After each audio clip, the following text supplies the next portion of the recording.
How we doing this morning, folks? Happy Tuesday.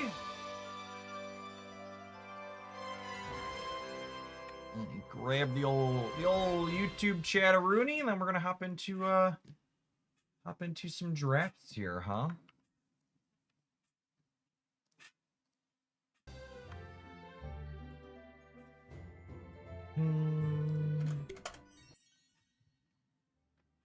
Feel compelled to draft more Loki since they changed him, although I do like Zagreus. The Pirates build is fun. I draft Zagreus. I think pirates are fun. No pirates in the second draft after I drafted Despicable Schmied to start as said. Loki is markedly better now that he's not fully random.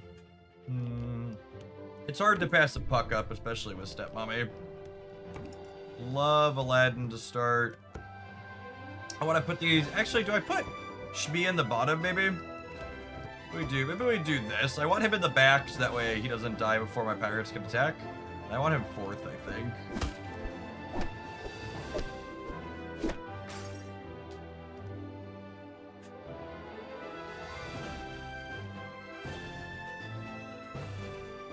Ooh, that's a good one. That's a pirate +1. I kind of want Billy Bones, but this is silver. That's close. I think I take the silver.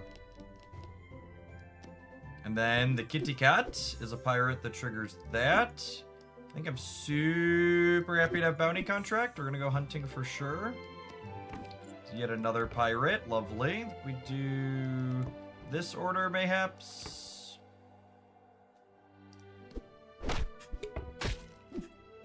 Ooh, the, what's it called? Filling our back friend is annoying. Couch Boy, thank you for the 22 months. I appreciate that. Welcome back. Band Shadow seems fine. It's our lovely pirate that gets bonuses when it goes hunting. Gives it slot 2 1s, gives it slot 1 attack. The 2 extra points from what's it called there, working quite well. That spawning Jack is so good for us. Winning the early fights is big game here with Zagreus. Zagreus says one of your hearts is emptied. You discover a treasure of your shop's level, so being able to go longer before you trigger that is quite good.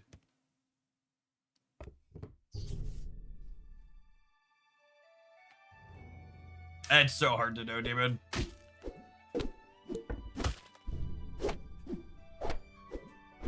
Ooh, well, I mean, at least we got to rare before we got the first one. This is a pretty early Gravity Well. The problem with Gravity Well is that it builds up on your specific characters. I don't think we're drafting pirates, so I don't think I'm likely to want Widow's Web. I think we're gonna let that build up for now. Draft a silver here. Jelly Roger says, whenever you recruit a pirate, including me, you attack first this fight. That's pretty good with our hunters, honestly. I might give up Puck here. I don't think I'm giving up Despicable Schmied yet. I think I want a little bit more scaling on some of these.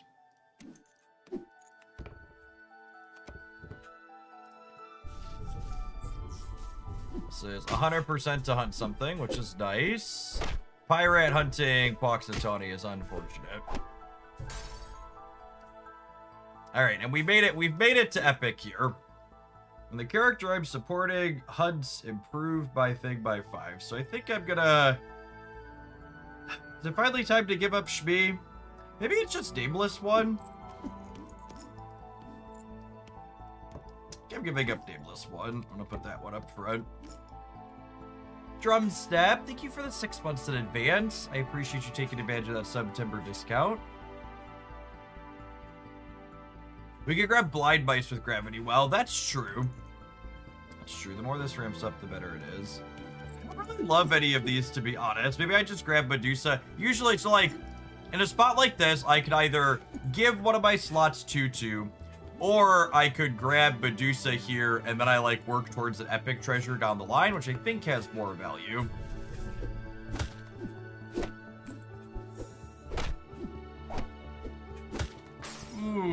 That's tough. All right, speaking of epic treasures.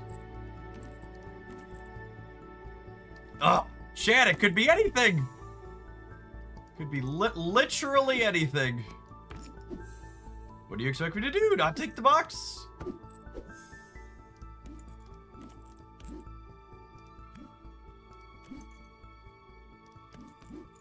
None of these are supers, and I almost always take the box. Me too. You'd be a fool not to. Imagine not taking the box. Ooh, I want that one. I want him real bad. Am I giving up the pirate? I think I'm giving up the pirate.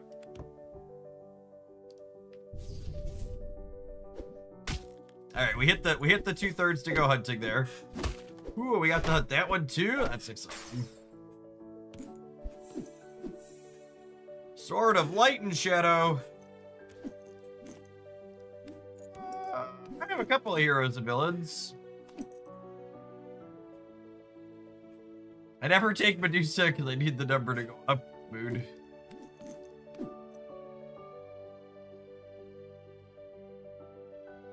Honestly, I might take Merlin over Shmi at this point. Or maybe over Jelly Roger. Do I need the guaranteed attack first? I don't know that I do. I kind of like Merlin. So this seems fine. All right, we didn't hit Poxitani. Glass half full. All right, this one's hitting Poxitani. Ah, what a tough draft to start the morning. One place off of getting a card. We got a lamppost cosmetic. Where's that from? Is that from levels here? Level 30, I assume.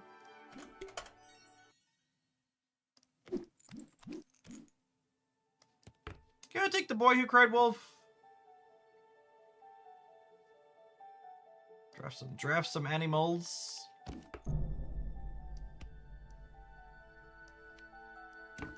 I've been losing sleep since I picked this game up the last few days. Mood Jeet, good morning.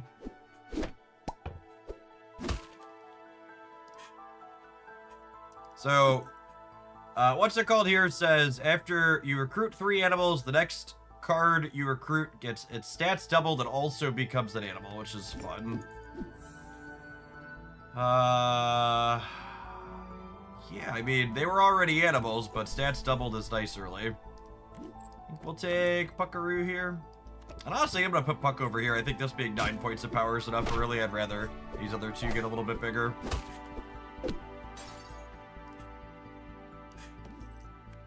As much as I would like the silver, getting Hungry Hyena online here is huge. Giving all of our animal slots 1 every turn's a big deal. And I'm gonna grab the Frog Prince and just like let this power up the lot of them essentially. So slot bonuses are not attached to the particular unit, meaning they carry over even after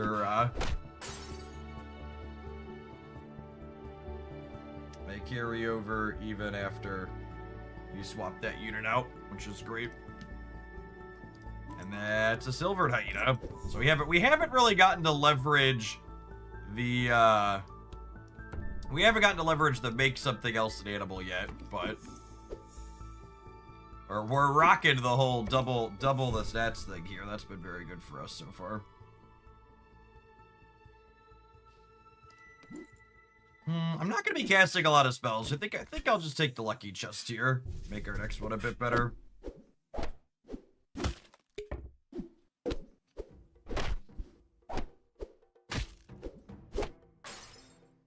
It's close. Speaking of, Jeet, is this you? Are you in my draft? How many E's are in your what's that called name? That's funny. That's you. Look at that.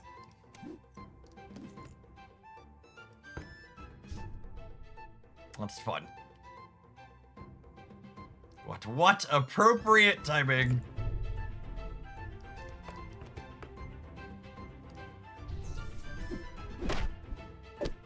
Alright, our chameleon won its 50-50 and went hunting successfully there.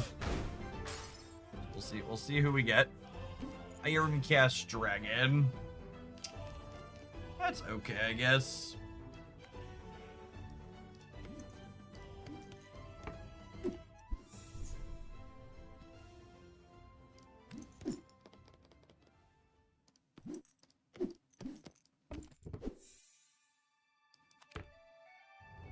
Loses, it doesn't get my animal bonus every turn on the board, but it gives me something better to do with my spells, which is nice.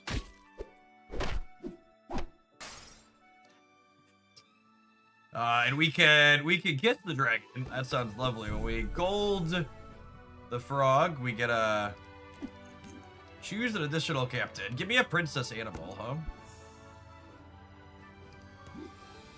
When you complete a quest, keep an extra treasure. Treasures you find from heroes and villains are one higher. None of these are super exciting for us. I guess I'll grab Dorothy, so that way if we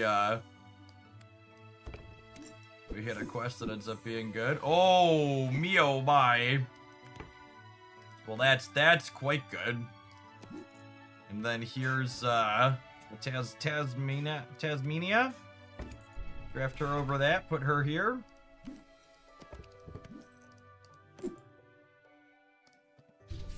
Alright, let's go hunting. Every time that hunts, it gives it slot plus 25, plus 25. So even if we lose this fight, it's not the end of the world, because our Rat King's getting rolling. I have a lucky chest. Did we already use that, though? I think we already did, yeah? Yeah. We always get the first attack. That's really good with Rat King. And I think we take the Snapping Hydra over the, what's it called there?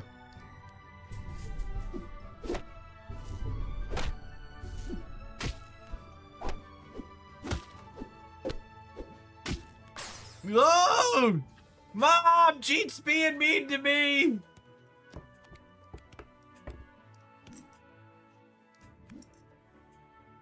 I think it's just Mockingbird. The question is that Mockingbird over the frog or the hyena? The frog's a little bit bigger. I'm gonna keep the hyena for now because it's pumping the board up.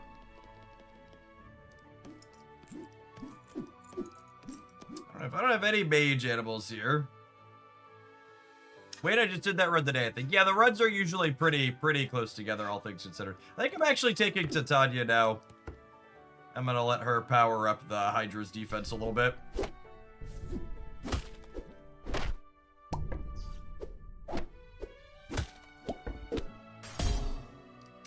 Alright, we're back on the scoreboard. Your back row slots have 10. One of your farewell characters is KO'd. Give the rest of your characters 2/2. That's not bad. It's not bad. Oh, I get to pick 2 as well. But I get to pick 2.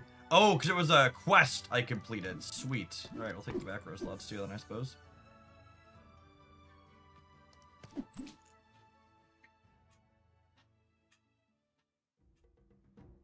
No specific extra hooks or anything for grabbing the game. The monetization in this game is like way too fair and reasonable to have a bunch of extra hooks on top of it. I would love to make the Rat King bigger. Thank you.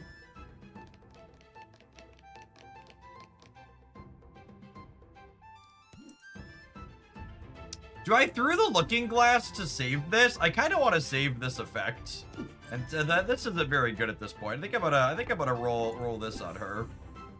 Hook is fine. Not amazing, but fine.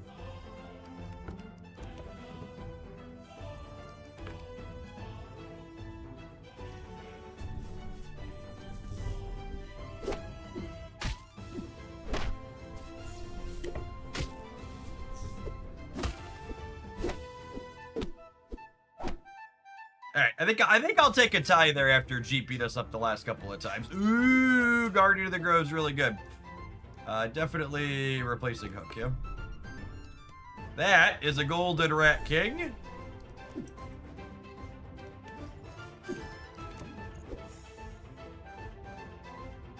Should we swap Rat King and Hydra? Nah, not at all.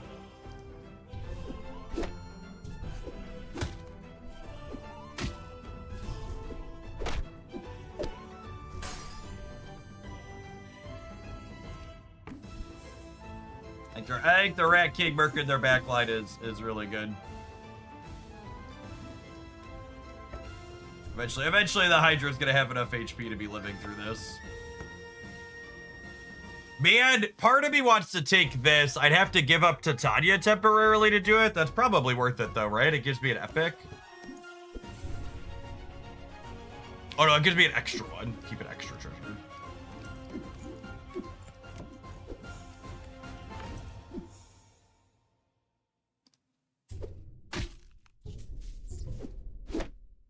All right, gamers, it's just me and Jeet. Only the two of us remain. All right, one more fight for all the marbles here. Monster is a lovely pick. I probably want Snapping Hydra in the first slot here now. Yep.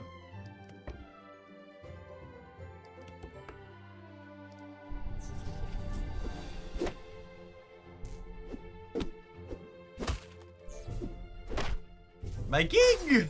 My lovely king!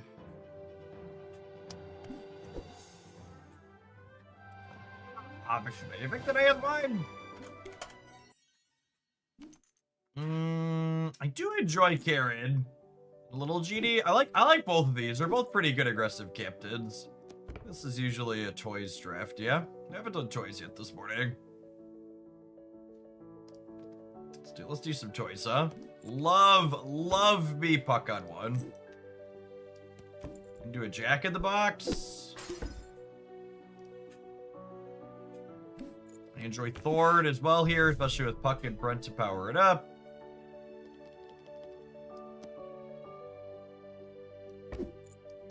We'll do this. Oh, killing my gingerbread house to start is perfection. Thank you, opponent. Thank you. Silver puck. Lovely. Kid Icarus sounds fine. Pyrat's not bad. I kind of don't hate Cowardly Lion either, though. I'll put Cowardly Lion up front. If you're just joining us, you're one of my regulars that hasn't seen us play this wonderfully addicting game. This is Once Upon a Galaxy. I've been playing a ton of it off stream. We've been doing a number of hours of it on stream.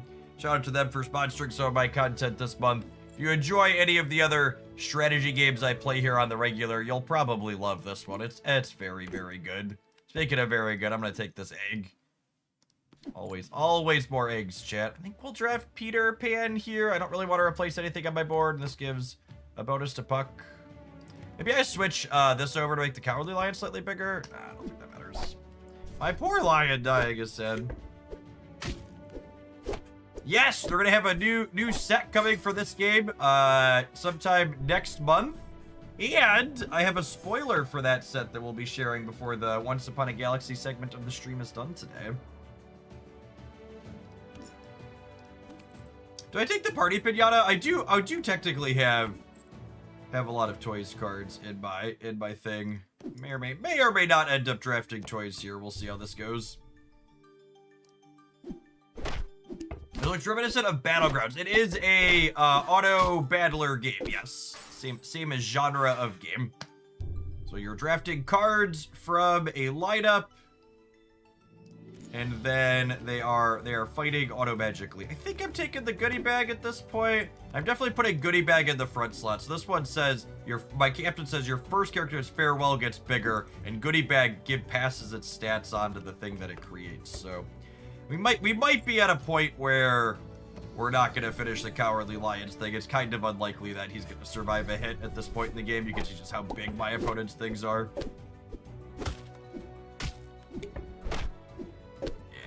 Replace the lion without getting a, what's it called? Captain Hook's not bad for a random. I think I'm gonna take Raggedy Ann over the goodie bag. I want to start. So something to be aware of is that your summoned characters keep their bonuses across summons. So this means the Andy that Raggedy Ann summons gets 3/3 every time he gets summoned. That bonus keeps scaling for him, which is quite good.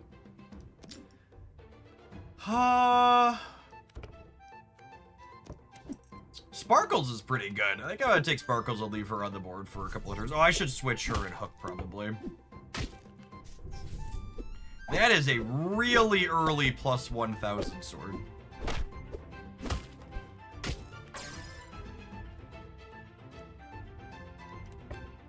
We'll draft this because it's silver and eventually gets us to a gold. The drafting a silver doesn't impact your number of drafts for the turn. Let's give our front slots 1-1. That seems fine. Silver party pinata. Keep the train rolling. None of these are super exciting. Let's tap the all for one here. Yes, goodie bag is very, very good with our captain here. So you can see Andy is up to an 18-18 now. None of these are great for us. We'll just draft Sugar Plum Fairy. She gives our future, makes our future shops a little bit bigger. There's a golden pinata. I'm not really hunting. I'll take extra treasure, I think. Ooh, silver characters in my shop to a gold. I'm gonna do that actually, because I have a lot of things that aren't silver yet.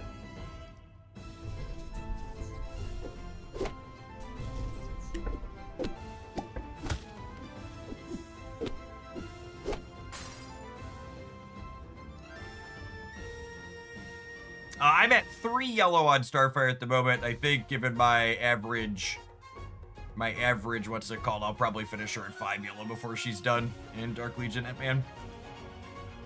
Very reasonable. Is it time to get the Spoiled Prince going? He's just not an endgame card. I could take Mockingbird, I guess. We haven't found any of the big toy payoffs yet. I honestly might just give everything 1-1 again here. It's not exciting, but ooh, time to kiss the captain. Ooh! Ooh! Nanny's here. What if we made the... Oh, wait, their board is huge. Okay, well, the Nanny's a very good pull, but our opponent's draft is, it's quite strong. Losing a full heart there is brutal. Holy.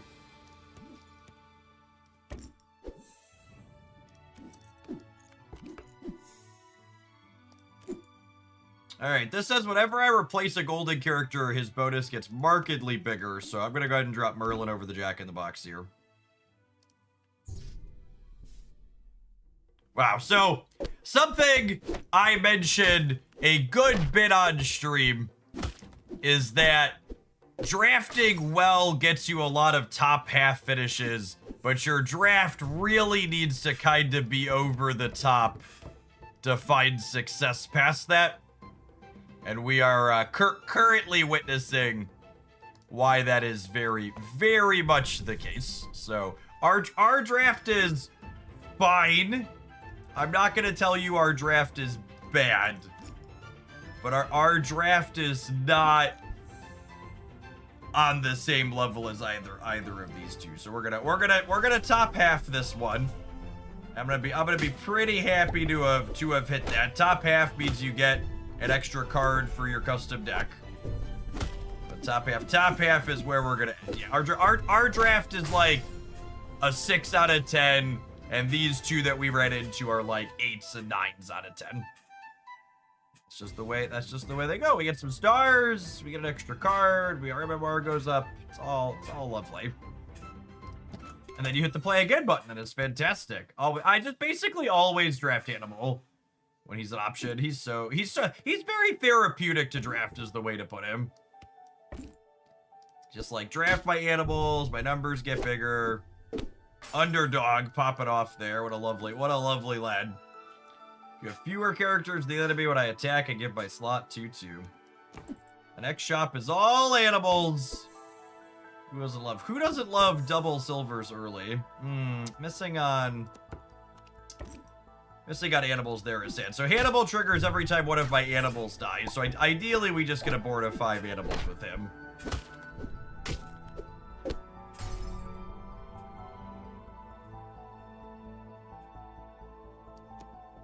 Yes, Hannibal is the current season pass captain, and they nerfed him in their last balance pass, and I agree, he's still very good. He goes one of my favorites before they nerfed him, and he's still one of my favorites now.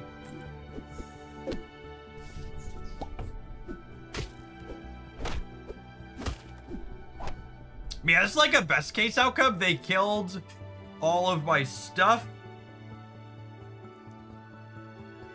And we still tied, which is great.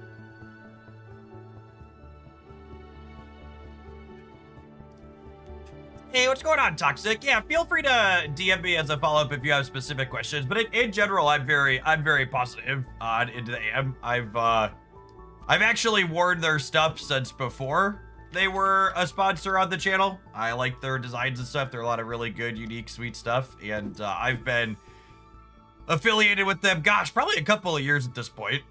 I think their products are consistently reasonable quality.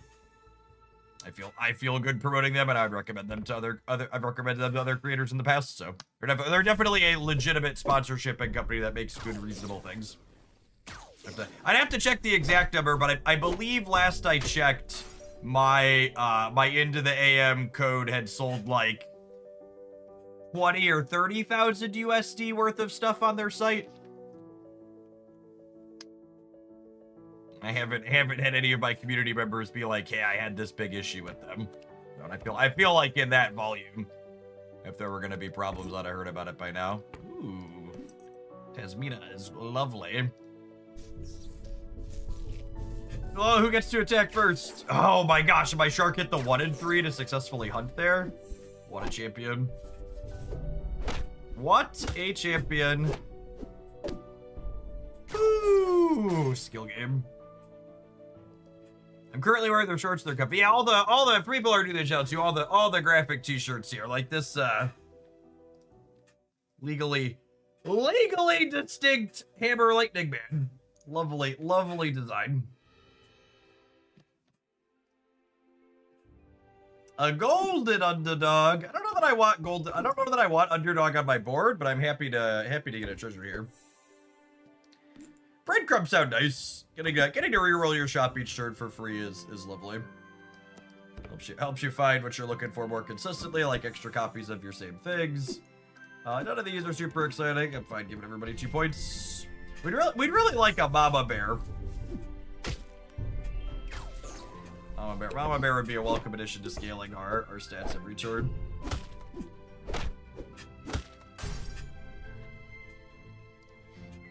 There she is. You just gotta ask nicely, and then Mama Bear will show up for you. Ooh, pretty kitty. I think Kitty's better than Baby Bear. I think.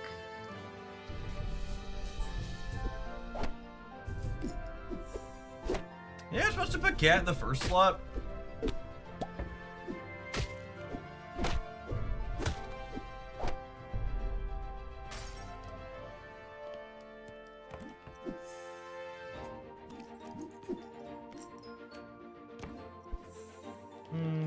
Mockingbird is lovely. Let's put that in the back. It's tough, because like I don't really want this to get hunt bonuses from her. Do this, I guess. I hate it. I want as many of my animals alive as possible when the cat dies, right? I love the Rat King so much. I don't think I'm ready to give up Mama Bear though. Do I throw the cat away? Maybe I throw the cat away. And I do this. I think it's this. Rat King's one of my favorite animal payoffs. Once it even gets a single hunt in, it usually just scales really hard.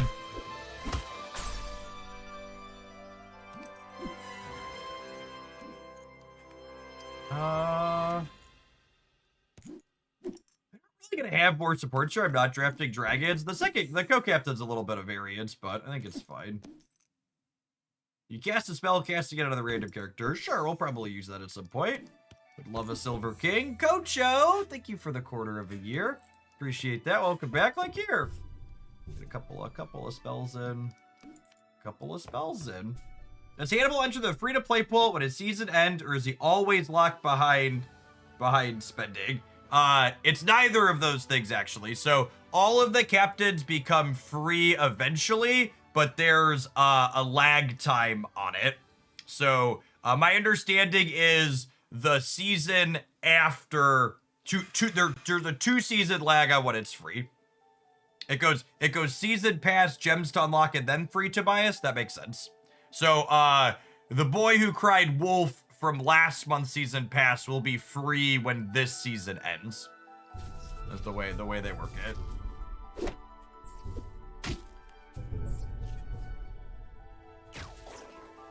Oh man, Blackbeard is scary. Mockingbird pulling it out there. I am lost in the woods. Lost in the woods again. I would like to take a silver to get another reroll. How do I feel about Stinky? I feel like Mama Bear's bonus is less good at this point. Or do I give up the Tasmina? Maybe I give up her, actually. Oh, I could also golden this. Yeah, I'm gonna do that, actually. There's a Guardian of the Grove. Guardian's a huge pickup here.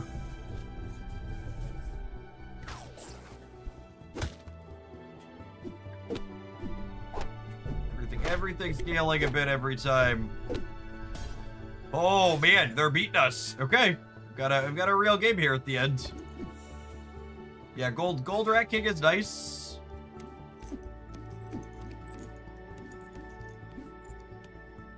I think I take my treasure.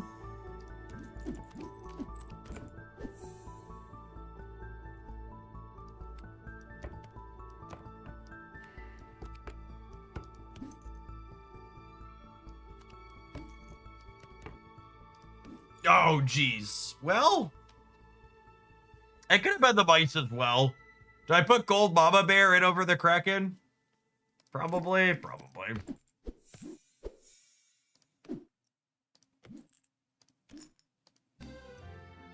have a character of each rarity 5/5. It's actually not bad.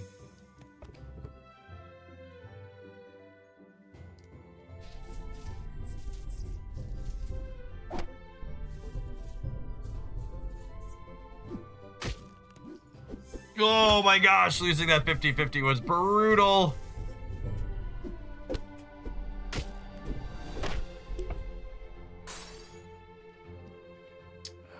Might be cooked, gamers.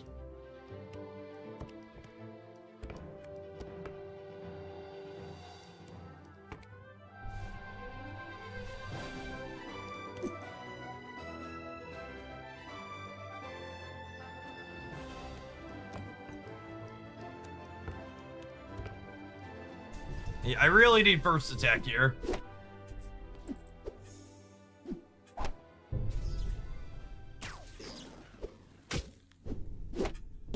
Man, it's crazy how different that fight was. That fight was the one before it, huh?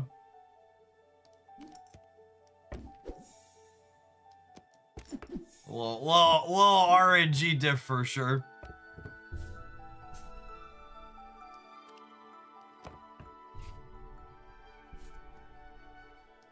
All of our slot bonuses are pretty big, so barrel of monkeys going to be quite reasonable here.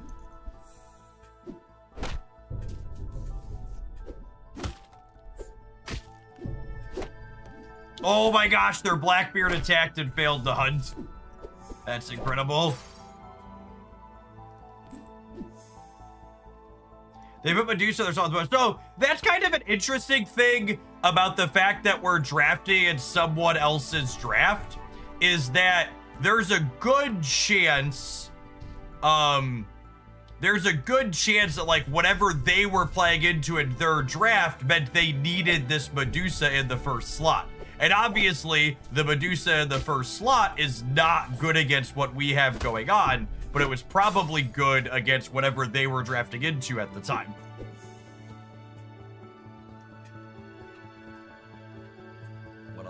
What a lovely first place. All right, well, obviously we're gonna hit the play again button, but I need to go ahead and roll some adverts. Appreciate everybody hanging out here this morning for some Galaxy drafting. Don't go anywhere, gamers. If you're watching on the YouTube side, make sure you tap the like button. It doesn't cost you anything. Helps the content reach some more people. Appreciate the folks that do that here every day. I should put the poll up. I forgot to do that over there.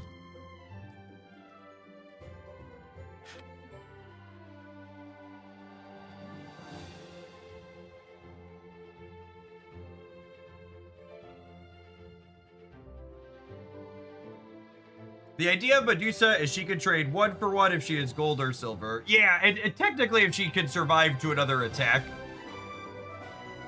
But yeah, if you silver her, she's a 4-4, and then she attacks into a 3-3. Yeah, Kavoth, truly dystopian to see government propaganda co-opting the Pokemon track from my childhood.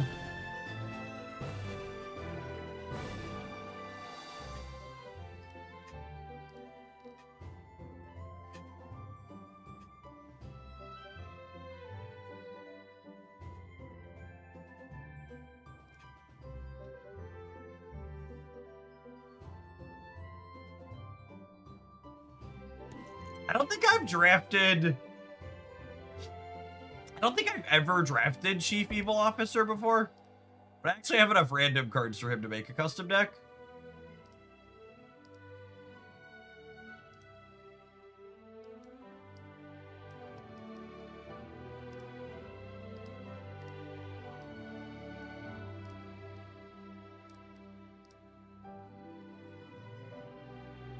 Fun fact, by the way,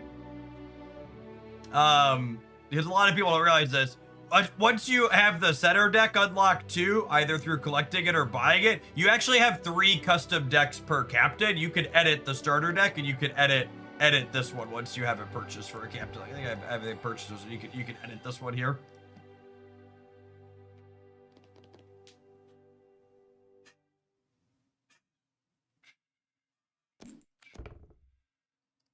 Draft Lightning Thief. I gotta draft Lightning Thief.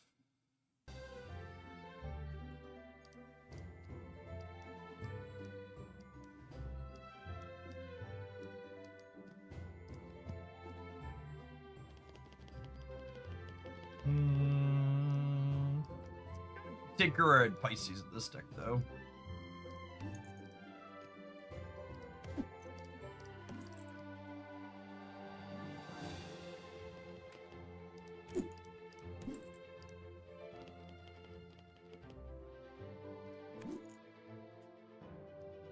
You said there's an expansion after the game. Yeah, they're going to be dropping their second set of cards next month.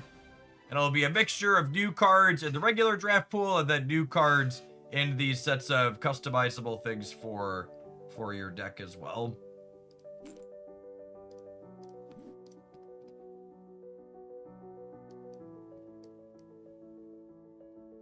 I think I want Nightshade.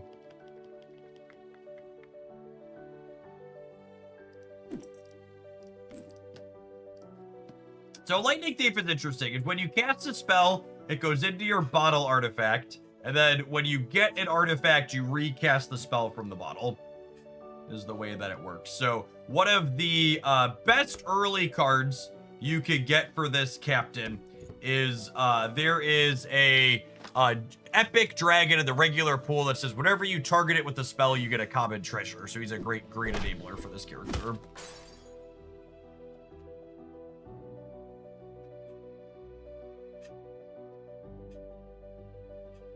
Hey, Starving, glad you're having fun. I love Genie the Lamp almost as much as I love losing. Genie can be a fun one to scale for sure. I'll take an egg here. Got a puck here, which makes egg a good bit better. Their egg is scarier than mine. Yikes. I would love a Fey Familiar. Every time we cast a spell, it gets bigger. I'm gonna spoonful of sugar. This. Now we can see here, it says there's a spoonful of sugar inside of the bottle. So when I acquire an artifact here eventually, we will, oh, it's so sad, we're so close. When we acquire an artifact, we'll be able to recast Spoonful of Sugar. And grab the Mentor here for the back line, I think.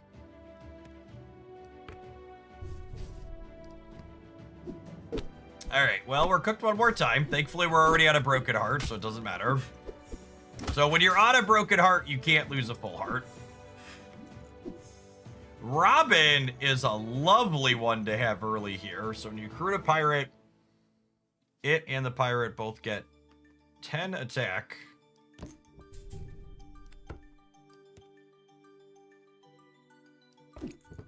Yep. Range units are very strong in this game.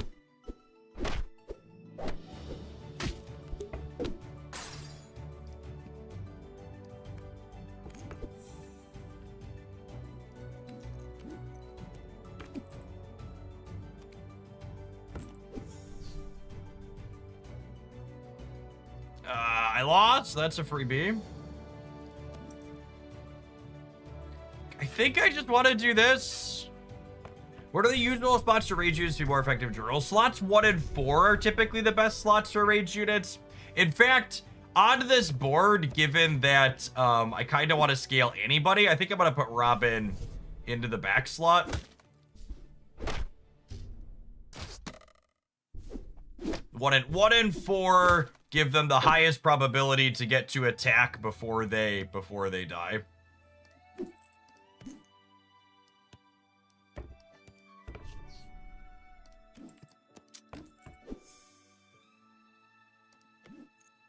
My animals are mages, and my mages are animals. That sounds lovely. I get to get a spoonful of sugar on someone. Let's make Annie Bunny bigger. I'm on the razor's edge at this point is the problem. So we can't lose again. Hitting Stinky and not knocking him out is oof. Well, you know, can't win them all. And I grab Zagreus again. Our last pirate draft got outscaled in a way that was really rude. Neither of these are exciting. I think I take Jealous Stepsisters and hope for a puck. Winning the first fight after redraft to Jealous Stepsisters is nice.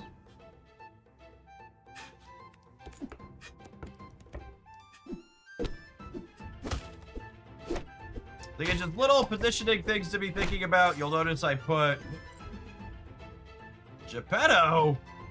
Is that a puppet version of Geppetto?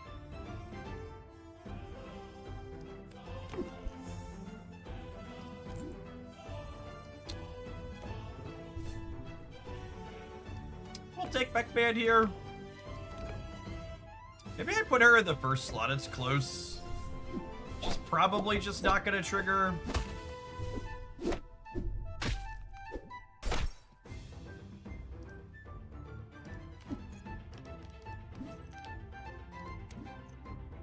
One of your villains attacks, it gets 5 attack. All right, well that means Jealous Stepsister can, if we get to attack first.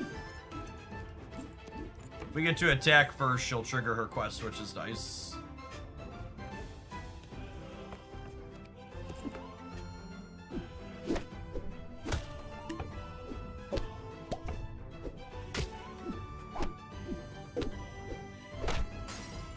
Alright, well the Wicked Sword did some work there. I'll take the Magic Acorn.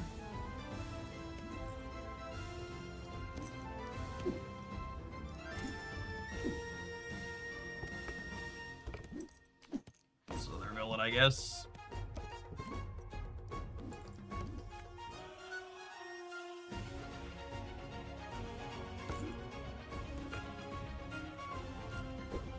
Oh, I guess I could pull her out of the front slot now, huh? We'll put a hunter in there.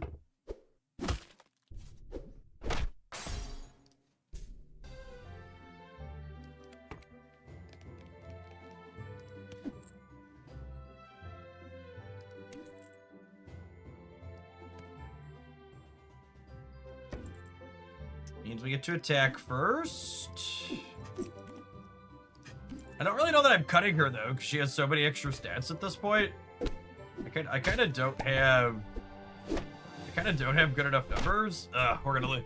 I really wanted to wait one more round before dying again, because now we're getting another rare artifact. Oh, it is epic this turn. No, that's good. After you hunt, give your characters 3/3. All right, maybe we can get our hunt on, huh?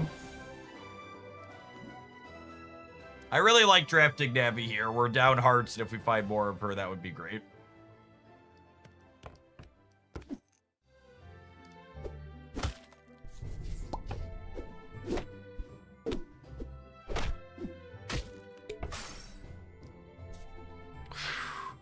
That was a couple of rough ones in a row. All right, it's fine. Hannibal, my Hannibal comfort food is here. Hannibal never let me down, chat. He's always here for me, Hannibal. Let's get all my animals teed up and ready to die.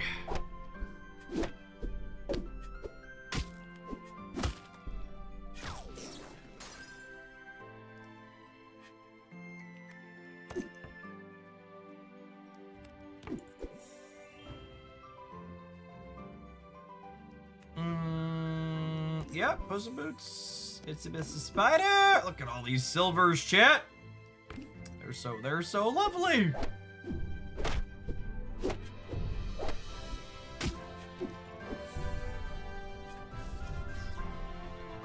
We tied and we triggered Hannibal. That's fantastic. So I'm gonna draft the chameleon. But I'm actually going to put it in this third slot, meaning it's likely to die before it hunts, because I want my shop to go up to rare at 5 before I start trying to get this to hunt. Because if it hunts on turn 5 successfully, that'll be rolled up to an epic, which would be great for us. Most ideal.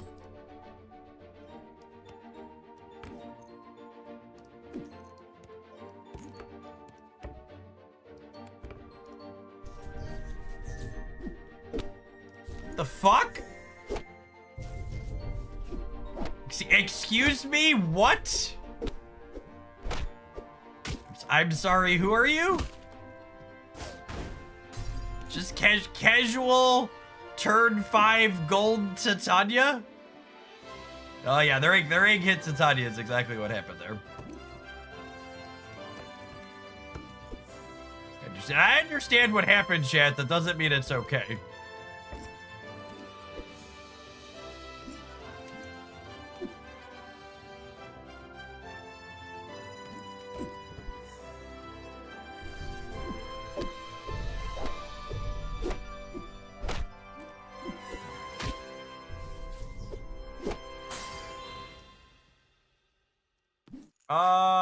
Yeah, I mean, that's better than that one for sure. And that's better. Oh, man. Snapping Hydra. I kind of want Mama Bear. Getting Hydra going on 7 is really good, though. I'm gonna give up the Chameleon Dream.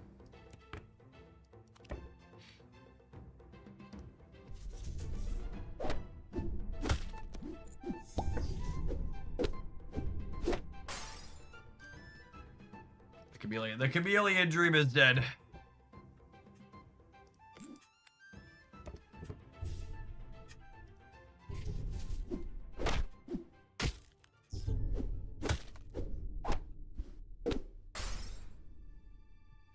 Yes, Phil just constantly keeps resummoning if he doesn't get a chance to attack. It's really, really good.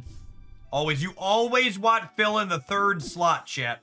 Your slots attack from 1st to 3rd in order, but any of these 3 starting ones can get attacked by your opponent first. So putting Phil in your 3rd slot gives you the best chance to have Phil get hit before he does something.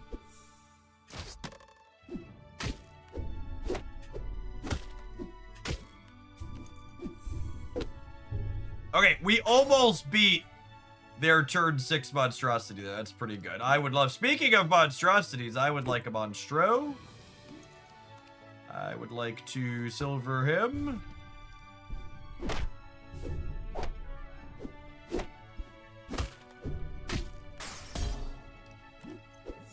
What is your quest? I seek the Bakado. Oh, I get to pick 2?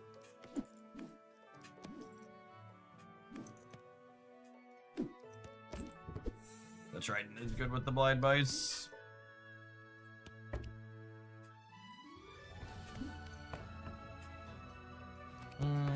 Just keep scrolling.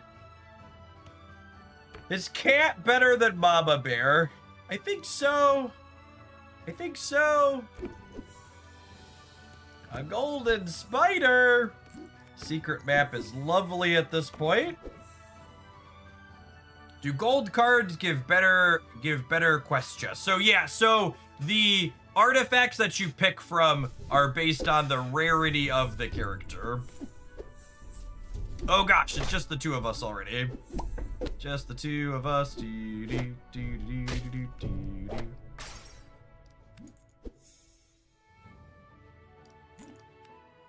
Alright, and then Guardian of the Grove here for sure. We'll finally put the Snapping Hydra into the first spot. Let's double that slot. Get Crack-a-Lack in here.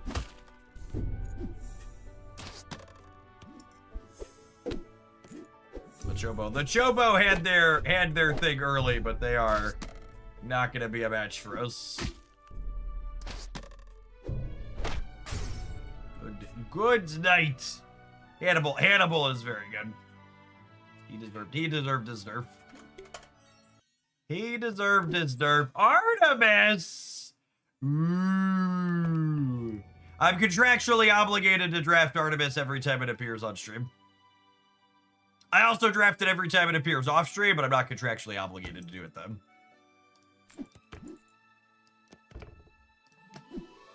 This is one of the most fun captains in the game.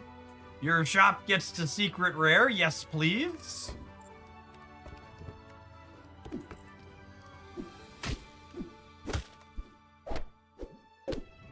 So your goal when you are drafting with Artemis early is to just draft as basically as defensively as possible, because you just want to not get punked out and lose a bunch of hearts early, because if you make it to the late game, you're likely going to get to dominate the late game.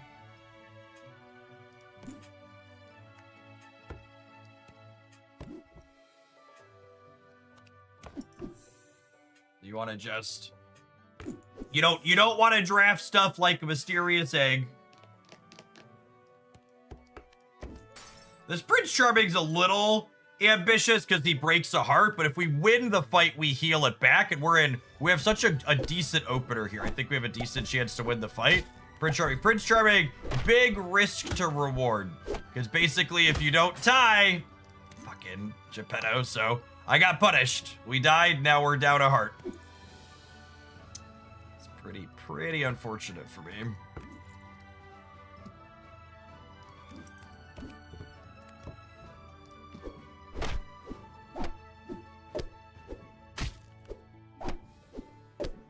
Oh, man.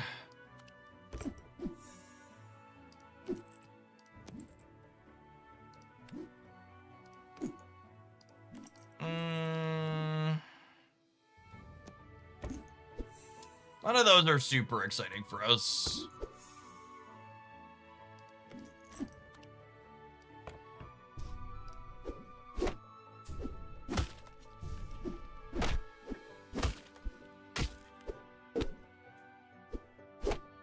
Oh, no! The Prince Charming is totally gonna bite us in the ass. Oh...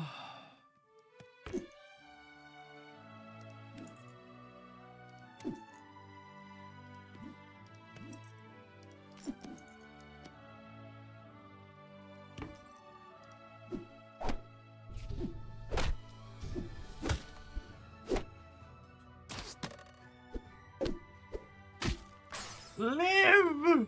We just need to live! Oh, Tin Man is lovely. I would love a treasure. My pirates have treasure hoard too. I incidentally have a lot of pirates, so that's working out. And we'll draft this pirate to make Robin bigger. Love it. I would love a secret map. We're getting to 12, chat. We're manifesting getting to 12. Manifesting making it to 12. I believe in us.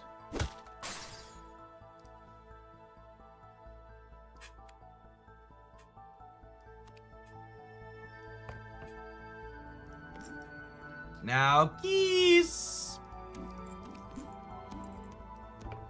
Kiss the Magnificent here. Goldilocks is not what we are looking for. Honestly, I'm gonna take Stroke of Midnight. I think taking these spells that give me a better position in a spot like this is really good. I need to survive, and we're still not gonna be able to. That's unfortunate. This is my least favorite interaction in the game. Dear devs, if I could bully you into changing one interaction. I hate this interaction. So, you lose a full heart when your opponent has 3 or more things, and when their attack or their farewell trigger summons extra things, the extra thing that they summon counts against you for how many hearts you lose. Always incredibly disappointing when it happens.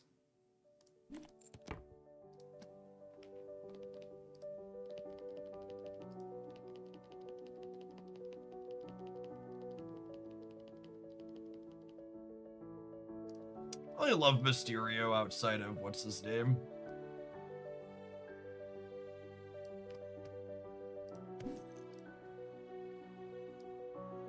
King Midas makes things gold right away.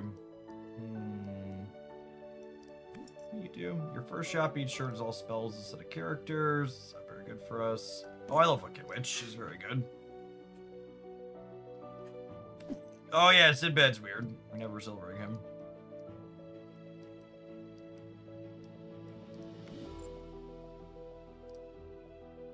Chaos is fine. None of these are exciting to start, especially considering we're King Midas and we're down a heart to begin with.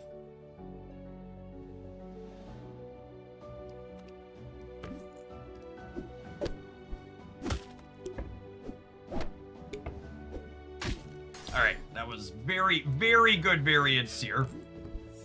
To Gold Jack in the... Oh my. Oh me, oh my. Oh me, oh my.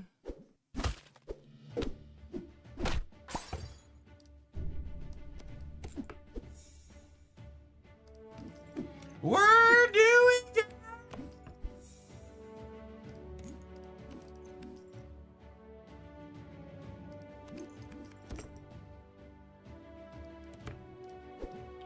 This is certainly an opener.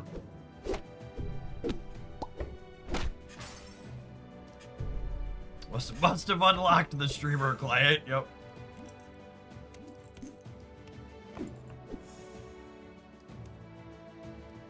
I don't love any of those. Alright, I know I said we were far enough ahead last time that drafting Prince Charming was fine, but assuredly we're far enough ahead this time, right? Narrator, he was not. He was not, in fact, far enough ahead.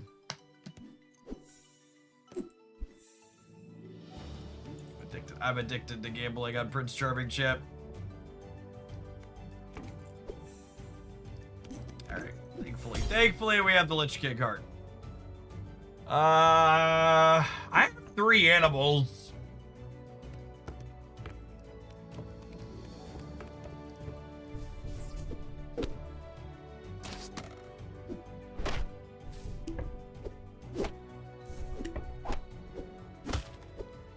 Every time I draft Prince Charming, I match to the one person who scaled early. Ah, confirmation bias. It's a hell of a drug. Into a gold, Willow. Oh, baby. Oh, baby. I think I'll take a co-captain. I don't know what direction we're drafting in currently.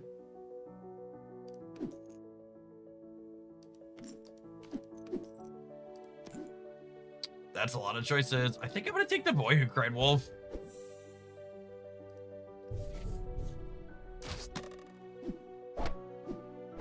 Just like periodically get double-standed things. Man, this game's gonna be a runaway, huh?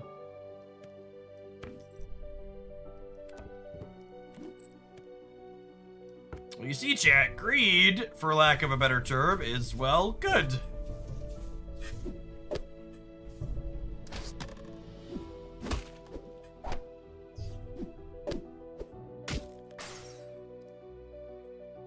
Gosh, Midas is strong. Oh.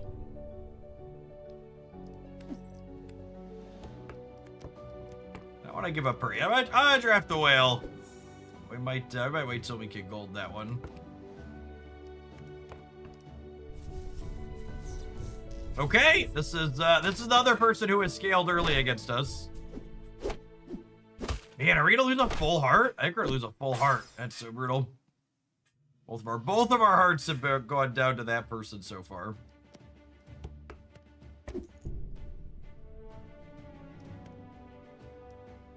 Huh? Do I want Cat or Mama? I think I want Mama. That's close. Merkin their mop with the ninja and trading there is a really big deal.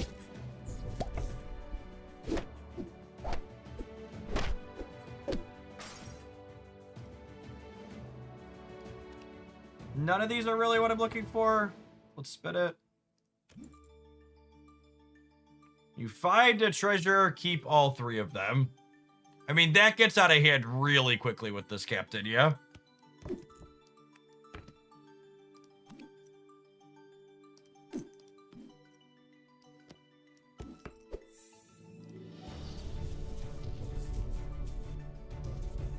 And then this is the problem, yeah?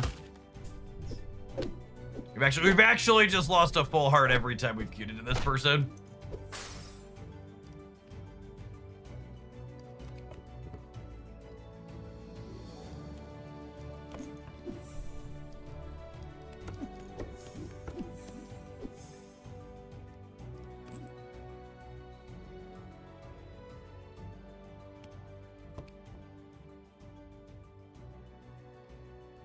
All right, well, the good news is we're top half.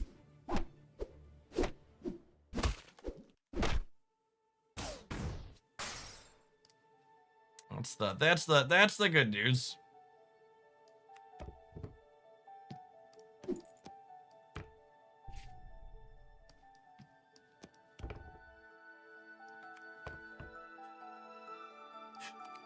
Maybe Stroke of Midnight lets us limp it out, but I assume the answer to that is no. Yeah, their genie is just like fully popped in the back.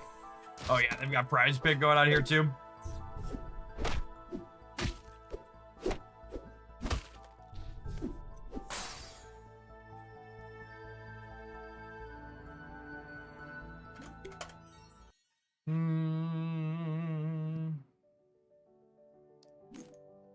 I've died with Zagreus the other 2 times we've drafted him today. Assuredly, the 3rd time is his charm, yes? I would never brick and die trying to draft pirates for the 3rd time today. That would just be wrong. I want to put Shmi in the back so that way he doesn't die before he can scale posts.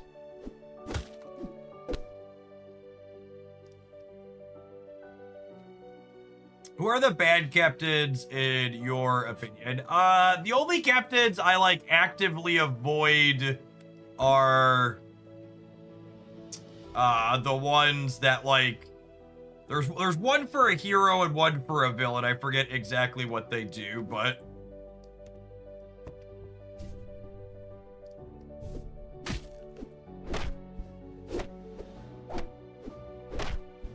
yeah, Arthur and the Chief. Yeah, I don't love their abilities.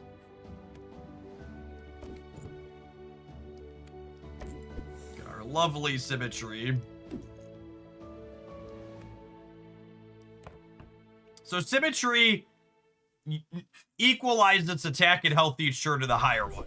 So when you have a support like Pix, you basically sit there and shuffle it in and shuffle it out each turn. So that way, it gets slowly bigger.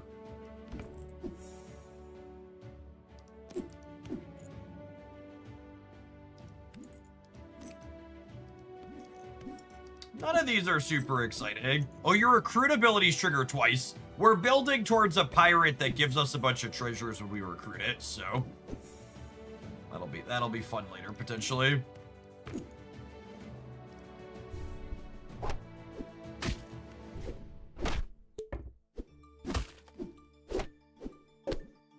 never thought a game could make me hate Santa, chat, but this game has done it. This game has done it! I hate the man! I'm not afraid to admit it! I hate him!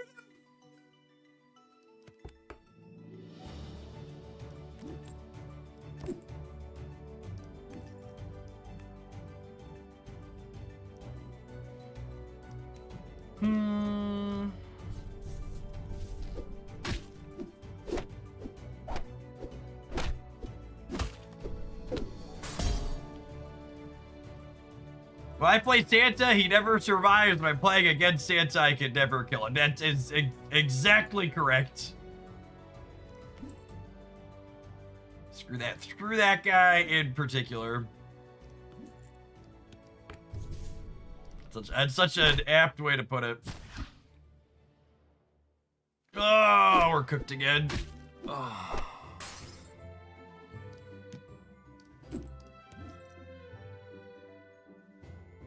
Your farewell abilities are also hunt abilities. Let's do the treasure. None of these are very exciting for us.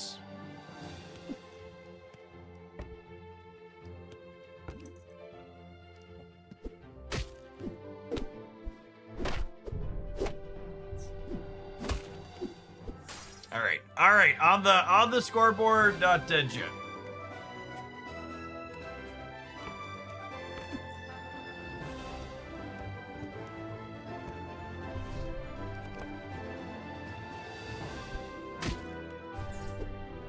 So the innkeeper makes his support bonus bigger every time the thing in front of him hunts.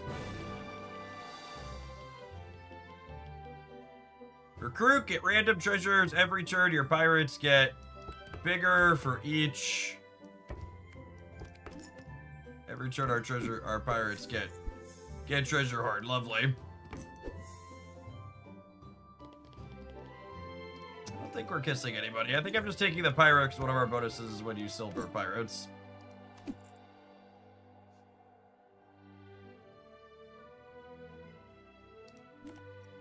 Why does it say hunt on it? Oh, because of the blackbird's parrot. Got it.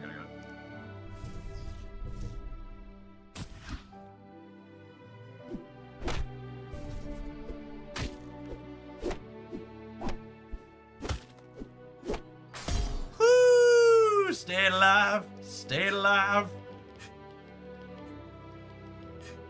Should your strongest card be in the first or last spot, generally speaking? It really depends on what your strongest card is. So your first slot is most likely to attack before it gets hit, and your last slot is most likely to get hit before it attacks, in terms of slots 1 to 3.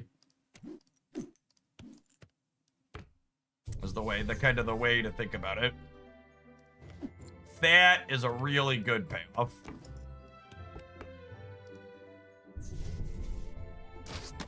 Floopsy is scary. Floopsy means they are very likely about to scale.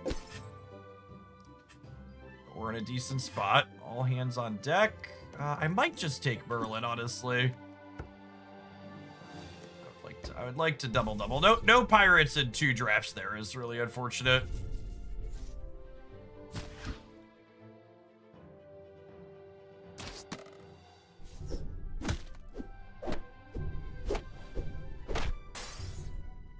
Alright, half a heart lost.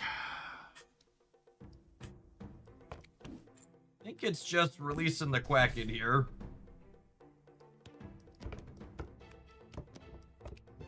Our slots all have bonuses. Do I replace the Blackbeard's parrot at this point with the shipwright inspector? I think I do and take the treasure.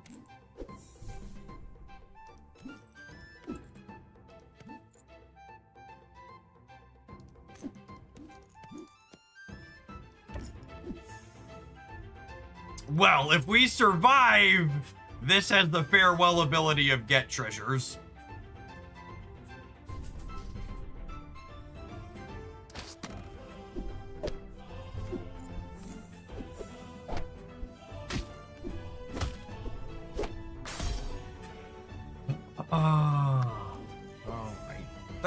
place. I'm sad. We were so close. All right, I want to play a little bit more of this, but I need to roll an ad break. I think we're just gonna play regular lobbies this morning because my kids, I've just not had time to play off stream as much this season, and I'm only level 32.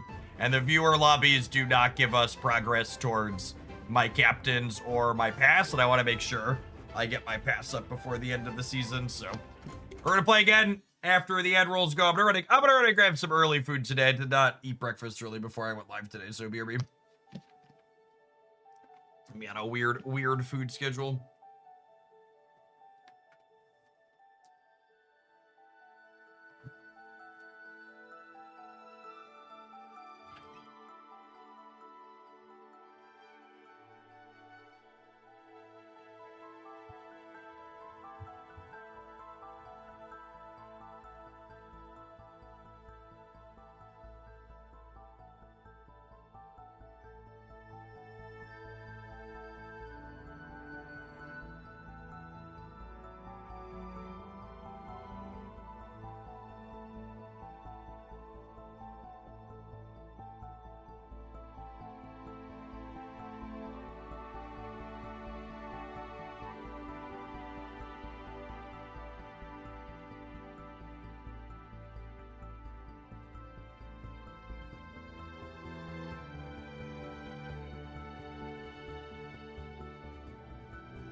Yeah, the friend lobbies are only for fun, which I guess makes sense because technically, if you wanted, people could throw to you to give you progress. Because you only get a card when you finish for your captain when you finish top half, and you get like bonus stars and stuff based on where you finish. So technically, you could queue up with a bunch of other people and they could throw to you.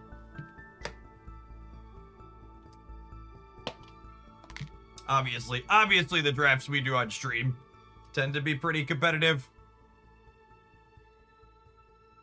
People want to win, but there's room for abuse there otherwise.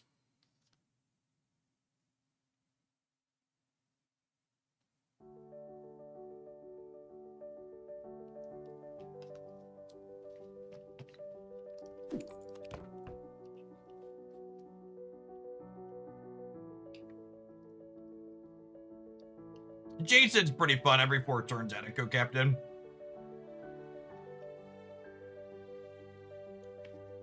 Hey, Houston, welcome. Yeah, you were right towards the end. We're probably do a little bit of Galaxy every day this week, I think, is the plan.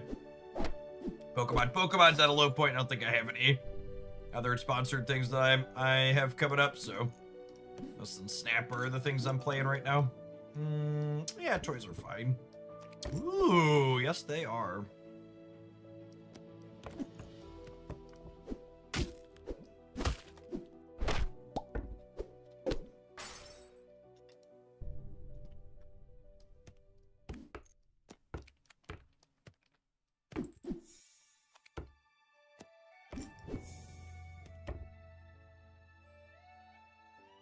I have so many choices. I think I want to put Puck behind the Jack in the Box. That way the Jack that gets summon gets the Puck bonus from the support.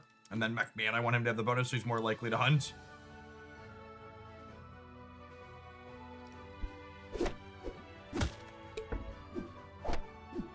Yeah, for those of you that missed it, we've hit the stage of fascism in America where we start weaponizing propaganda using children's cartoons. I really wish I was joking, but I am unfortunately not.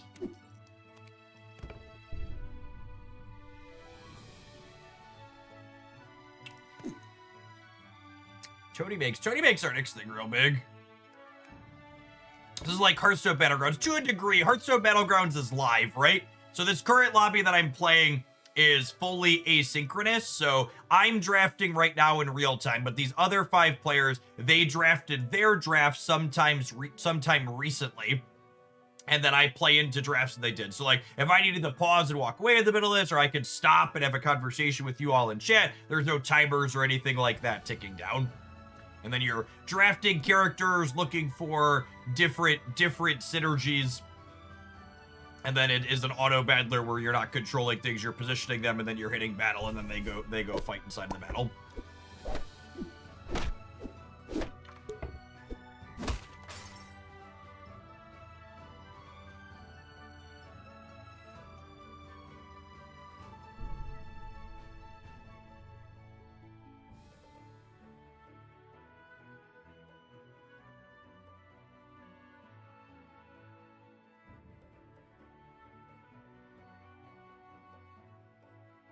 Like a PragerU thing. It's not. I posted a video talking about it on the Hooglandia Pocket channel because it was Pokemon related.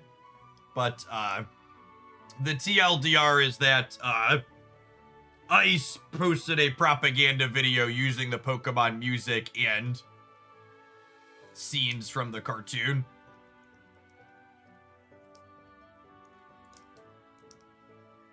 I don't love any of these, if I'm being honest. As far as drafts go, Achilles could be okay.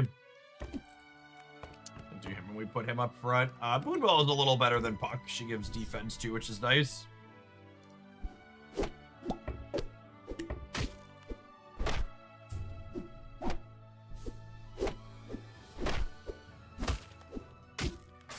They get permission to use the IP, almost assuredly not. Kind of like Party Pinata. I think I like that more than Jack in the Box. And honestly, I think I'm doing this at this point.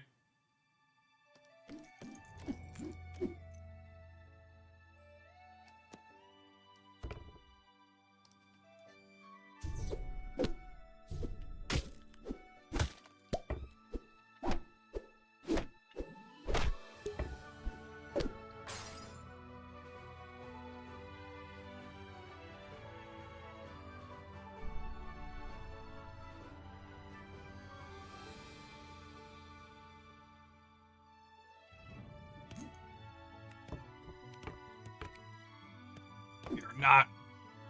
Achilles is not working out for us at this point. Let's get rid of that. So, Pepper's the pinata.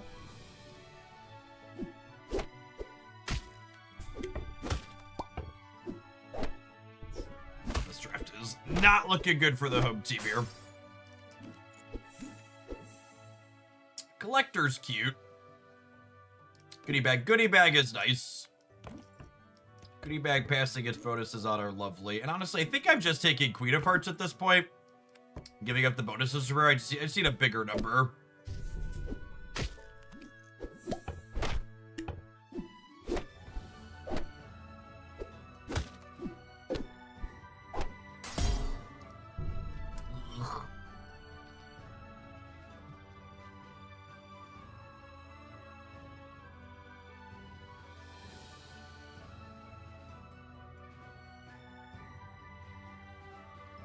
There are commercials for Ice on TV in California. Man, I really can't say I'm missing much by not watching network television, huh? I actually don't really consume much media where adverts are involved in general. So, that's very dystopian.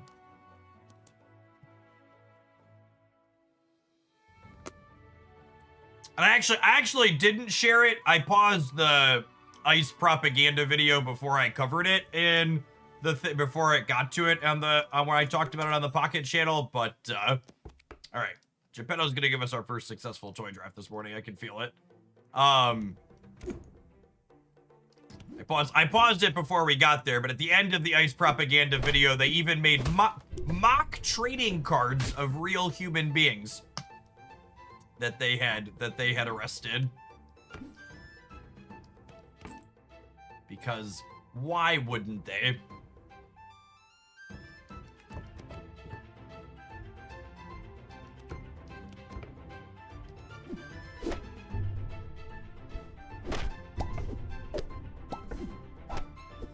I really hope Nintendo uses their lawyers to do something good for a change. That would be great.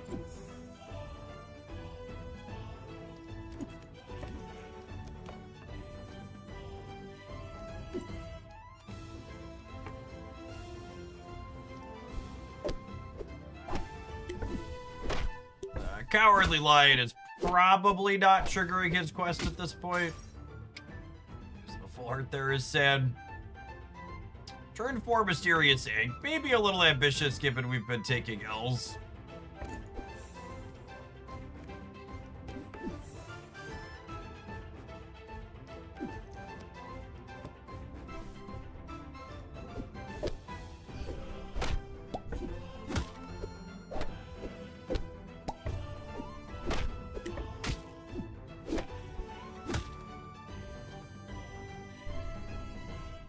Happily take a trade there. That's lovely for us. All my characters have 2 attack. Yes, please. Bonus for the front row slots. This is one of the undefeateds in our draft. Great. I'll take a close loss. Is there any captains you want Mysterio? Mysterio is very good with, what's his name? Mysterio is very good with, the Secret Rare Champion, Artemis.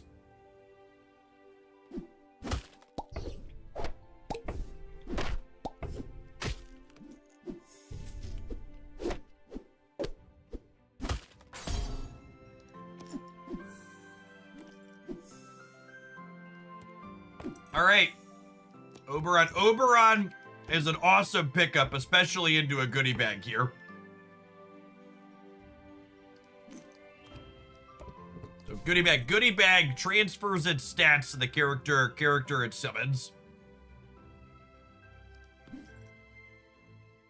And then this one will give plus 20 to both of these each turn. So that's a good egg roll for us. And being down a heart is not bad considering we found Raggedy Ann. Raggedy Ann's buff gets the scale.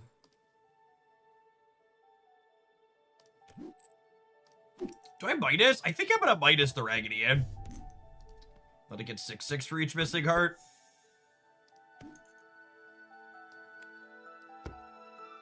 We have a very good middle of the road draft here right now. So we don't have our endgame draft composition yet in this setup, but I have a clear direction that we're drafting in, and we have a decent amount of power here in the mid game.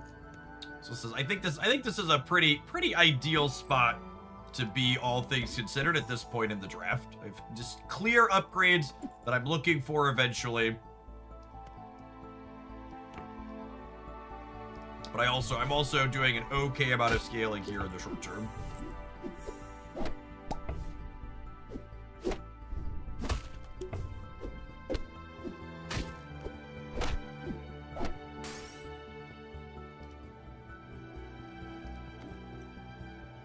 Does Midas trigger Geppetto's increase? It looks like it did, yeah.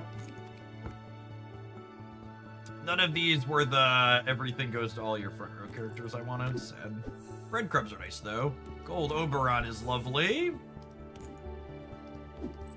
Neither of those are heroes. That one's not good. Your characters have farewell. Give characters less than me 6/6. Yeah, I mean, that's great with Oberon in these toys here, yeah.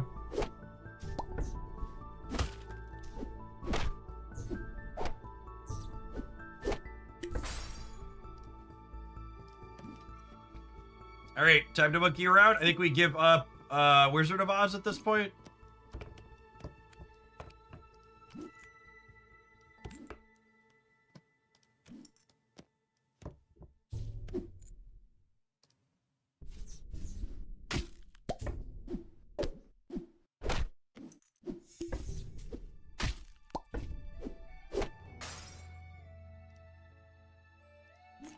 Lost in the Woods? I think so. Give the goodie bag a little bit extra health here. Is it crazy to take Titania over Jack-in-the-Box and move Monkey to the front? We're probably not going to keep these forever in a perfect world, but... Alright, well, our top 3 is... I had fun. This is a good top 3.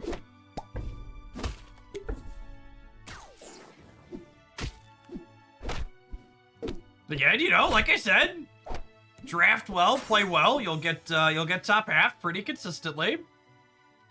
So there's our top half.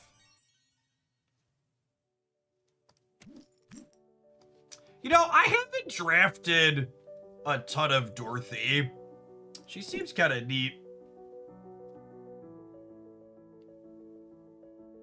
Can we give her a try?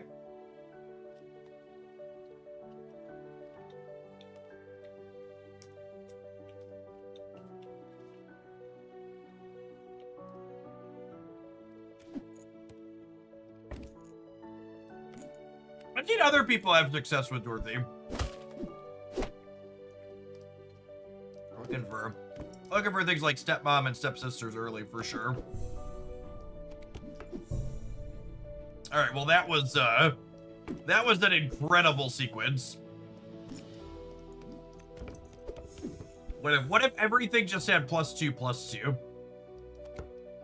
Would that be good?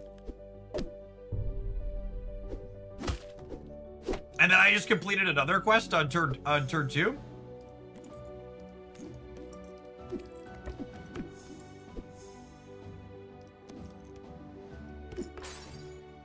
All right, assuredly this is the time where I don't get punished for taking Prince Charming, right?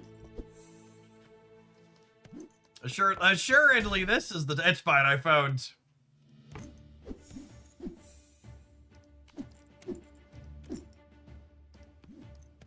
My first character is Farewell, good 5/5. I'm gonna put the Prince up front.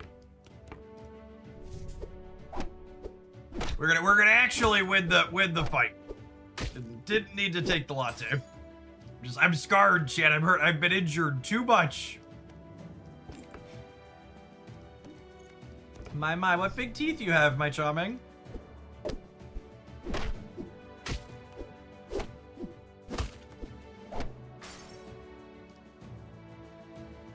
I have an addiction, chat, and the only solution is more Prince Charming.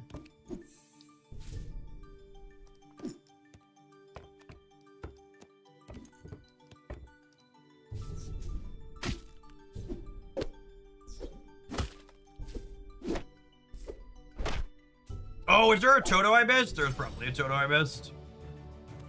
Toto brings you a quest.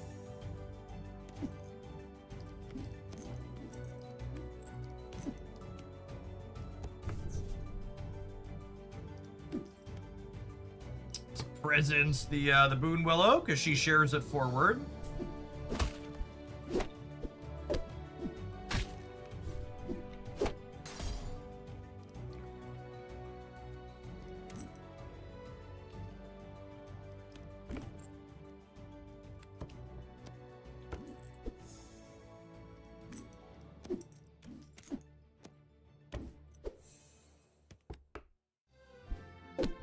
Ugh. It was only 1 in 3 to successfully hunt there, but I can dream, can't he? Only losing half heart in that fight seems like we're coming out ahead. Mirror Mage sounds lovely. Scarecrow honestly sounds insane too, yeah? Alright, we hit the 1 in 3 to get that one. Our next shop has a secret rare character in it.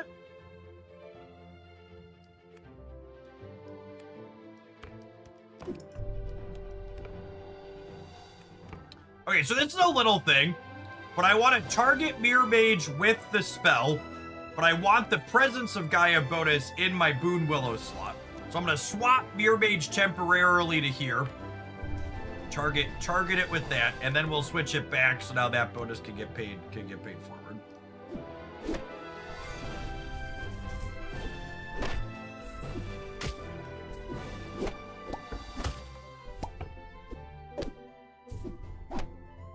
Oh, man.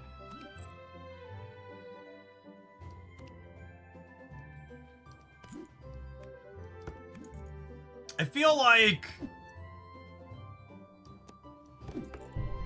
I can't use Donny Boy anymore.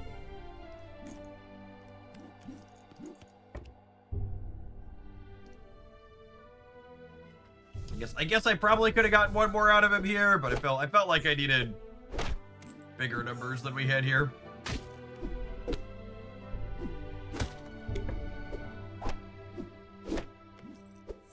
Tiamat dying and giving us Tiamat's claws, savor the flavor type moment for sure.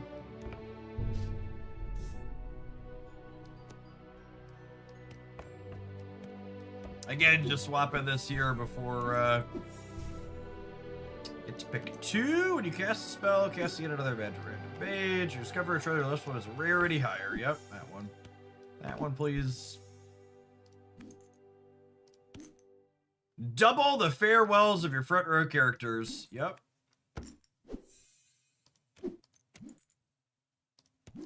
We are not hunting. Alright, well, we're gonna move Doppelganger to the front here.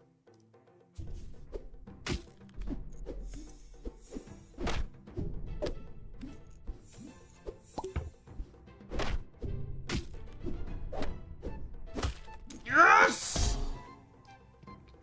Alright, alright.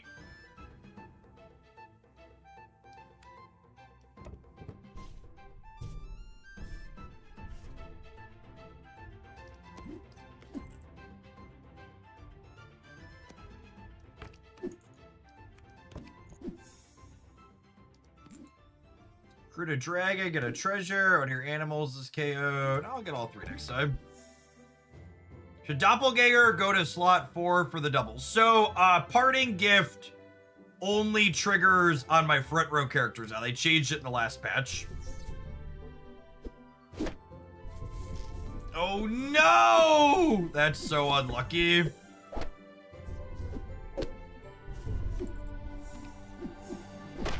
Man, I'm so sad that we're gonna lose this.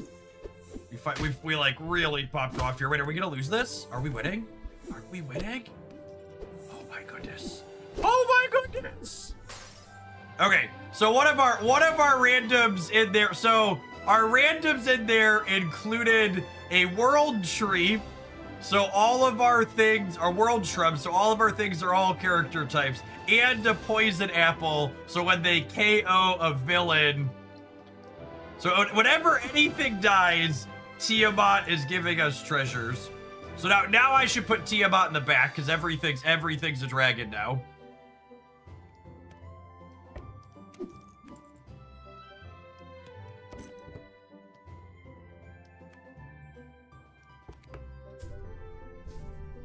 Oh yeah, we also got a 1,000-point sword in there.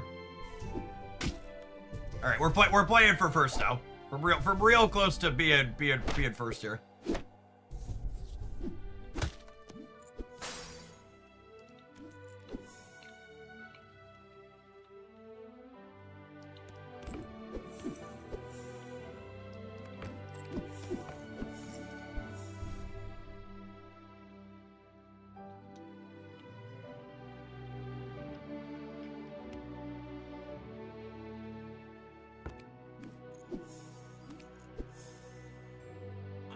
Lost Tiamat! I forgot. All right, that's fine. That's fine. It's gonna be okay. It's gonna be okay. Unlucky, really.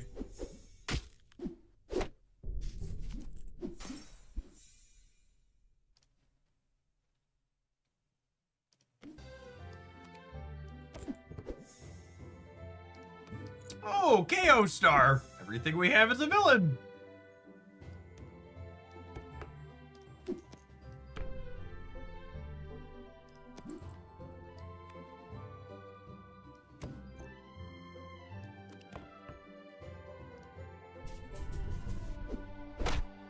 Oh my goodness, we're not getting first. That's so sad. That's so sad. Wait, no, wait. I keep forgetting we have poison apple. I keep forgetting we have poison apple. LOL. LOL. Oh look, I get to pick 3, chat.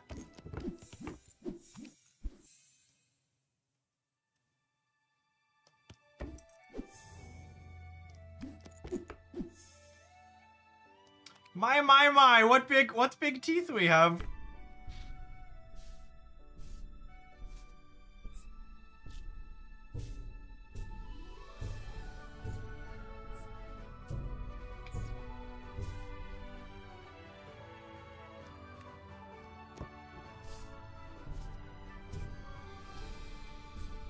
We did it. We did it. We did it. Hooray! All right, two more rounds, chat. We got 2 more rounds here.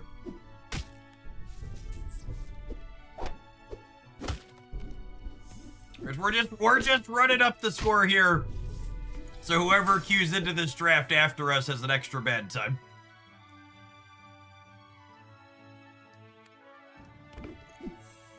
This is purely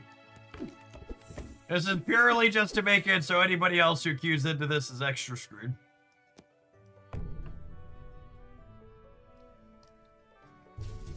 You're playing for second if you find this one later, gamers.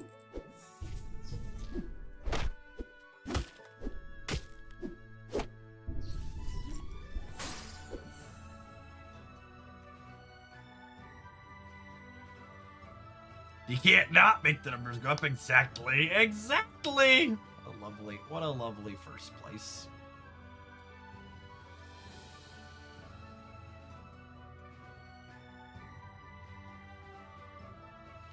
Yeah, that was one of my first Dorothy drafts. Obviously, our initial few turns there were really crazy.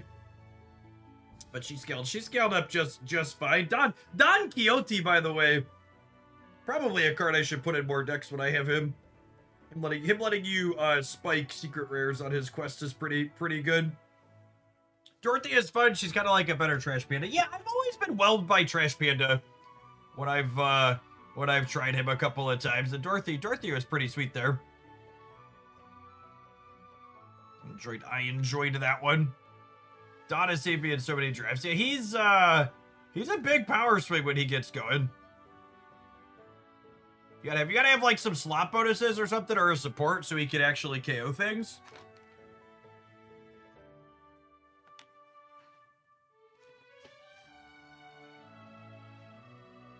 I joined this stream to show support after watching the Pokemon video, and I got an advert encouraging me to join ICE when I loaded in. Whew, man, it's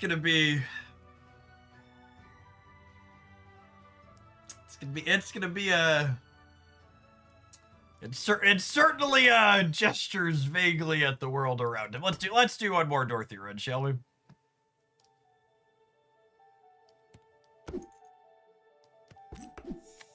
I would love a baby dragon. None of these are exciting. Oh my goodness, one attack things hitting my wind up toy twice. Dorothy's just gonna be our good luck time chip. Dorothy's just gonna be our good luck charm. Gold dragon.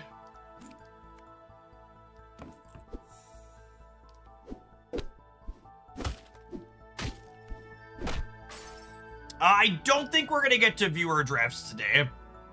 I haven't had as much off-stream time as I'd like to play this season, and my season pass isn't that high. So I think today and maybe tomorrow, I think we're gonna do. I'm just gonna jam some async and try. I want to get to at least 50. I think the extra cosmetics at 50. Make sure I do that. Completes her quest. We cast a spell. I get to pick 2 treasures. Hey, Pimtel, thank you for the 2 months of Prime. I really appreciate your up and welcome back. Yeah, unfortunately, the viewer lobbies don't count towards rank or progress. Yeah, they're like friend matches and Snap.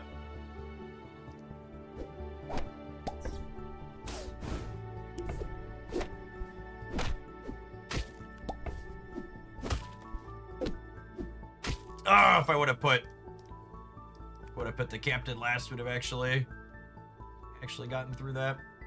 Oh, there's Dawn. That's a really early Dawn. I don't have support for him. Oh, Fairy Dragon support for him. All right, do we do that now? Poor Dawn.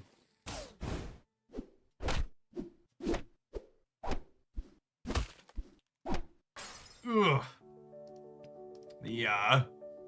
The witches get real big real fast. Them spiking Boonwillow is just like best possible outcome for him.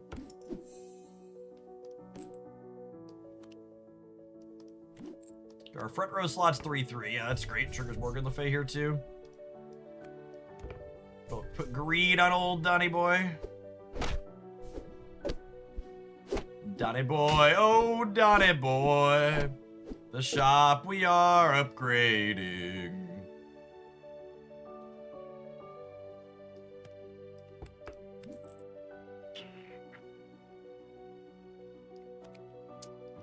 Love any of these. I guess we'll Midas here because it triggers Morgan. Have a gold ring, so it makes him bigger from that too.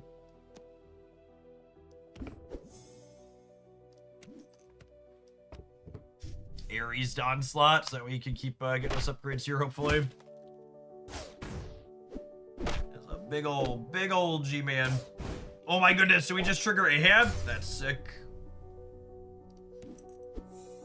You get to pick 2 pixie buffs, and hunt characters get bigger. Yep, that sounds great. How do you feel about silver? I think I'm into it. I think I'm into it. Into a Starlight Star Bright. Makes our board huge. Ahab doing the thing feels like, especially this late. I don't think I've ever triggered an Ahab this late into the game before.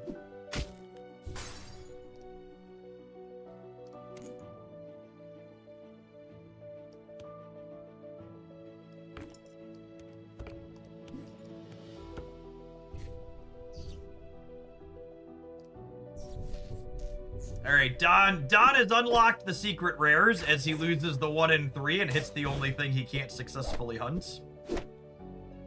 Freaking Don!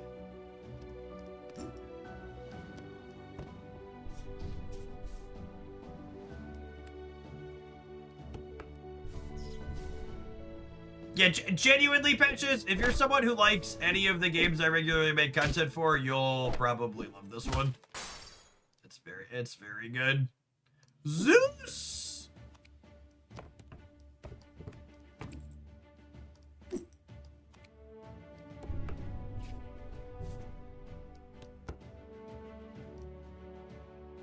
Oh, damn it.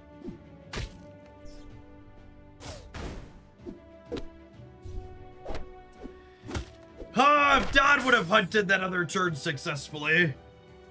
Yo, that feels like a tough 4th place. I actually haven't drafted much Jack Sparrow. It's Hercules Blackbeard stuff.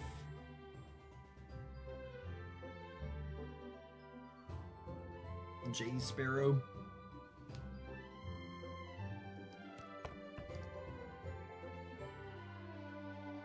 I'll try toys one more time. We've not had a successful toy draft yet today. Makes me sad.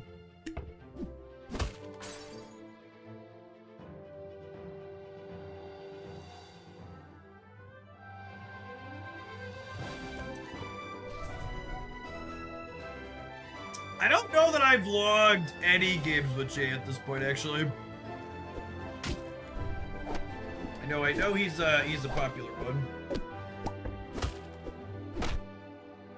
Tie there is lovely. Take Jill. Character or shop's rarity, not Prince Charming. Nailed it.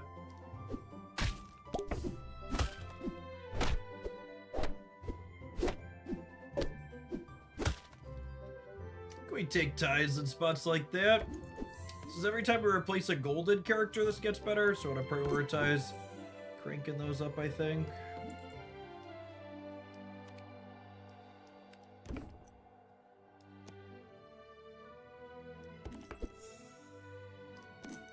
I think I've ever triggered Icarus. I think I've done Icarus once or twice, but he's not super good.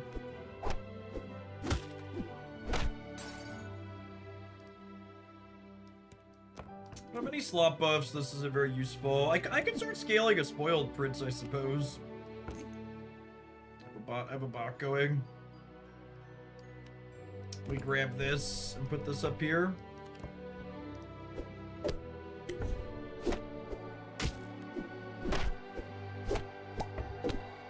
Freaking Santa Claus, chat! Freaking Santa Claus. Get out of here. Get!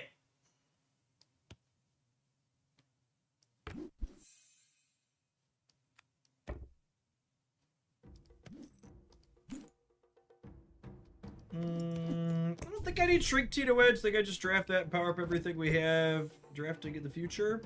Goody Toy is lovely. Oh, I want to put Goody Toy in my first slot, actually. So I wanted to get bigger from my my Captain bonus. Excuse me, what?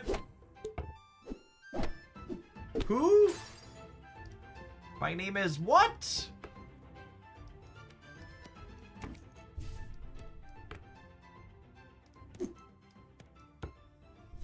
At least we didn't take a full heart from that.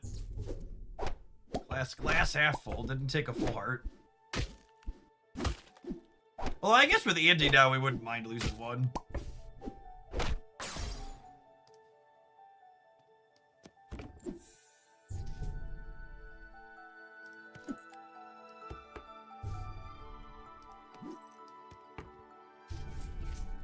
They got a whole new board. They did.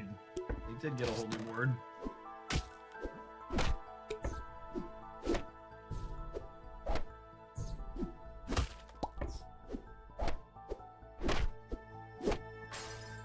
Right? Spoiled Prince carrying in the back. Chip on the ship.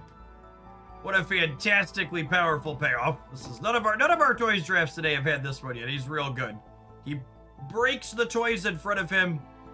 And then when he dies, he resummons them.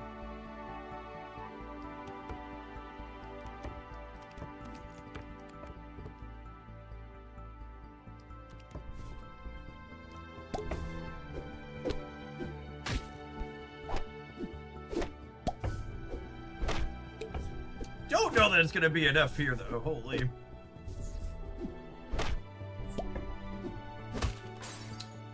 Losing a full heart does technically make Raggedy Ann better, because Andy scales every turn that's happening. So we've got that going on for us at least.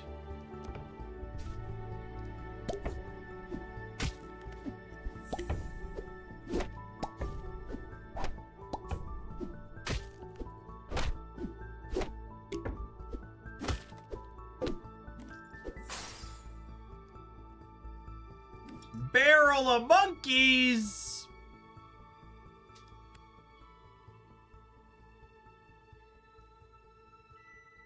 You can give up the prince now. And now, the fun combo we could do is...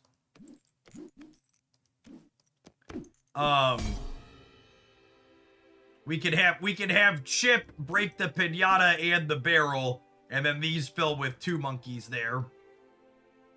Which is great. Now, actually, maybe I leave the goodie bag in the first slot here still. Yes, mop is what we're looking for at this point for sure.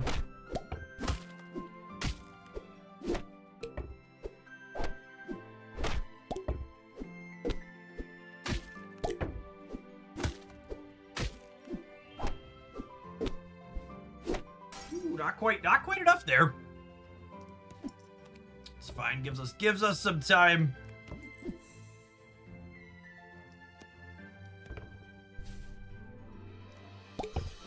It was in fact a lot of monkeys. Yeah, we might actually still only be playing for third here. We need a mop.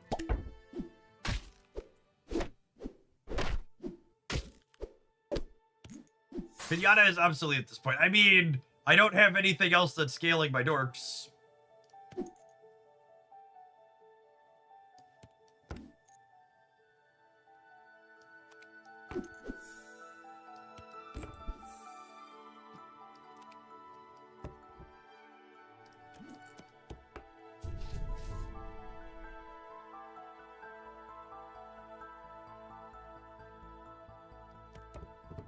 Is it this now to get extra hearts out of Indy? Probably.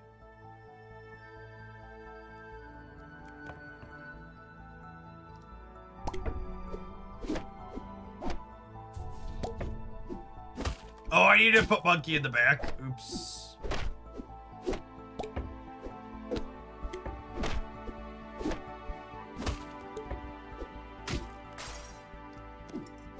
Not putting monkey in the back's a big mistake. This game's on mobile? Of course it's on mobile. All the good games are on mobile.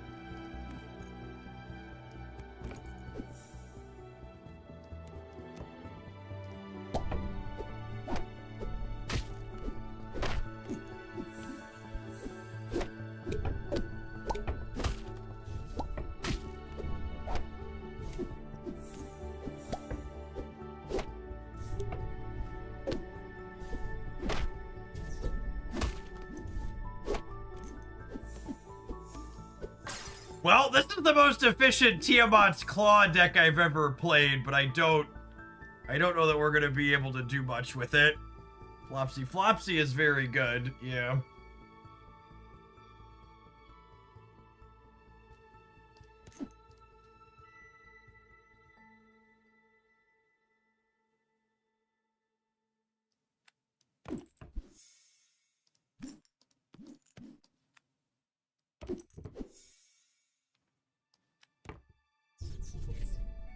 This is just another one of those, you know, like I've talked about. We drafted a good, consistent, decent draft, so we're top 3. But it's looking like first is not gonna be in the cards.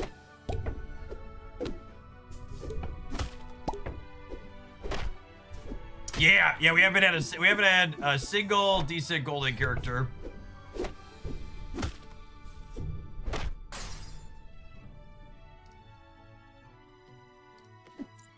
There's a spoiled prince. I think I'm actually rolling Lost in the Woods here to try and gold something we already have.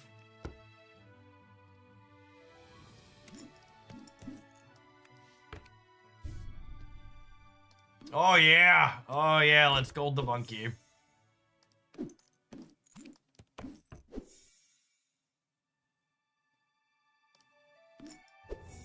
Yeah, so Flopsy here, for those not familiar, the leftmost character of their shop gets their stats. So once they get Flopsy scaled, the rest of their draft scales.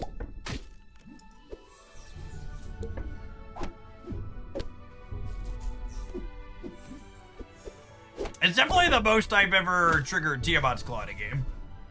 Yes, yeah, their Flopsy is 3,000 here. It's quite large. You can see they have multiple secret rare treasures. They are fully popped off. We got a top half. I get to move up some stars. I get a card for our captain. Excellent. All right, gamers. I need to take a brief pause for the cause. Let some adverts roll. I need to throw my my cream cheese back upstairs in the fridge before it goes bad. We're gonna do some snap-a-lapping when we get back. For those that are Once Upon a Galaxy enjoyers, like we're gonna end tomorrow's stream on Galaxy as my game plan. And if you haven't checked it out yet, and you enjoy my other content, you absolutely should. It's a ton of fun. Shout out to them for sponsoring my content lately. Check them out on Android, iOS, and PC using my link there in the chat. BRB gamers.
I love that they made this game good on mobile first instead of just being a crappy PC port. Unironically, and this was the same thing that was true for Marvel Snap 2. And why, like, when people ask me about other games like Bazaar and some others, I'm like, those like, the number one sign that like the people making Bazaar didn't really get a core part of the space is like these games being mobile first is so important.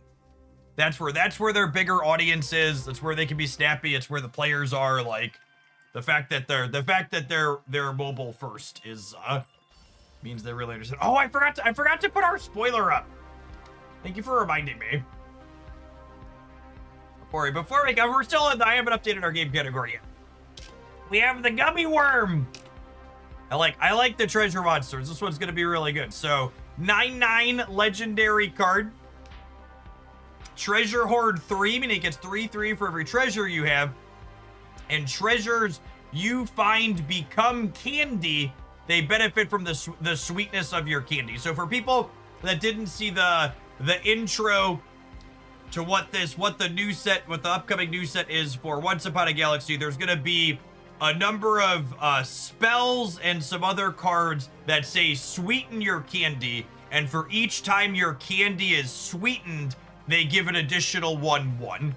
So like an example for this one is, imagine you pair this with the dragon that every time it dies it gives you a claw, and then those claws count as candy because of the gummy worm, and then every time you sweeten, those claws give a bigger bonus. Yeah. Are the cards rotating with the new set in Galaxy? No, it's just adding additional stuff, David. Also, like, the art and the flavor here, the gummy worm, like, their design teams are so good. Really, really enjoy the puns and the quality artwork to go with them.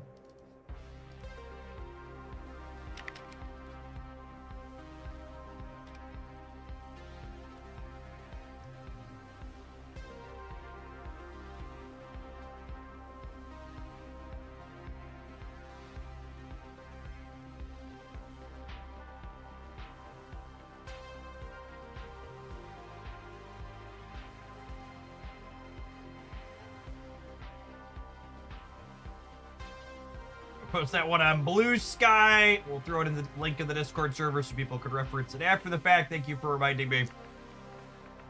Needed to share that.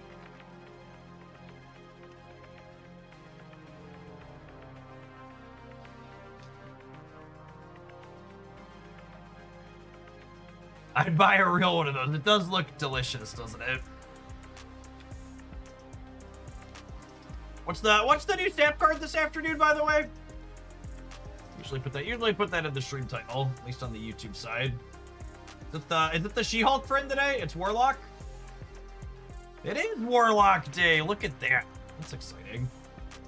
And by Warlock Day, I mean it's Mobius and Mobius release day.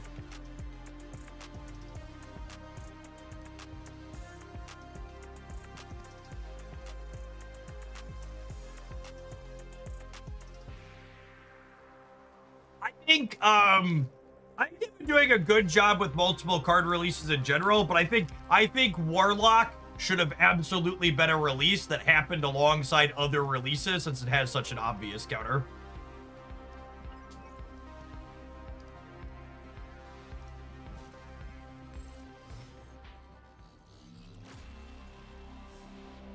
Animated frame.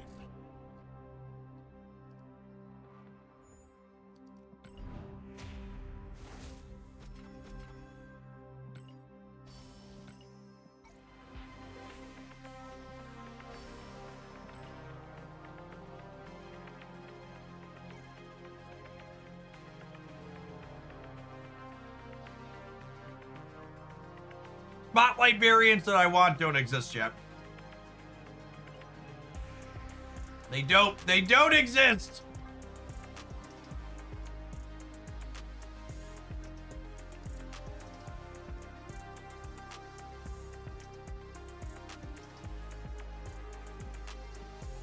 Should I buy a bunch of black cosmic borders to save my tokens, chat? I mean, these are as good as 1,000 tokens for me, yeah?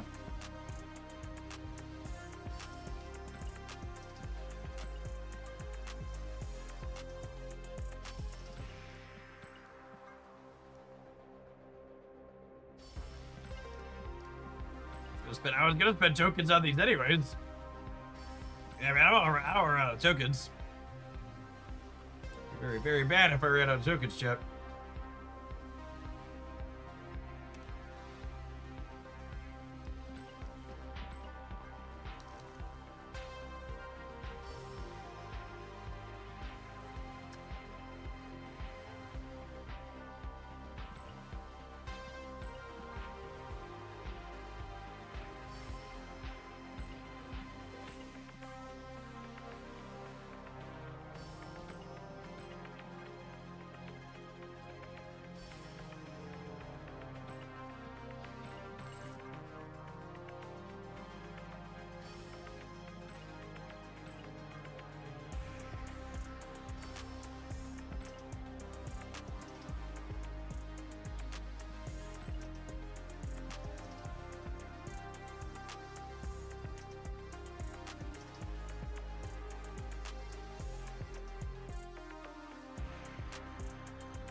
even actually gonna spend all these Doritos. I kind of like the idea of getting a bunch of random boosters, but this is like, oh, I can only buy them once? Oh, okay, I understand now.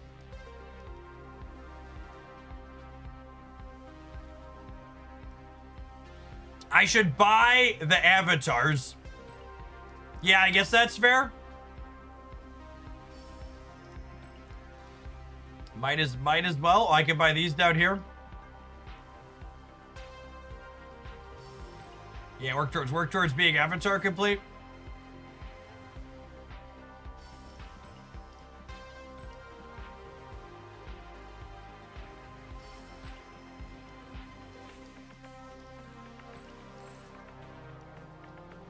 I do want to try and play enough over the next few days to get the Deadpool variant.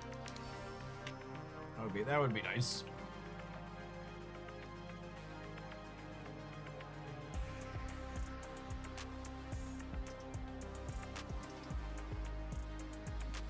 All right.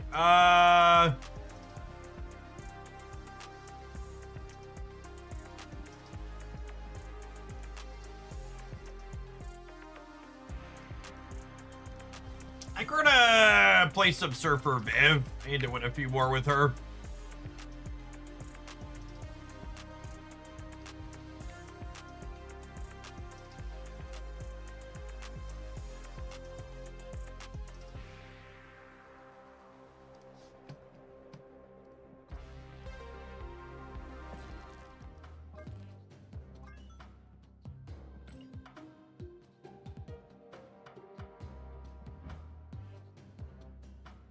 Should I split him so he can have a border? I should probably split him so he can have a border.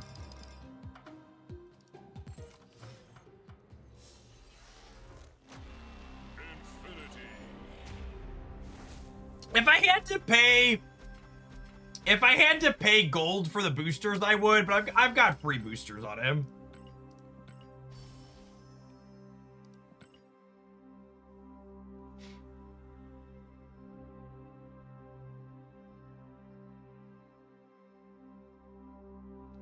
My niece had to get aortic valve surgery and she's 10. The cost I paid after her insurance was $57,000. The cost before was $59,000. The insurance said pre-authorization was not obtained prior, even though she could die and needed the surgery ASAP. That's so fucked up.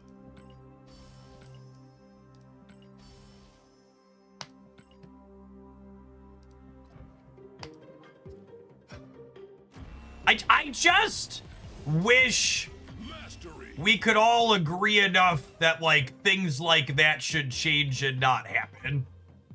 Like, it's so wild to me that, like, the racists are so racist and evil that, like, they can't even be like, we should at least make healthcare better.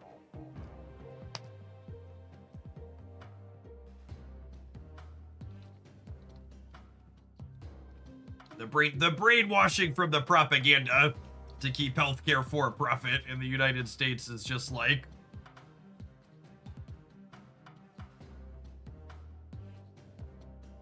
just abhorrent.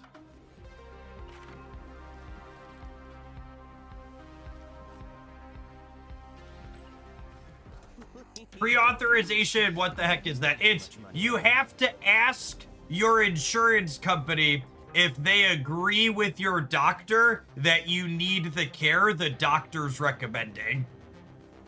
Because the insurance companies exist not to provide care, but to turn a profit, and they don't make a profit by paying for things.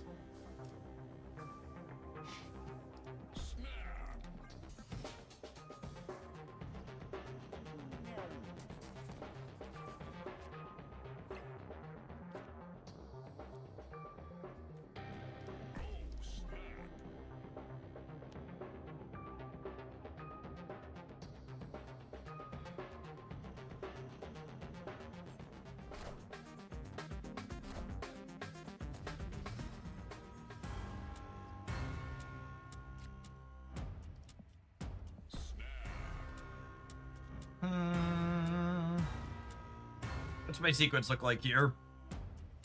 I don't think I'm playing Torch. I think I want to play Shaw, and then Torch is a 3 plus a 2 on turn 5.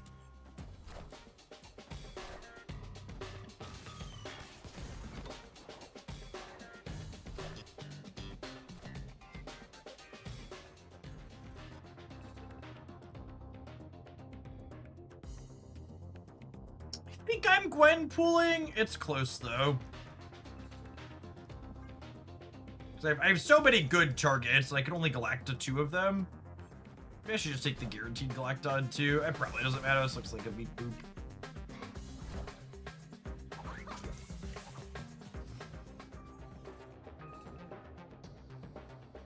The Galacta taking 2 of the 3 Gwen pull triggers, just like reaffirming that I should have done the other thing is, oh well.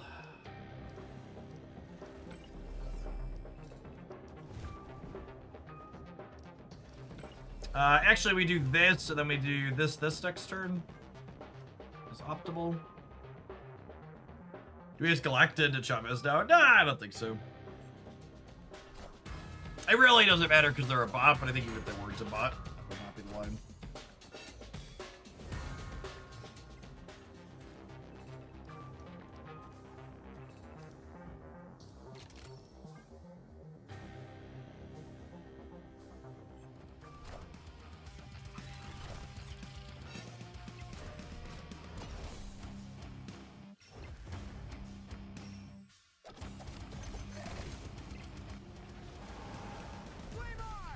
Benjamin decided to start us the morning off by gifting us 24,000 bubs and 150 nachos.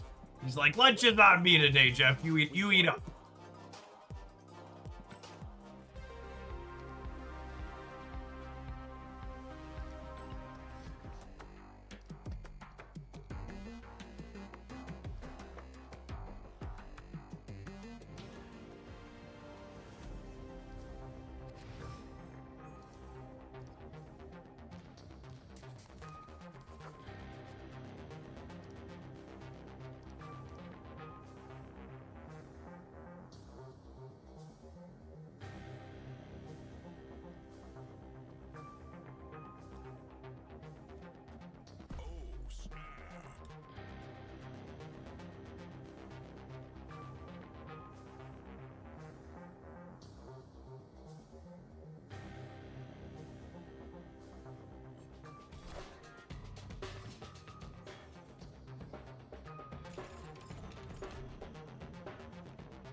No 2 is sad.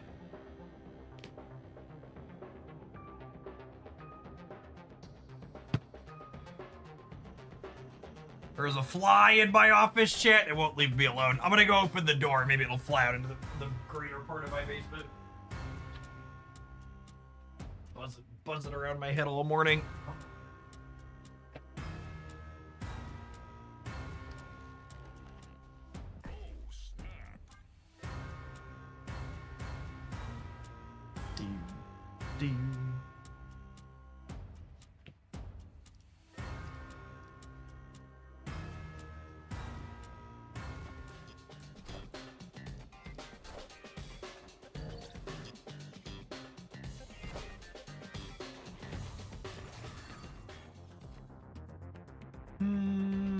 I think we're galacting.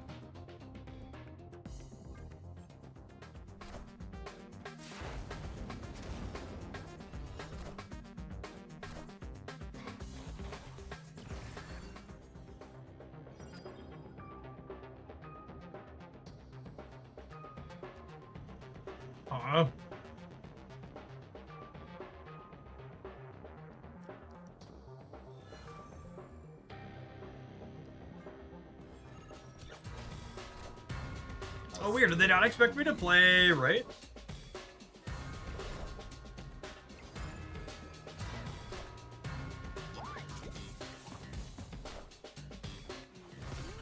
That is a big Captain Carter.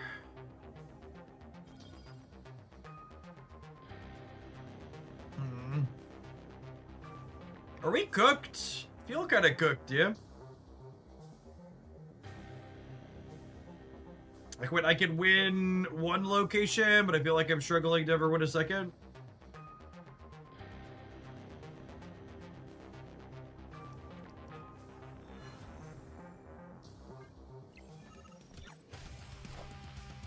We are the future. Oh, wow. Wait, I'm tying the right, and then I win the breaker? Oh my gosh, and they won me the left because of the clubhouse.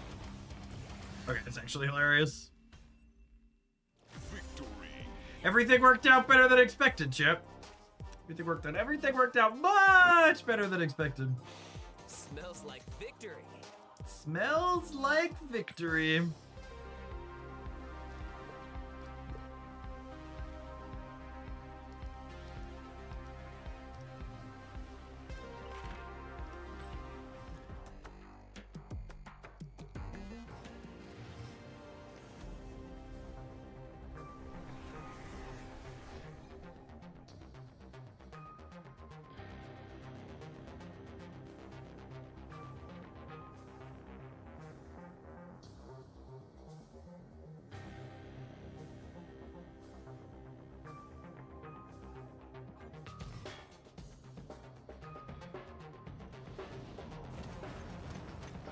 Where were you last turn, Vibranium? Was when your people needed you.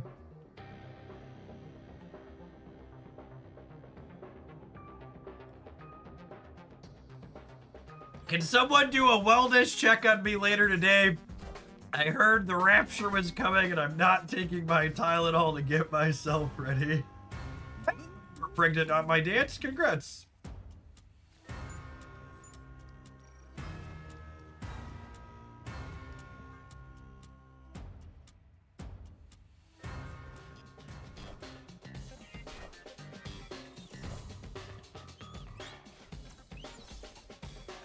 Cordova, thank you for the 2.5 years of support. Appreciate that. Welcome back.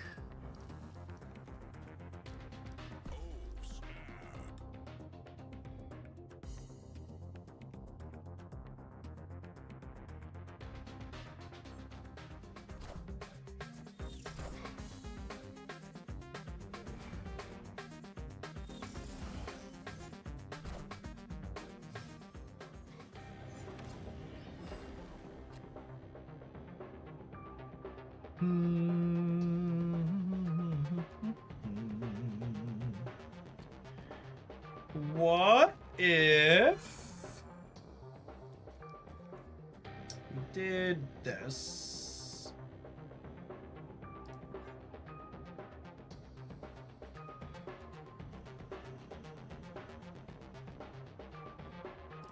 Or do we put her here? I think we put her here, actually, right? And then we, like, Sebastian show us her for the last turn. Oh, yeah, I need to stamp one more time. Good call. Oh, my. Oh, my!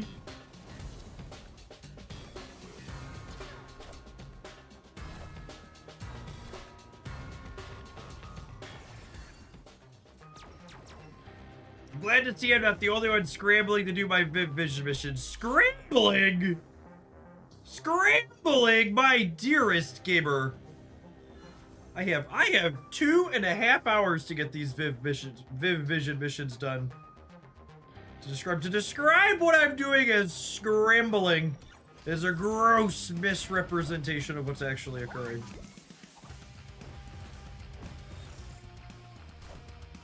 I want the throne.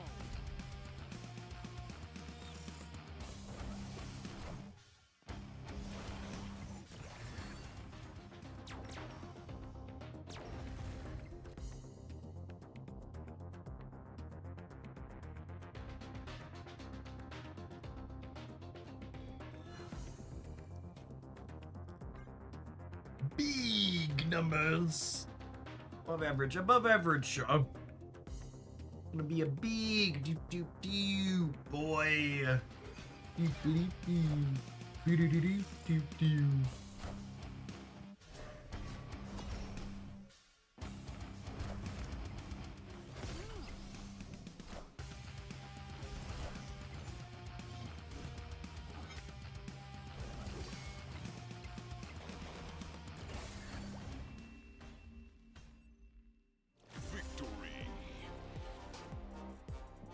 I love this game. Look at that. Just 300,000 more nachos to go. We've won with Vision in my deck. They said it couldn't be done. But it could. We did it.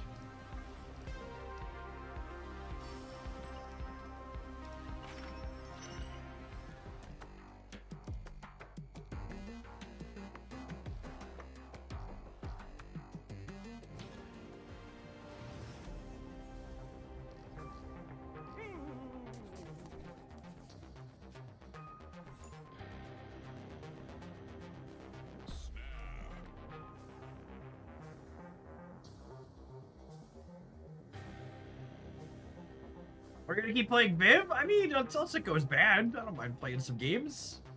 This deck's fine. I don't mind surfing. We're up so many bubs this morning, chat. You want me to quit while we're up bubs?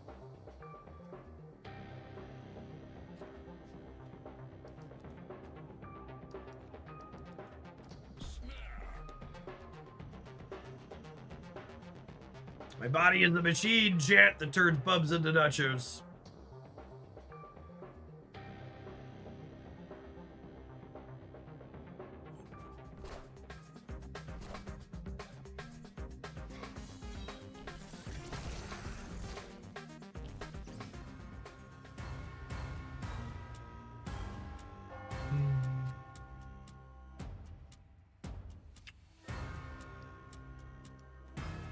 Yes? Yes.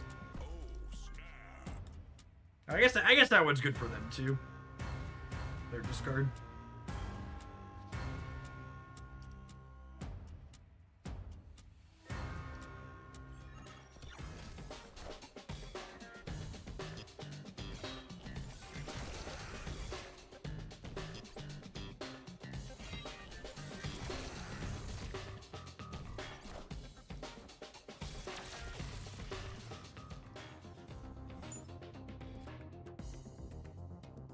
He's a big boy.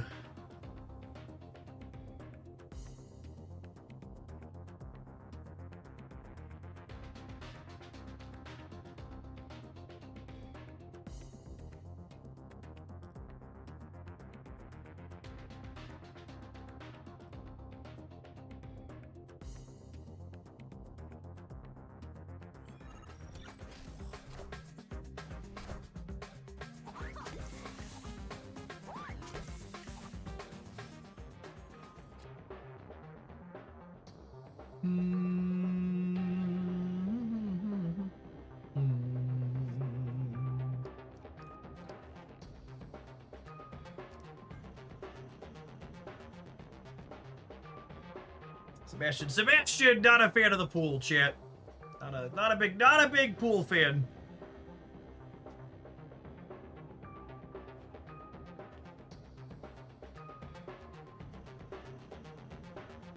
There's fingers crossed. There's a surfboard on top of our... What's the ideal state here is there's a surfer on top of our deck, and Mr. Fantastic reduces the cost of one of our 3/3s. And then we can go surfer plus 2 3s.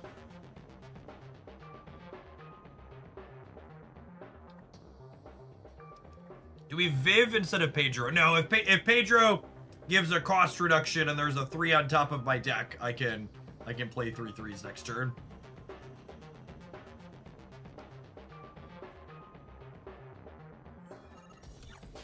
You gotta remember the Surge is gonna double trigger on top of my deck here.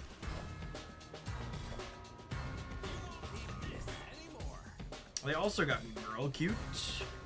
Alright, scored is 12. Okay, so they have 12 power scorn plus whatever they draw for the turn.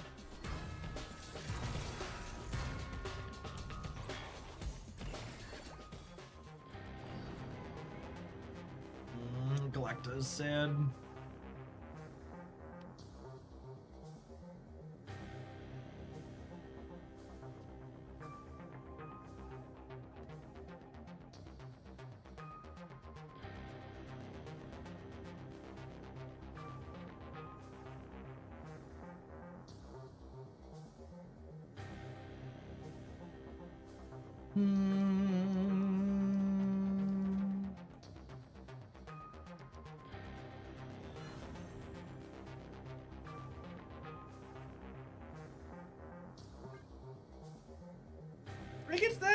Question mark.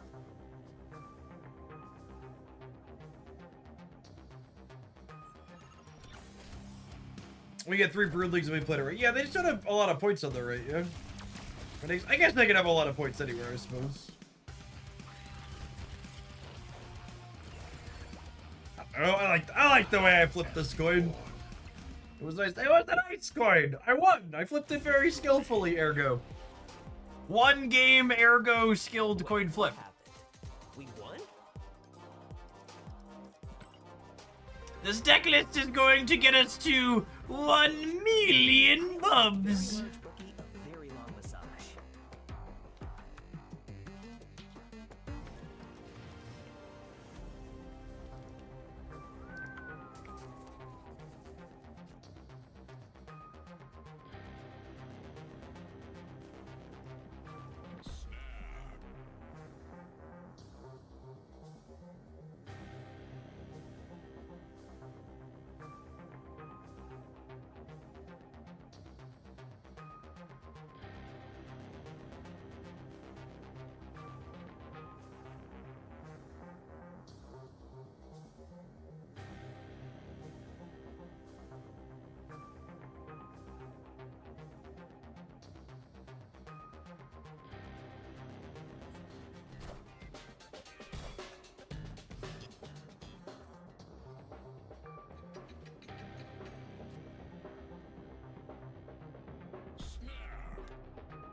Are you gonna make me do Viv Vision, Jeff? We find these surfer buff things for Viv Vision. This is easily Viv Vision's least embarrassing archetype. I personally will not be surprised if Viv Vision gets a even 2-point, as much as a 2-point bump here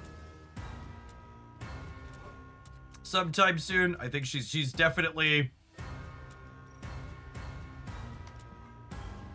She's definitely one of the weaker cards we've had a while. I could see her going as high as a 3-4. I bet her stats are not good. Victory. Opponent is just converting bumps to nachos. We take those.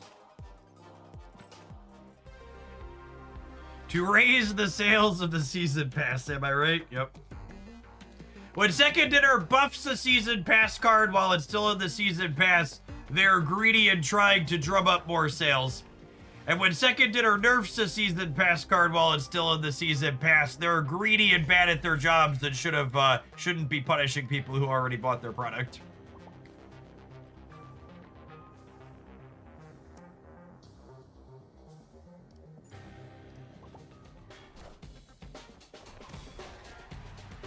It's really funny to me watching like the spiky types from watching the spiky types from other card games like try and wrestle with the idea in their mind about how Snap does card balance, where they like, it's not like Magic the Gathering or other games they can just like buy the obvious busted cards because they're gonna stay busted. They need to like, don't you dare, don't you dare, oh my goodness. Well, that might be really bad. 1 in 4 that's really bad for us.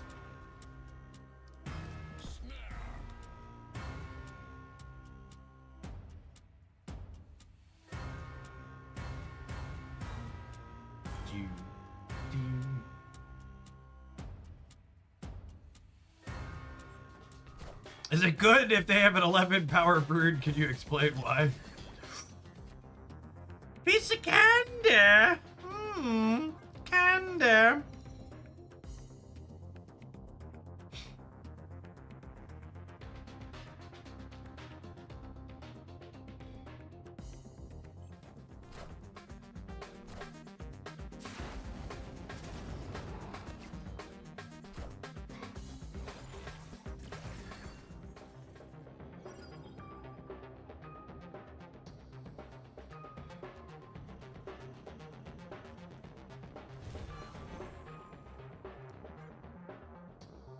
I think I'm doing this, and then we'll go Brood Surfer on the last turn.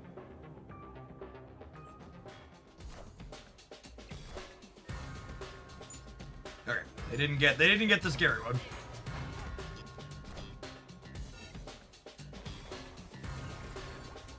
They didn't have Frigga either, which is also good for the home team.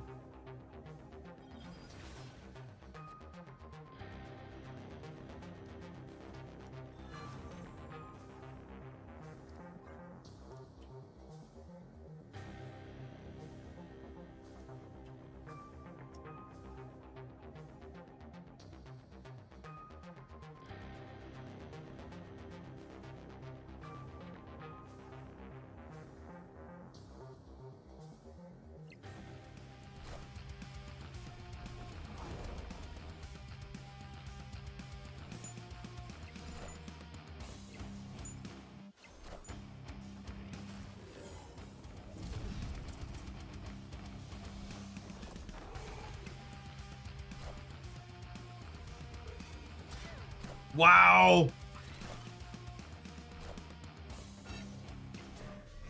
We'd have won if I hadn't played Nebula.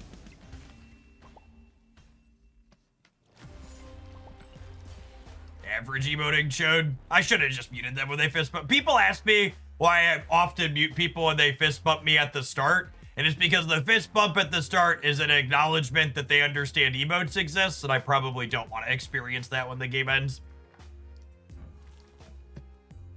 Yeah, I should have. Fun stats thing. The best performing builds of Victoria hand stuff don't play Juggernaut, but the most commonly played versions do because Marvel stat players have a sickness that's only solved by breaking their opponent's shit. Man, I'm preparing myself to be disappointed with Thursday's OTA. So that way, if it's not disappointing, it beats expectations. But I'm going to be really sad if they put back a bunch of the tech cards. I feel like they're going to, even though they don't need to. But man, this game is so much better with all those cards being weaker. Havoc, thank you for the 6 months in advance.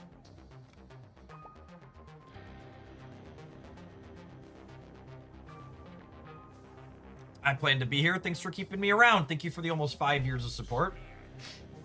Good morning, good morning.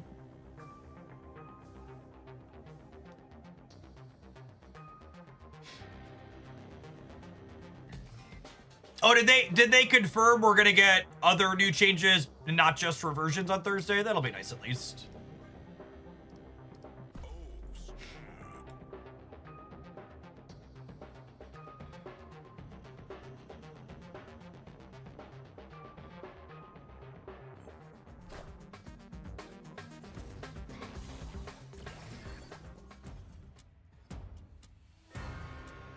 They're going to tell everyone they were impressed with all the data that they took in, and they're going to take more big swings like this in the future. That's the full Cope hope right there. Victory. I love this game. Per Glenn will include a normal size balance update along with any revision in 2 weeks. Nice. Sweet. Well, that's good at least.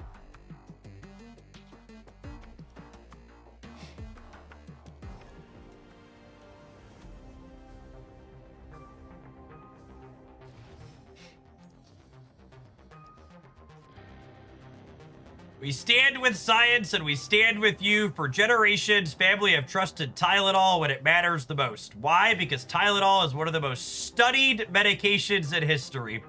The facts remain unchanged. Over a decade of rigorous research endorsed by leading medical professionals confirm that there's no credible evidence linking acetaminophen to autism. Acetaminophen is used worldwide as a first line of defense and pain relief for fever reduction. All right, hold on. Sorry, but apologies. For pain relief and fever reduction at the recommendation of independent public health and leading medical professionals in accordance with the product label. High fevers and pain are widely recognized as potential risks to a pregnancy if left untreated, especially in the first trimester. Remember to talk to your doctor. Yeah, this is huge, actually. There are going to be pregnant women drinking the Kool-Aid who put their unborn babies at risk because they're not going to follow the advice of medical professionals because a career grifter and conman told them not to.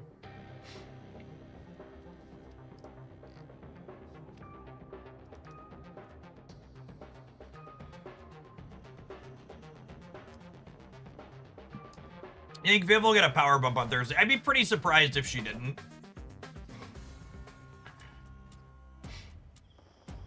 The suffering is the point. Yeah, unfortunately and unironically, you are correct.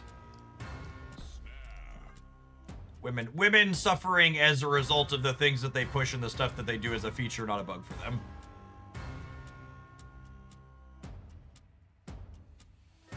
Pro-life is never about the health of the baby. It's always been about controlling women and their bodies.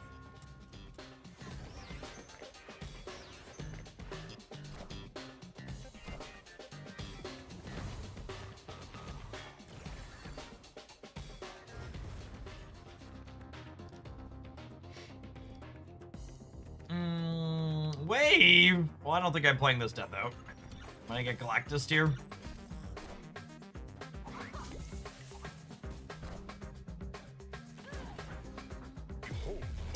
Death getting 2 of my bonuses there is quite unfortunate.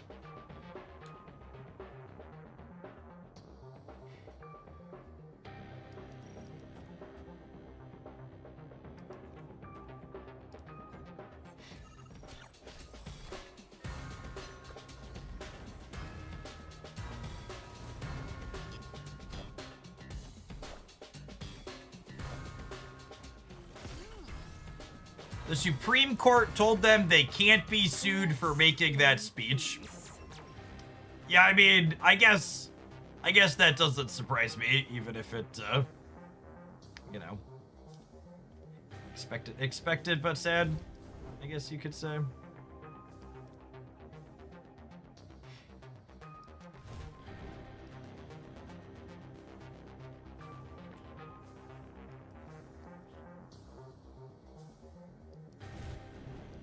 Man, I don't know what I want to do here. I think it's this. I'll do this next turn. Yeah, there's a 7 turn. Yeah, I'm aware there's another turn.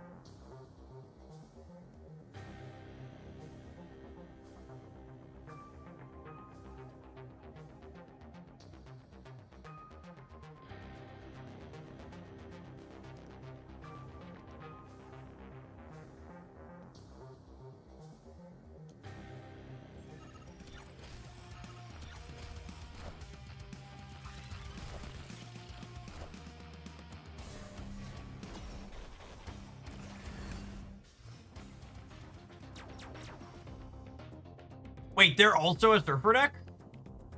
Okay, I wasn't expecting that. I think we're in a fight spot though, right? 'Cause this is going to 16 over here, and this is getting 2 more, and then we're going 6 more here in the center.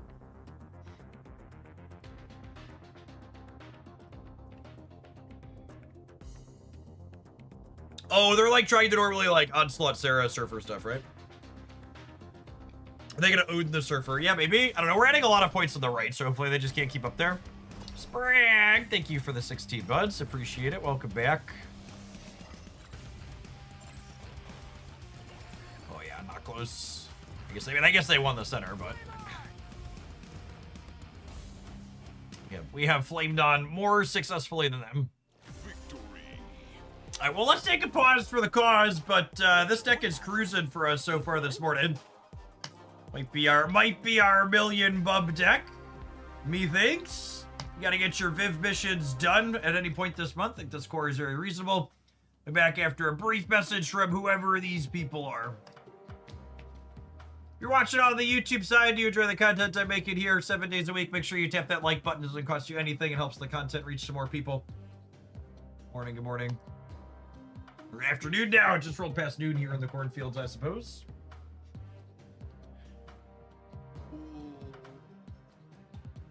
Why are we playing Nebula? It's just a efficient card. You can weave it on curve. Need something to do with your energy on the first couple turns of the game. She's a fine, typically 1/5. You need to be able to fill your locations in for Captain Carter and Captain Carter and Human Torch. Viv seems okay, better than some other season pass cards that have been released. Is that true? I think she's probably the worst season pass card this year, yeah? What are our season pass cards this year? You're gonna make me go look. Release dates. She's definitely worse than Galactus. What was our one before Galactus?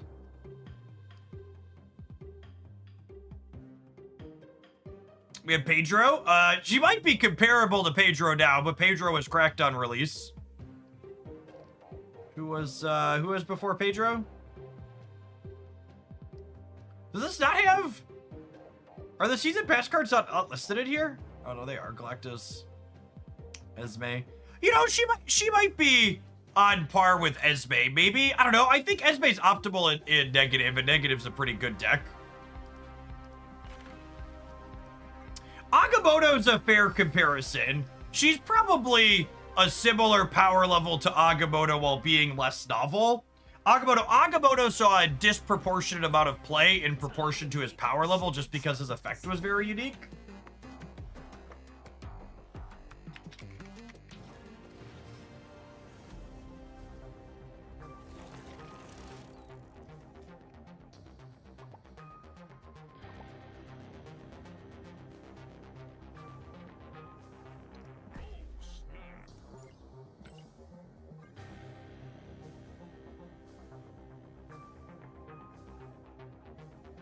Yeah, we had some absolute bangers this year. Sam Wilson and Merlin. Merlin's probably numero uno for pass cards that released this year, yeah? I would be surprised if we get a pass card better than Merlin this year. Crimson, thank you for the over 2 years. Appreciate you re-upping that primer. Welcome back. Holy crap. What a lovely unicorn.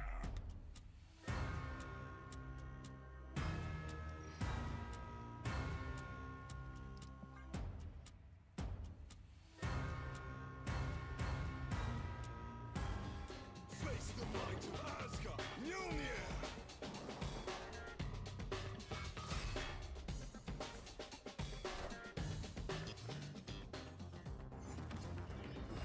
Damn it, Viv. We've talked about this.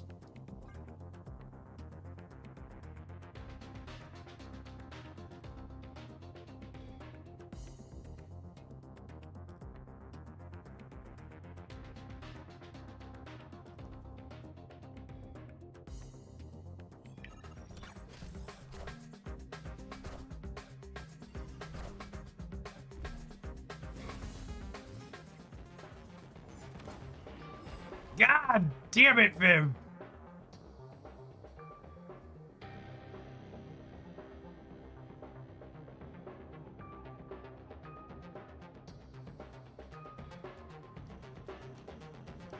What do we think about this to guarantee she goes here?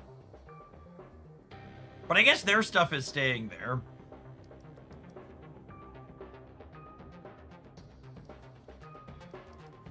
This should be winning here, yeah? And then I could go Shaw Surfer.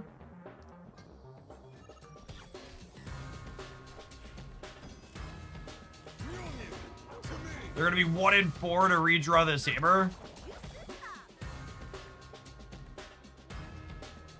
Oh, I need to remember to stab. Okay, so they have the hammer.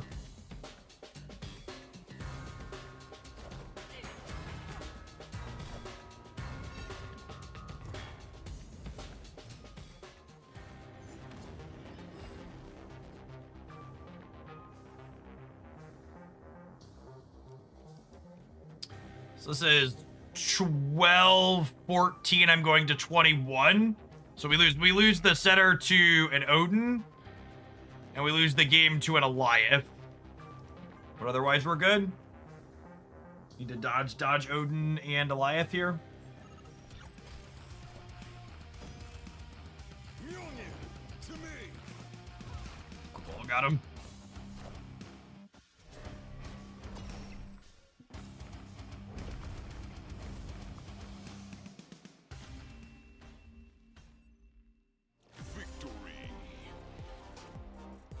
Our vision was entirely uncooperative, but we still lived through that game, so that was nice. That's nice.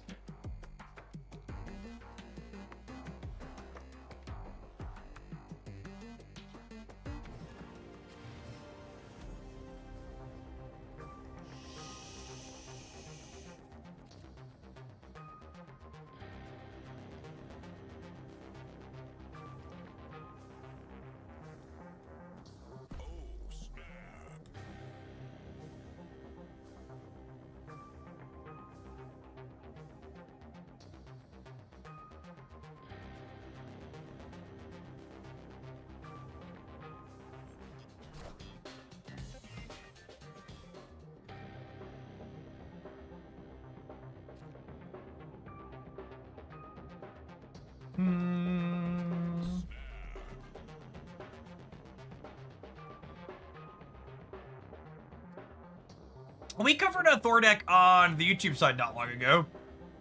I think it was it Pixie Thors? I forget which build it was, but it was alright.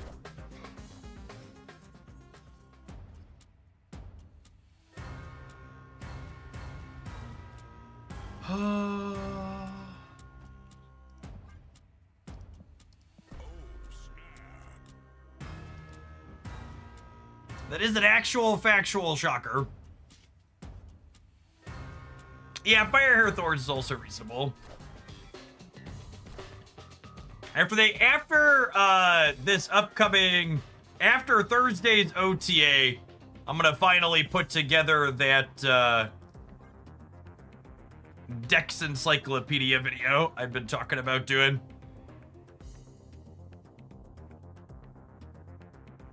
It's probably gonna be like an hour. I think I've got like 50 or 60 decks that I want to cover in it.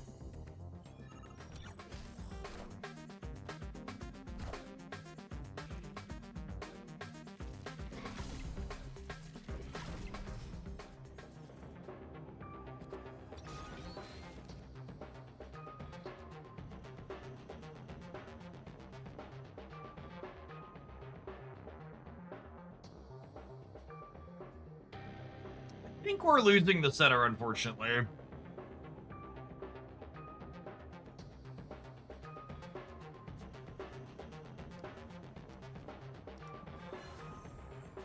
I don't know that this is enough to win the raid.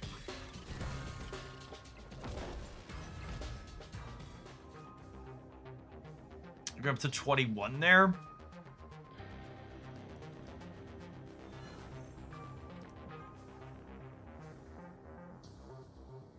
Twenty-one's beating Ultron there. Are we beating Ultron on the left? We're at 12, 15. Yeah, are we beating him? There's no strings on me. Because I was curious, I was looking at Snap.fan. It looks like Elsa was the only season pass card that ever got nerfed mid-season.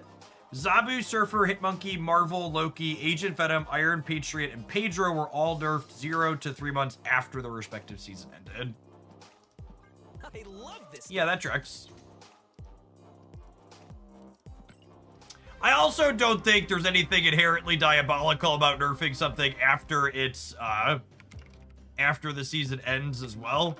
Just because once the card becomes free-to-play available, they almost assuredly have more data on it, yeah. Still no gold for Pedro. Elsa sobbing her. To be fair, Elsa was like really cracked when she dropped.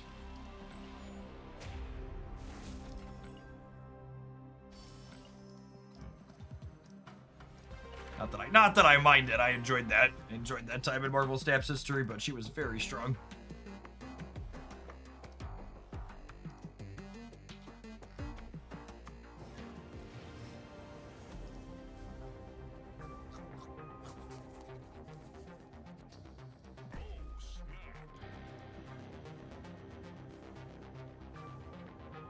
Can Angela be reverted? Angela's such a tough one.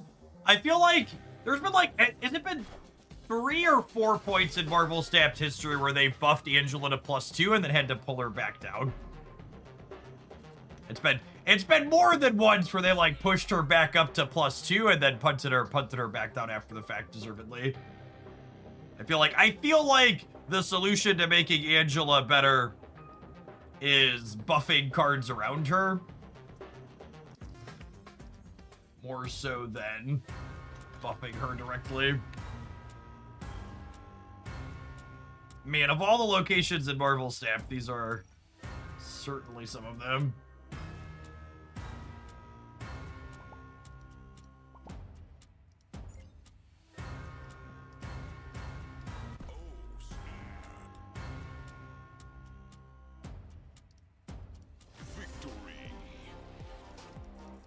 Alright, Bubs. Thank you. Smells like victory.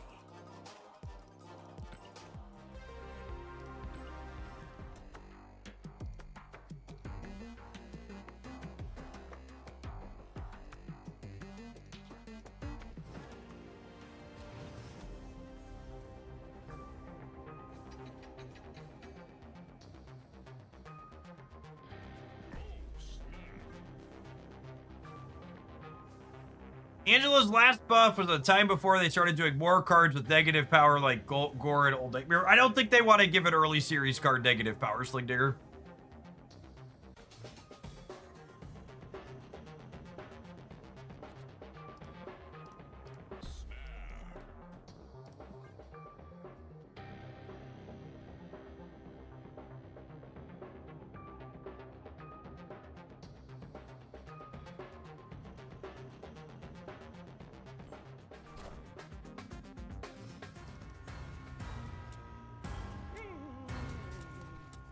You know, as a fun / interesting stat, talking about or thinking about early series things, I think my Marvel Snap 2025 Beginner's Guide is actually on track to be one of my most watched videos on the edited channel for this year. Where's it at? That's got almost 20,000 views. I think one of the only videos I'm gonna have this year with more views than the Beginner's Guide is probably the one complaining about Kid Omega. Shocker, I know.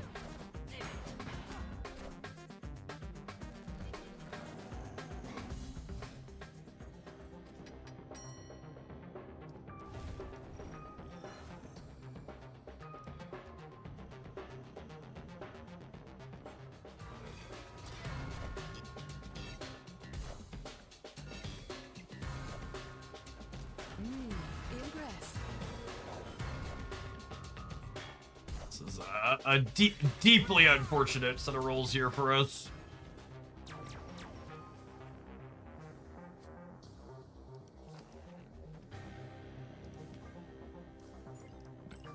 Goliath in the center and cry myself to sleep.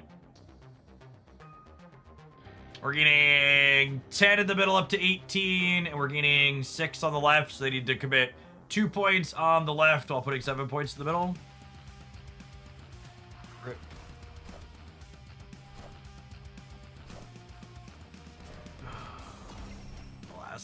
Alas. If the Brood hadn't come down, they wouldn't have been able to leverage Cannonball. Really unfortunate 1 in 5 to lose.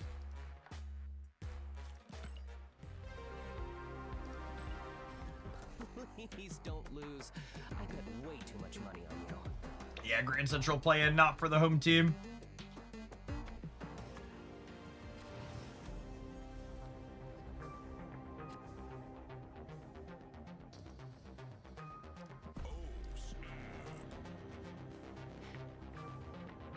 What changes would you like to see in the OTA? It's more about what changes I'm hoping not to see in the next OTA.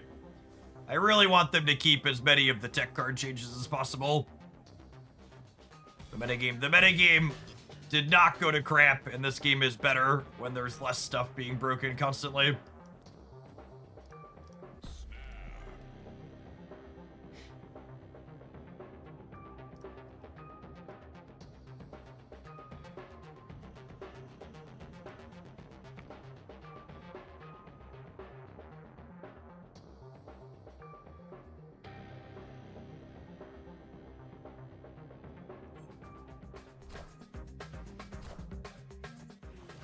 Oh, by the way, I should plug that more today.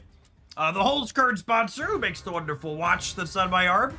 I've got one last $100 gift card giveaway for them before their sponsorship is done this month. So same as the other giveaways we've done in the Discord server. React to the post in the announcements channel to pick a winner for that Thursday night.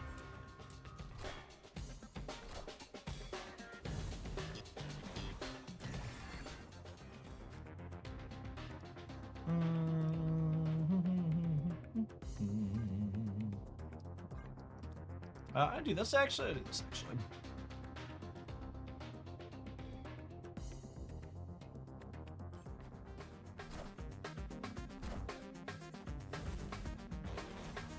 They are likely also a surfer pile.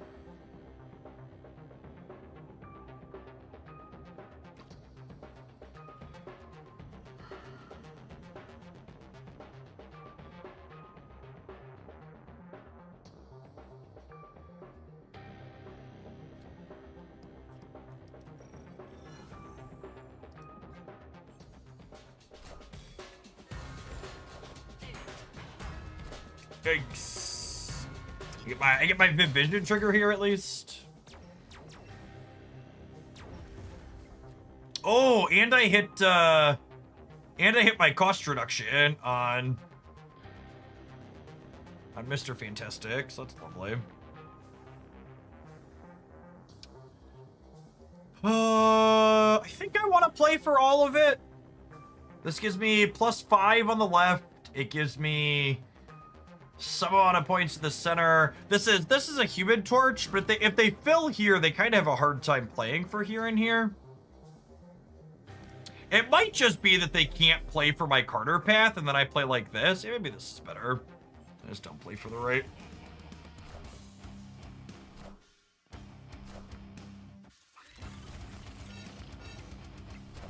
I lose the left by fucking 1 point.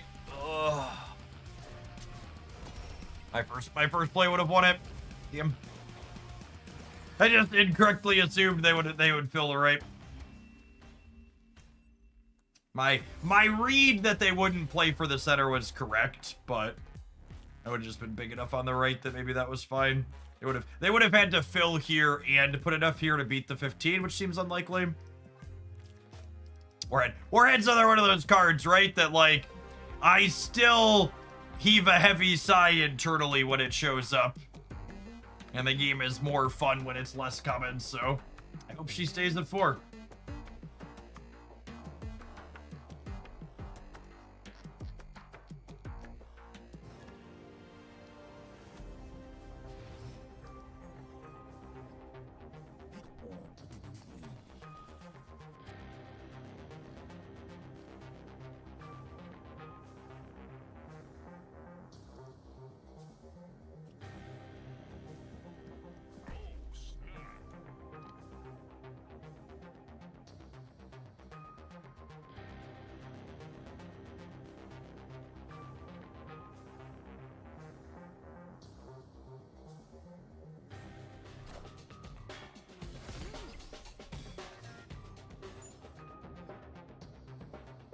Ooh, it's a nummy piece of candy.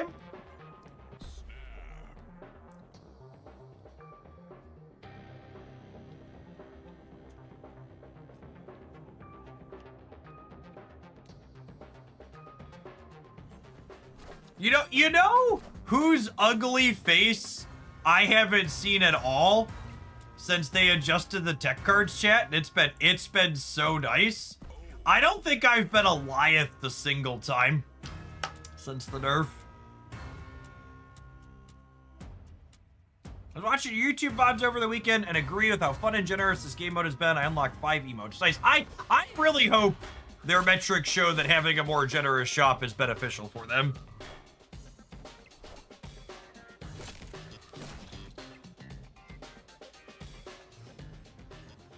I did get a Lyeth after the changes from a, you guessed it, Airship deck. Yeah, I mean, that doesn't surprise me.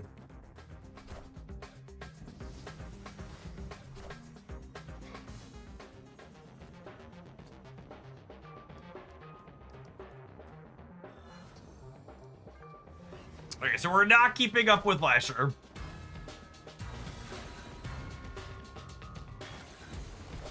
How big does Odin get them here? Does this beat Odin? I mean, it's our only line, and we're all in, so like we're gonna let the fireworks happen, but.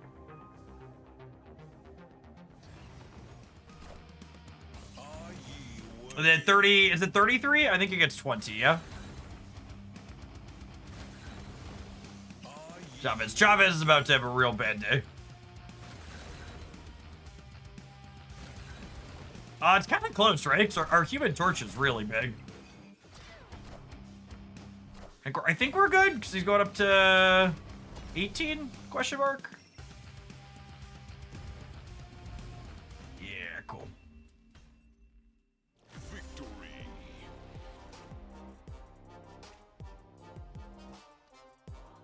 I love this game. All right, 1 million bubs. Got him in my sights, chat. 4 more, or 5 more? 4 more and some change. 1 million bubs.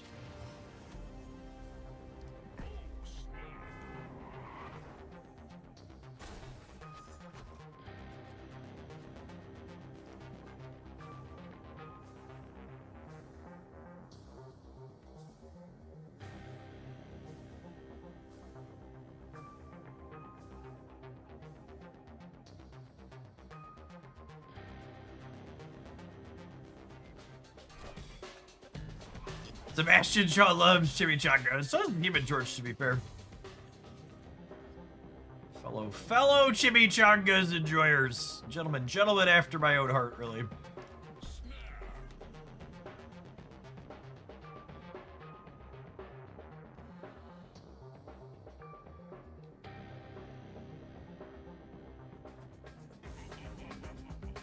Man, remember when Reed Richards used to get played out on? Reed Richards used to get played out on turn 2, chat. Pepperidge Farm remembers.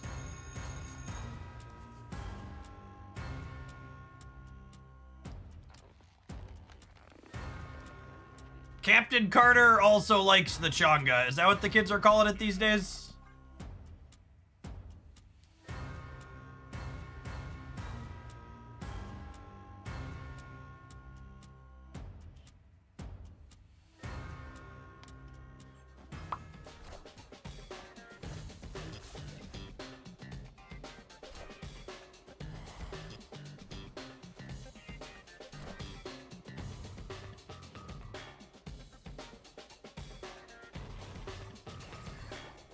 Lovely. What a lovely cost reduction there.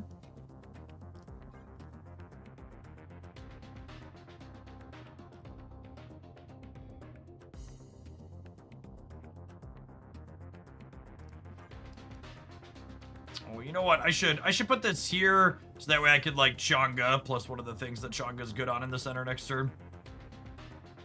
It's also a little better in the face of something trying to clog us.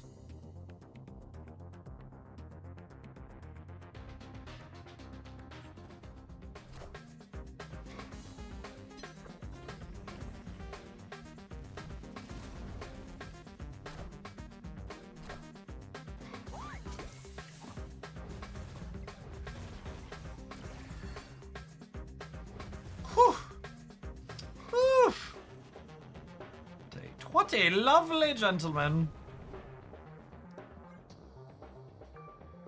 Gentleman and a scholar.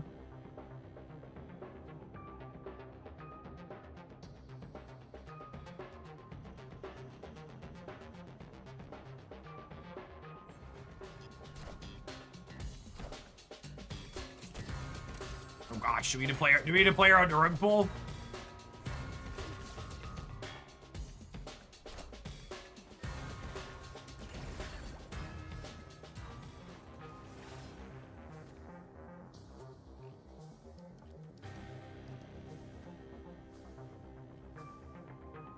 Again, if there's one thing you take away from my streams, it should be that one of the best things you could do in the clog matchup is proactively fill your location so you're dictating when you run out of space instead of allowing them to do it for you.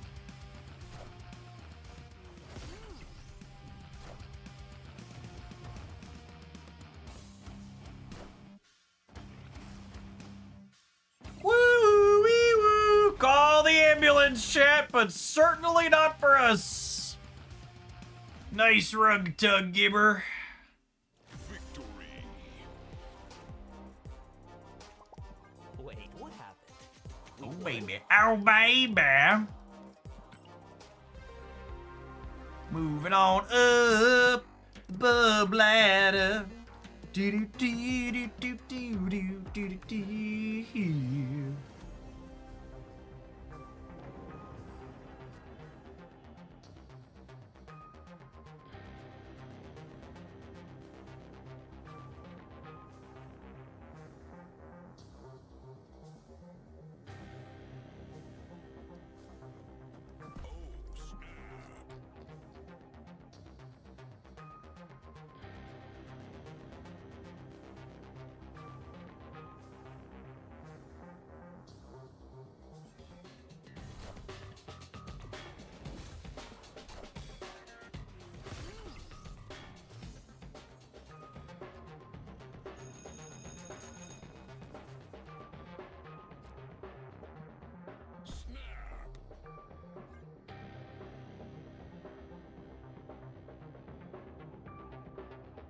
Disney just confirmed they're raising their prices again. There's no recession in Bossing, say. I think those are some of my favorite financial posts that are going on right now, where they're just like, such and such industry currently experiencing conditions only last seen during a recession. And it's just like, oh, huh, really? That's interesting.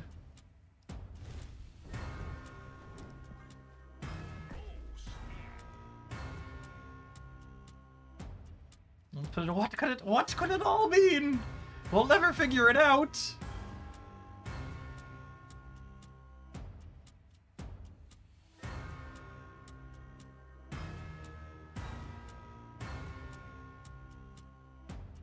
Disney's gonna put those numbers up because of the $4 billion Kimmel mistake they made. Well, so part of the reason why they backpedaled on the Kimmel thing is explicitly because they've had this price raise in their tank for a little bit,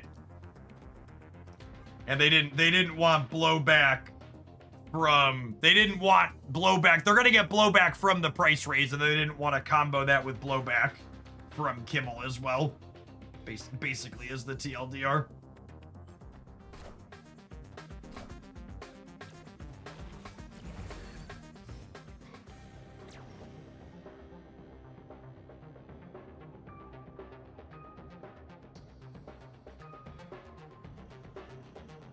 Is Kimmel no longer canceled? No, he takes the air again tonight. Although, I think I saw that certain, like, Sinclair networks or something or other aren't going to be covering him still.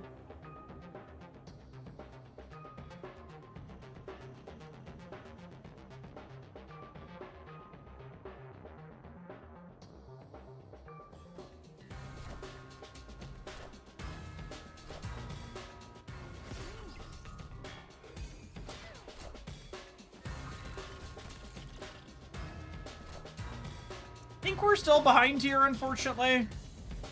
We're like on track to win the left, but the center and the right are gonna give us fits. Wait, can they add more on the right? They can only add 2 more on the right?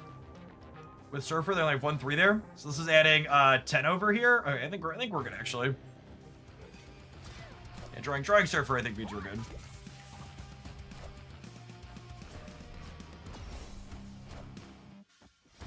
Yeah, because we're beating images here. We weren't beating images before. We're only gonna tie images, and that wouldn't be enough.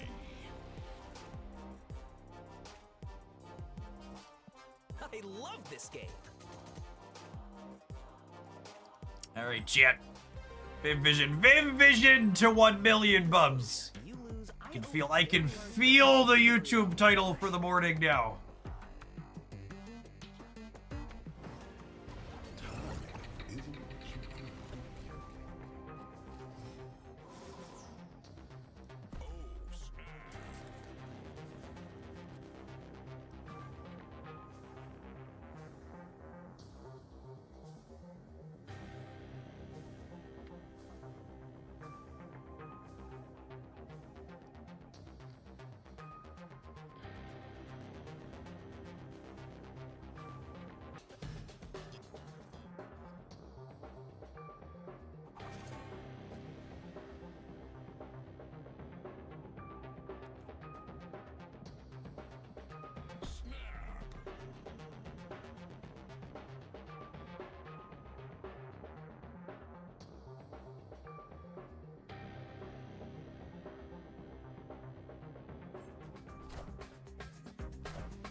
We'll get the Q2 GDP report tomorrow, and if it comes negative, it'll be the second consecutive quarter of negative GDP growth, which is how a recession is generally defined. Oh, that's interesting. I didn't know that particular metric.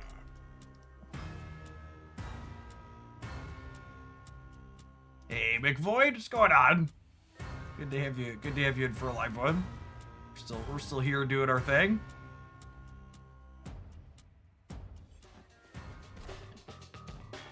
Whoever releases that report would definitely be fired. Accurate.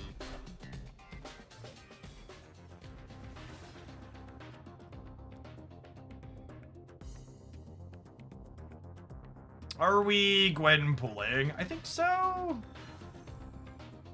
Question mark.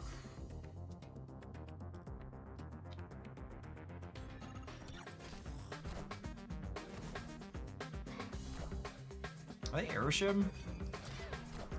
Oh, weird.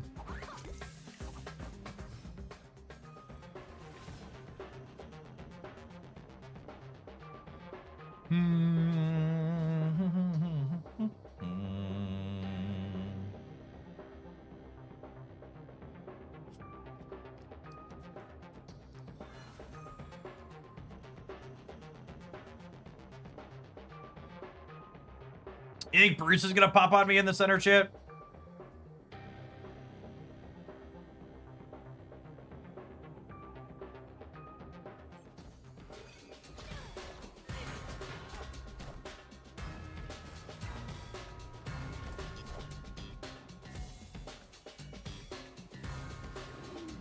Or Thanos. That's a name I haven't heard in a long time. Oh, that's a Surtur on the right. Fun.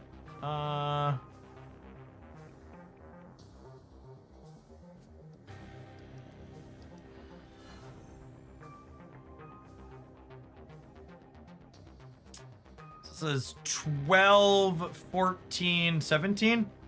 I think they feel safe in the center. Well, we might lose the left.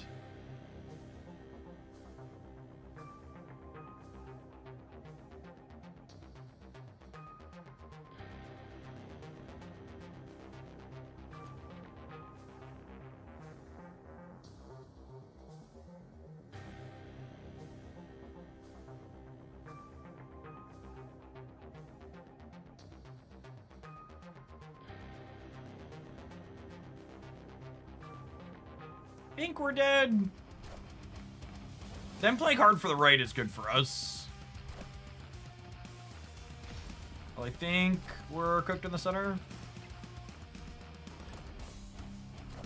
We're not beating 18, yeah. Murder Face, thank you for the 56 months. Come on, game. Talk about insult to injury.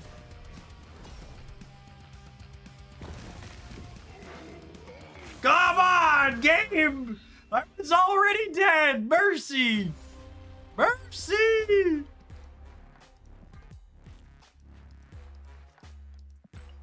I mean, we're up 200,000 bubs still, so like we're still well on track to hit our cool million.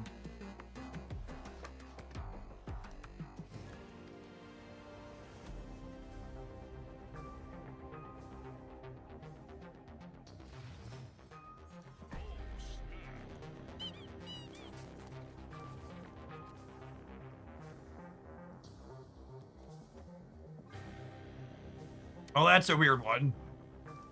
I should have snapped on one with that one.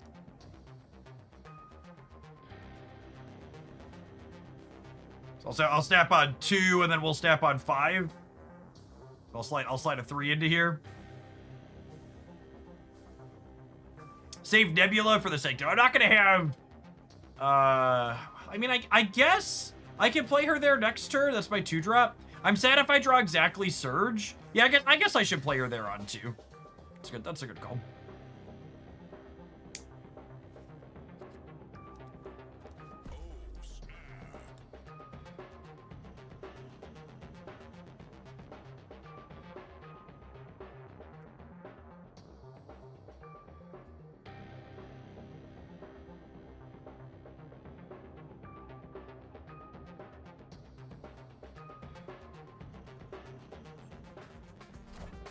Thank you for the 51 months. Appreciate the over 4 years. Welcome back. Limbo. I mean, it's good for a lot of our stuff, honestly.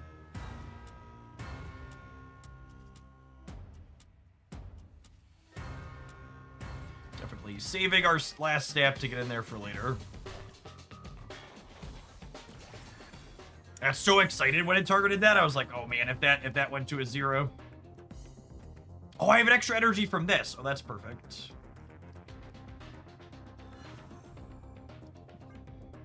I'm gonna play Galacta here, so if we spike Carter, she can go into the Onslaught Citadel with this bonus. There's Cerebro 6. Oh yeah, probably. It's a good call out.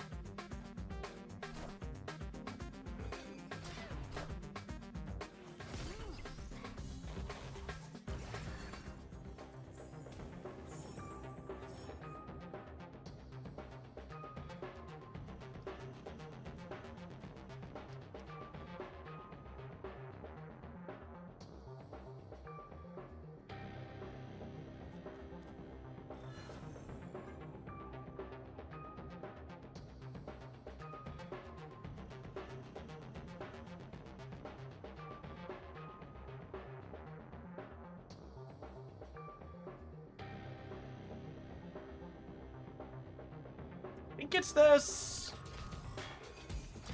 The Onslaught Citadel is gonna be tough to beat, especially with rolls like that.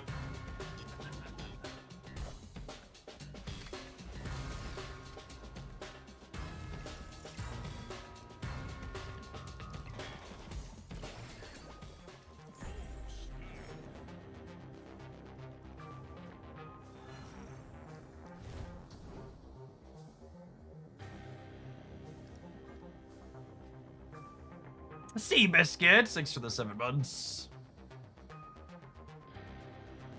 Looks like we are cooked, gamers.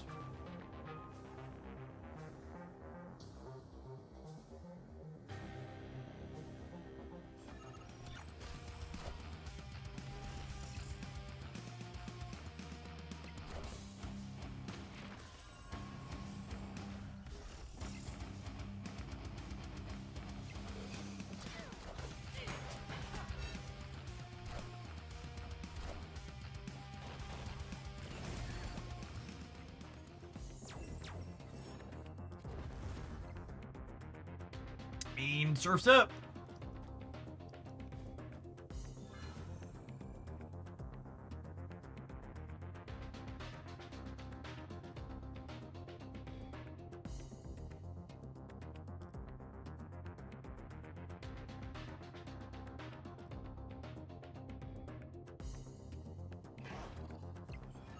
Oh, Cosmo. It doesn't matter.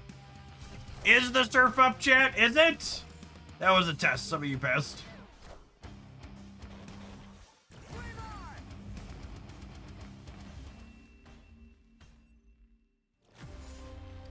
The surf was in fact down this day.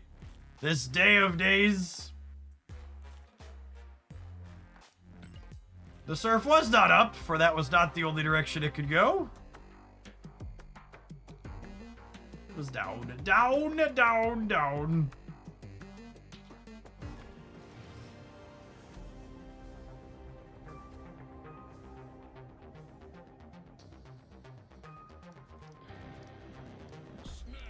You know, I haven't seen a Crimson Cosmos in a while. It's been kind of nice.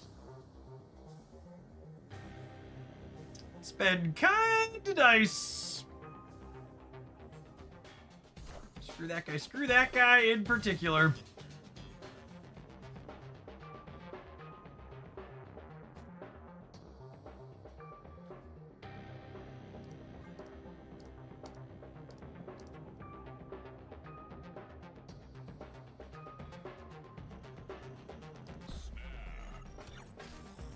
Anyone else feel like clicking the button doesn't actually register the snap with some amount of frequency in this game mode?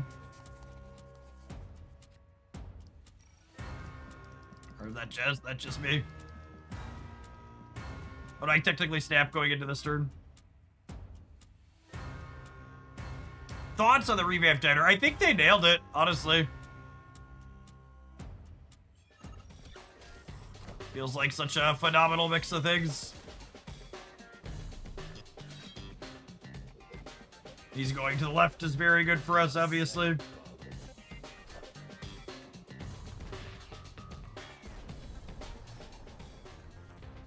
Crimson Cosmos surviving is most unfortunate, but it is what it is, what it is.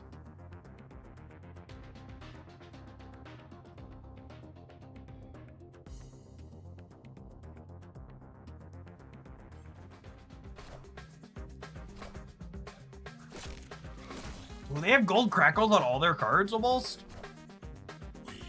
On a lot of them. It's real clean. What a game!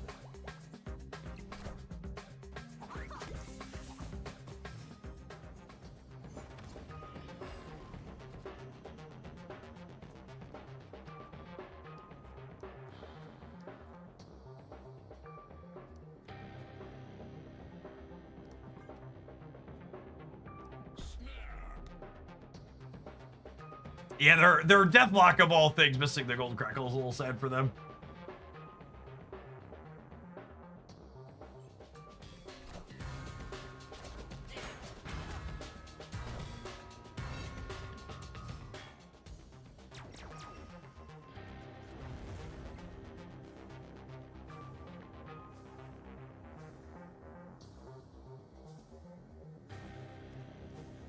And that seems pretty good for us, yeah. It lets us play for all three pretty cleanly.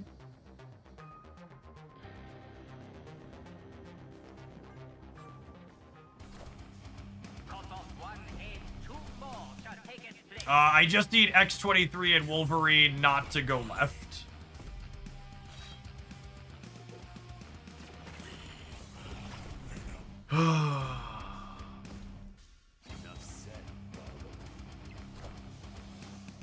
Man, the game ends.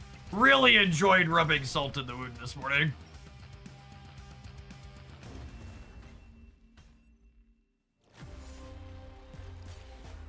Well, you don't want either of them to go left, eh, Hogland? What if both of them went left? How would that make you feel?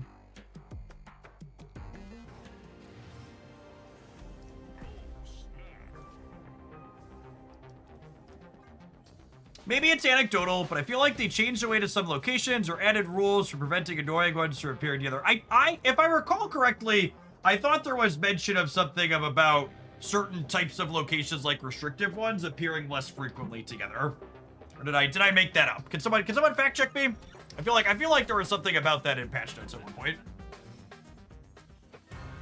Yes, they did do that. Cool. I'm not crazy. Well, I might be crazy, but I'm also right about this particular thing. This is America in 2025. We don't do fact checks. I mean, you're not wrong, but you're not supposed to say it out loud either.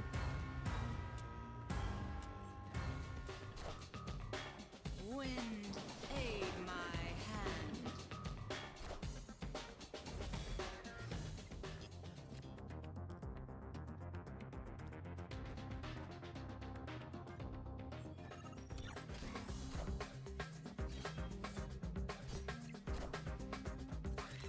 You're on a list now. I'm on a lot of lists, chat. Let's be honest.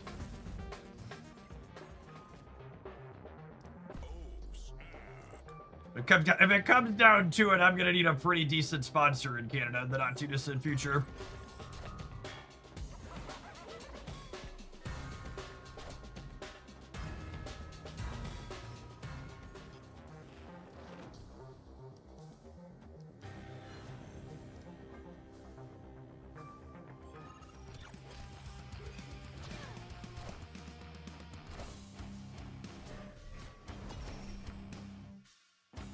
All right, Anthony would never take my stuff, right? Would never take my points. You can see, chat. You just gotta trust Anthony. Trust the process, and know that Anthony is here to pump us up. Wait, what happened? We won? I believe. Wait, we won. Yes, thank Benjamin Bruin. Finally back home for what feels like a month of traveling. I had to get my sub re-up. Thank you, Jarnman. Jarnhan, appreciate the 16. Good afternoon. Smells like victory. All right, 28,000 bubs remain. 28,000 bubs remain.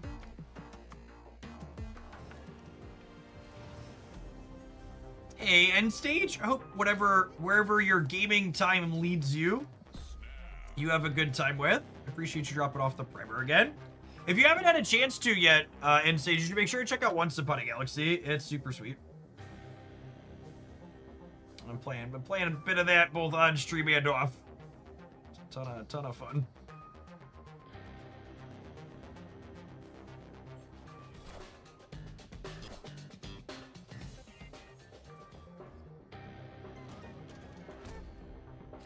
Many people have been complaining about the Shag nerf. You know, it really speaks volumes to how well I curate my Snap in content intake, because I haven't heard a single complaint. I've heard nothing but positive things about the tech cards being worse.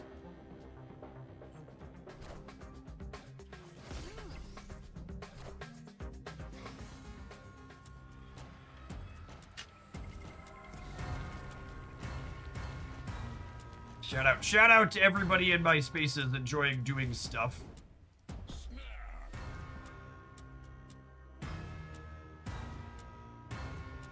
I'm complaining that it should have been nerfed. Yeah, if anything, I'm just gloating that I was right.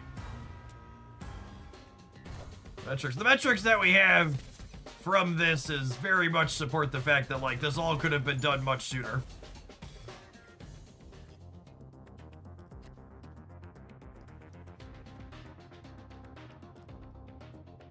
Do I play around Acid Arrow? I think I play around Acid Arrow. Or 50% to have it.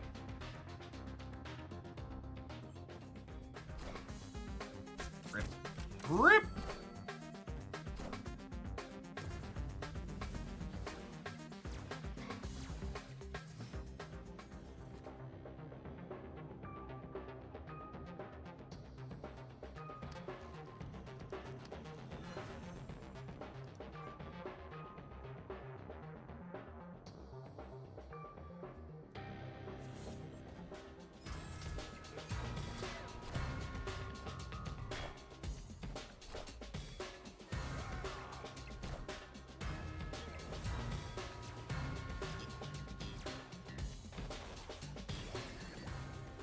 All right, so we're gating 4-5 over here this turn. We're gating 12-18 over here on the left. They're gaining a passive 7 though. I feel like this could cut a couple different ways. Blue Marvel probably wins it for him. Gilgamesh, that one, I don't believe does it. I guess it depends on where the Marvel Boy triggers go. I think the best they could do is tithe, right? Yeah. Very nice, very nice. Victory. Wait, what happened? We won?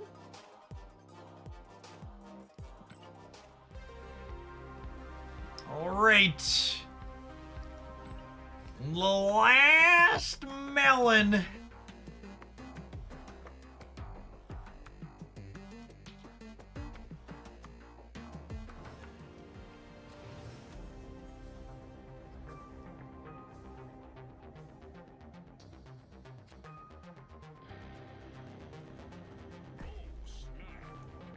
One more teensy tiny win.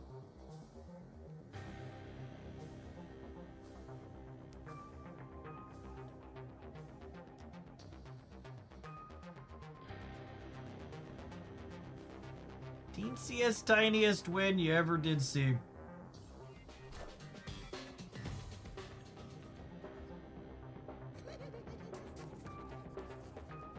So many clowns, so little time. Send in the clowns, gamers.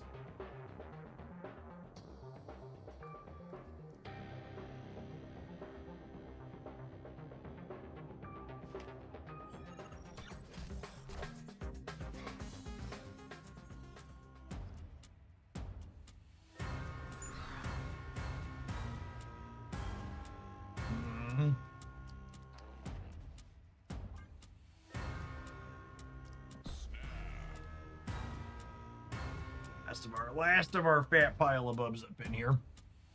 Up in here, up in here.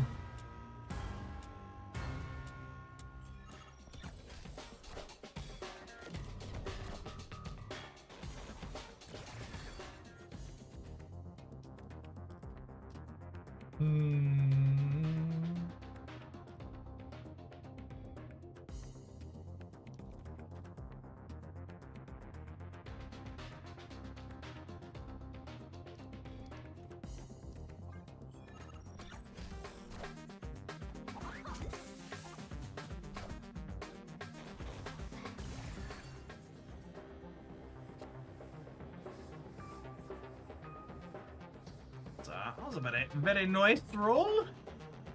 Very nice roll. Potentially very large Human Torch, though.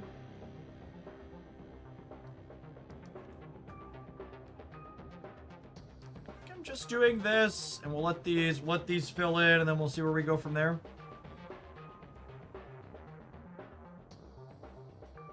Oh, they're Human Torch, you're getting a free move. Yeah, we might actually be dead here. We'll see what they do. Honey. Are they... Okay, yeah, that makes sense.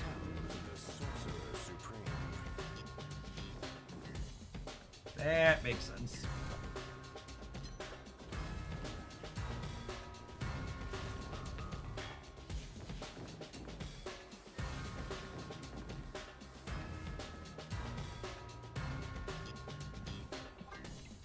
Very confused that our opponent hadn't stepped. Escaped.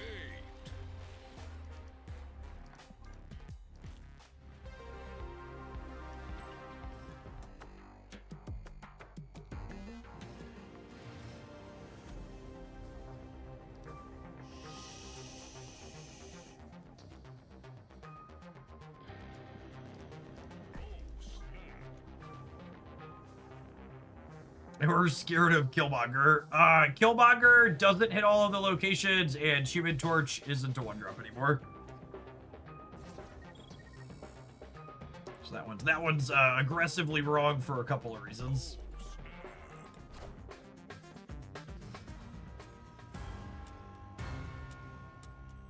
Utopia! It's beautiful. Do do do. Do do do do do do. Be do do.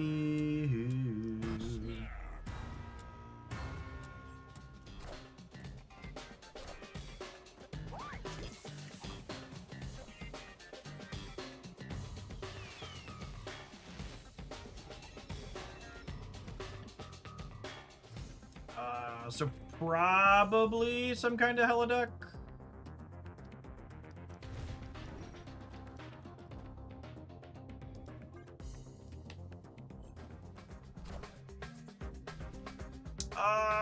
Hellcow probably beats a bot, yeah. As they could have gone either way. I mean, it's definitely a heliduck. Just so we're clear.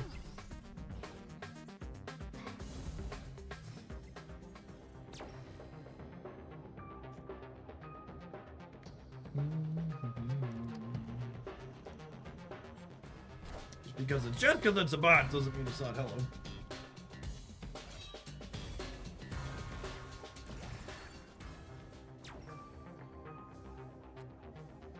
Lovely.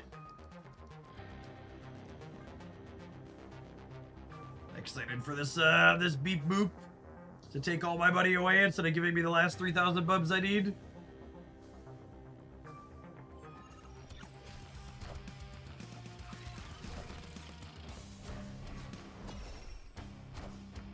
Minions to me. Infinite on the right! You glorious gamer, you. You glorious gamer. We're actually beating Infinite no matter where it landed there, right?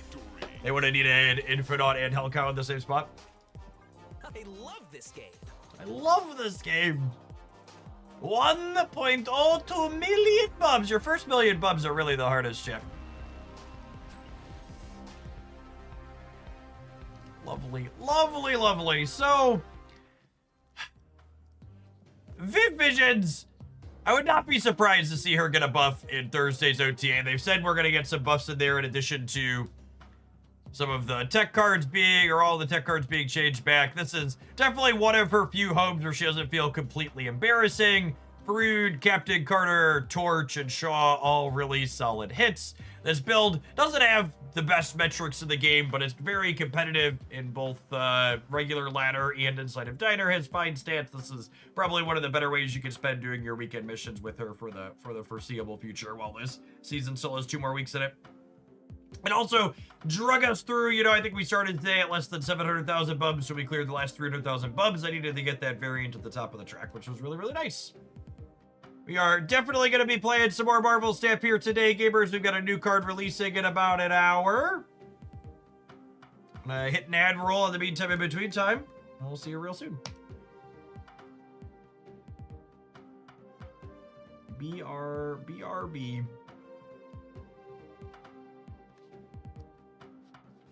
If you're watching on YouTube, tap the like button, gamers. It is Warlock today. Yeah, it's She-Hulk. She-Hulk day. She-Hulk and Mobius day.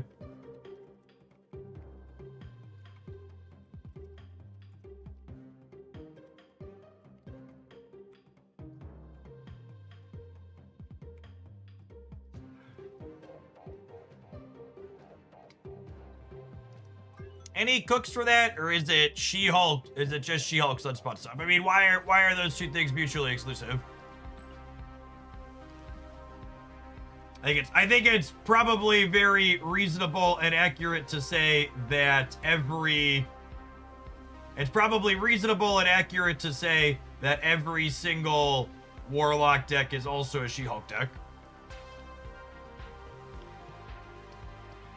I think is realistic. That doesn't mean you can't brew within those confines.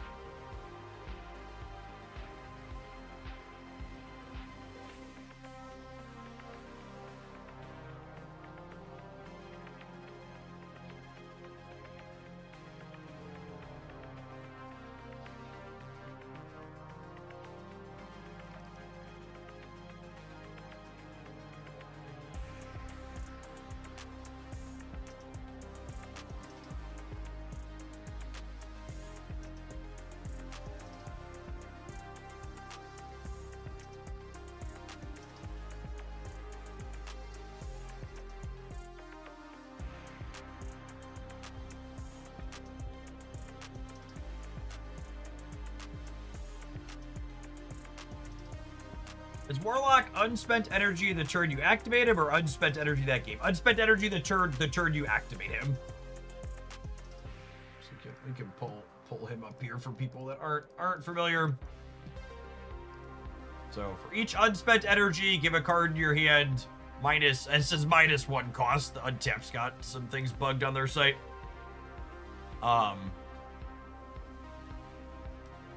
So he does have a pretty strict timing window.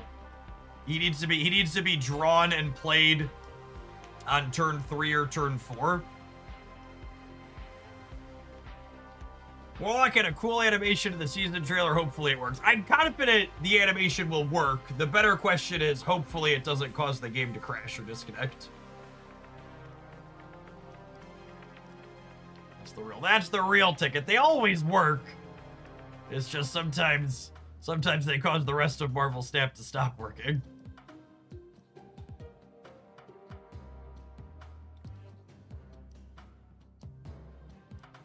I'd like to give a shout out to our sponsor, Holzkern. They make timepieces and jewelry for men and women. They're one of our sponsors here for September. You can save 15% on their site by using code JeffH. Also got one last giveaway before our sponsorship with them wraps up. If you want to try and get something from them completely for free, I've got a 100 USD gift card we'll be giving out in the Hoglandia Discord server. Just gotta join up there and react to the post of the announcements channel.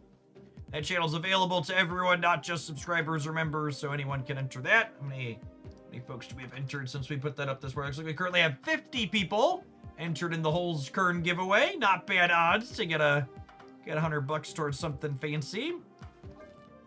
All right, let's jam a little bit of this. I think play some King.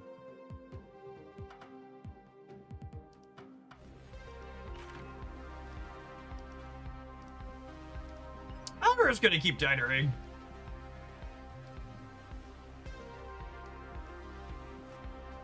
It's not that different from regular stat. I get to farm nachos.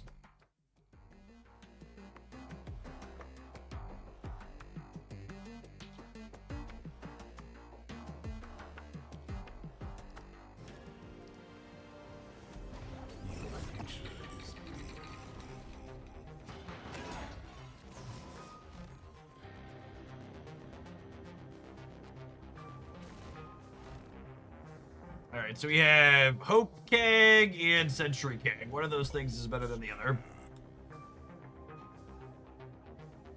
Yeah, I honestly think Diner's probably the best mode for content we've ever had because it's relatively close to regular Marvel Snap with a fun twist, and the games actually play out to completion, which feels great.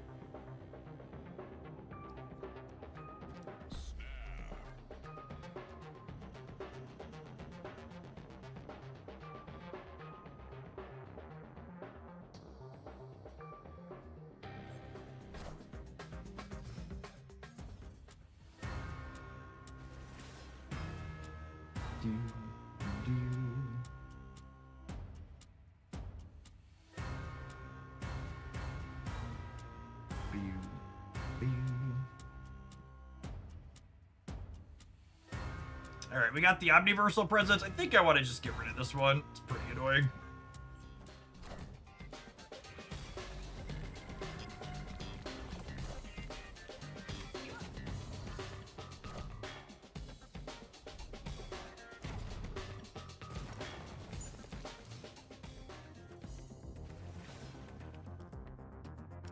Their Gambit trying to murder our shield is lovely. Who'd they discard?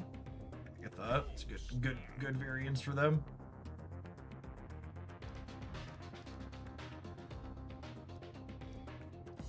Think it's just Hope King.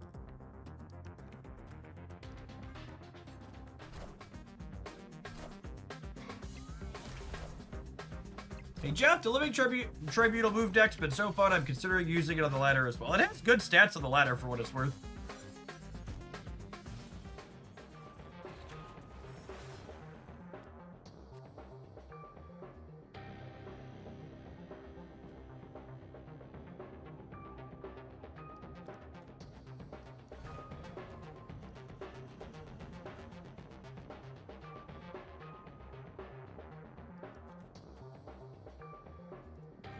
Alright, so we're gonna flip the Stark Tower into the center.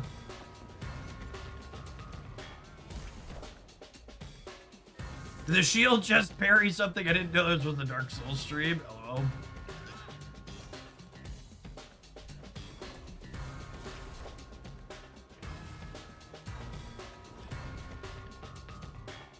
A Bar Sinister Left's actually pretty funny here, huh?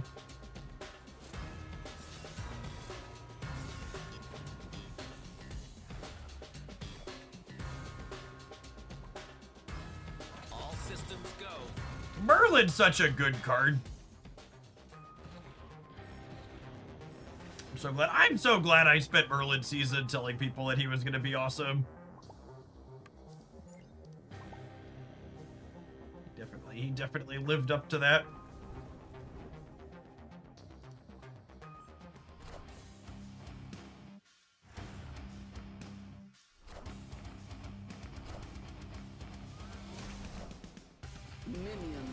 to me.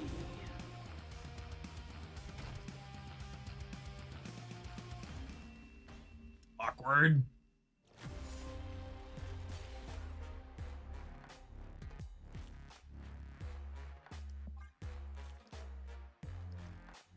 I think they needed exactly that combination to win that game, yeah. Man, I'm not going to be able to spend all these nachos before the diner is over, am I?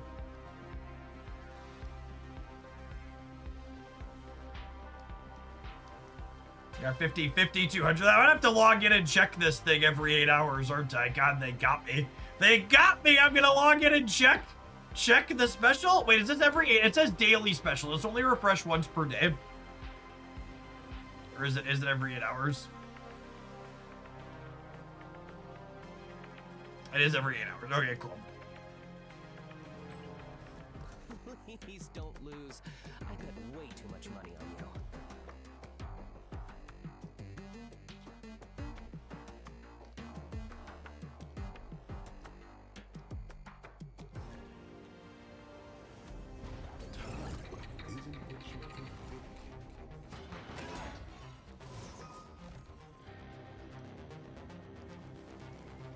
Live from the Daily Bugle.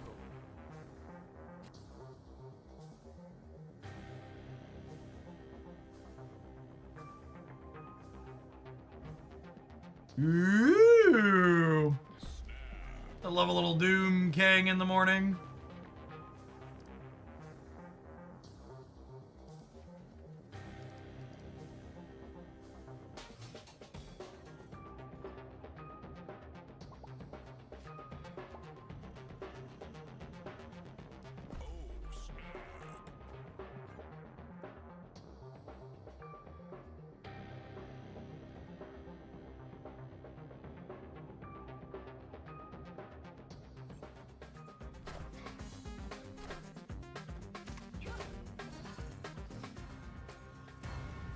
Alright, well, we know they have Earthquake. Damn it, Benjamin!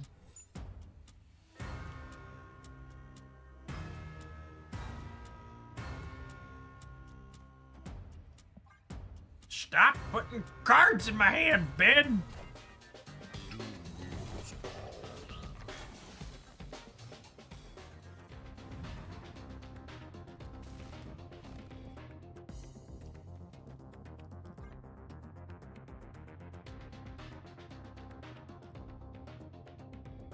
I think we're dead. One would assume this gang deck's probably not very good.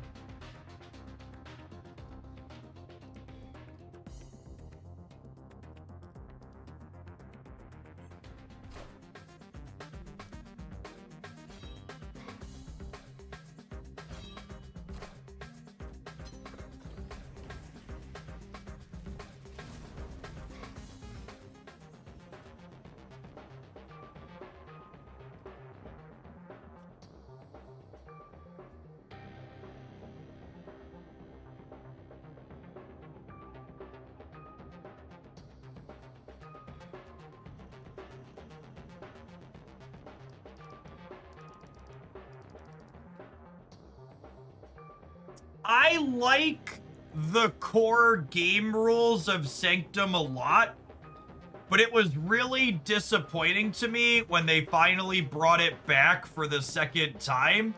And it was really disappointing to me when they finally brought Sanctum back for the second time and they basically didn't touch the ban list.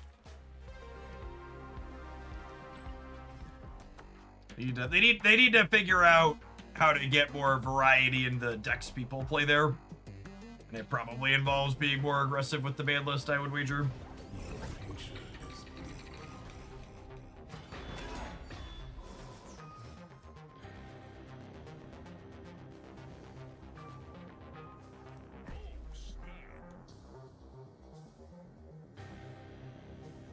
Or if the tech nerfs would have helped that too. Tech cards weren't super popular in the last diner. Just Warhead, basically.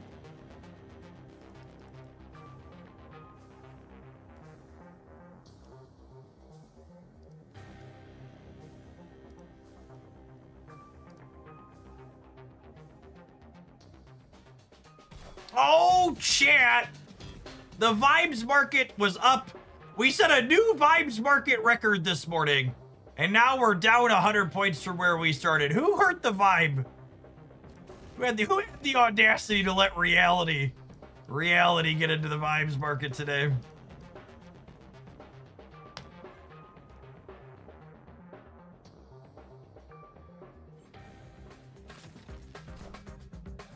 It's probably Pokemon getting ready. The Fed had a talk. All right. Start those darn communist Fed members dragging us kicking and screaming back down to reality.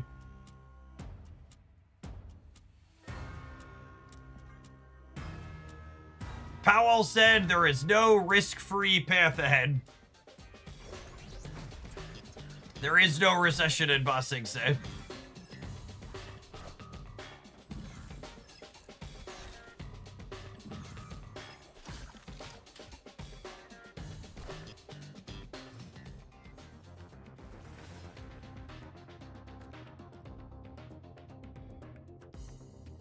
Powell said hug your loved ones. He didn't. You're making that up, right?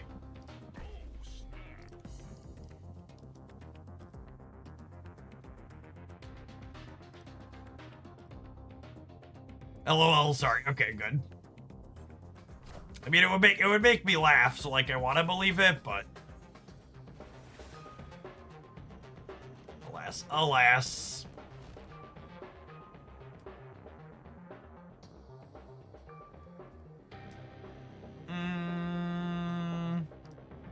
Sean and Gang actually low-key kind of okay here, yeah?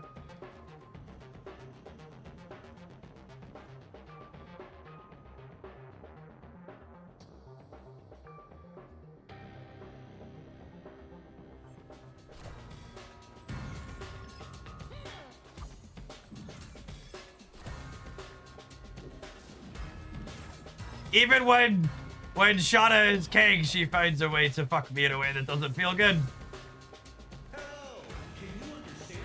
Just the stone cold bratwurst.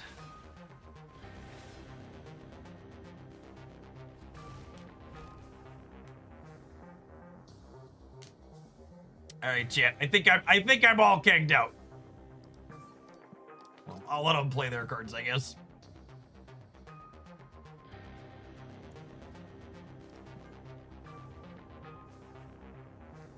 Omni wins us the left. Oh, does it?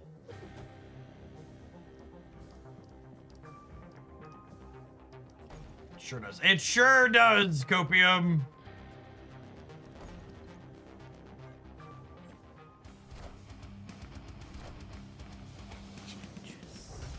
Narrator. He did, in fact, not win the left.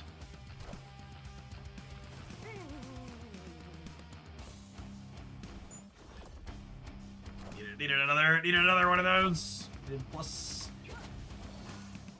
2 twice.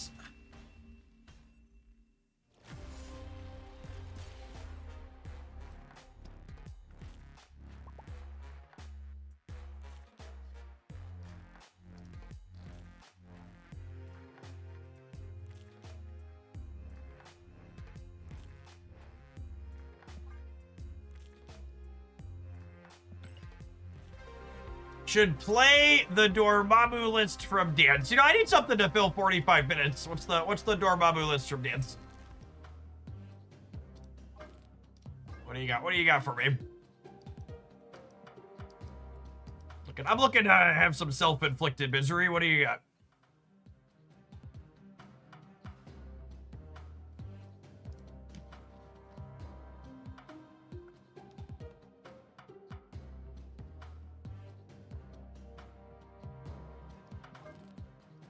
Oh, I can't import from that. All right, I'm gonna run an advert. Get me a deck code for that. DM it to me. We'll play it when I get back. I'll put the picture up. We're gonna do some of this. BRB. Have an ad, givers. Like the stream, YouTubers. I'm fat and hungry, chat. I'm gonna get some food. We're on a weird food schedule today.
Oh, does a deck code exist? I don't know that a deck code exists.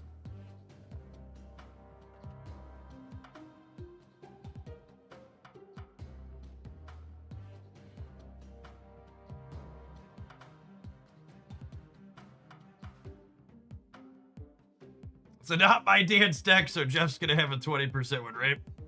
Thank you, Grindel. Appreciate you.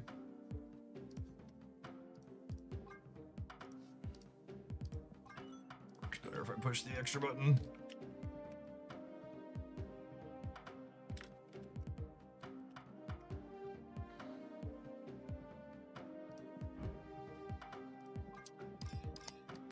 I guess we'll split this and put a black border on it. Feeling, I'm in a spewing mood.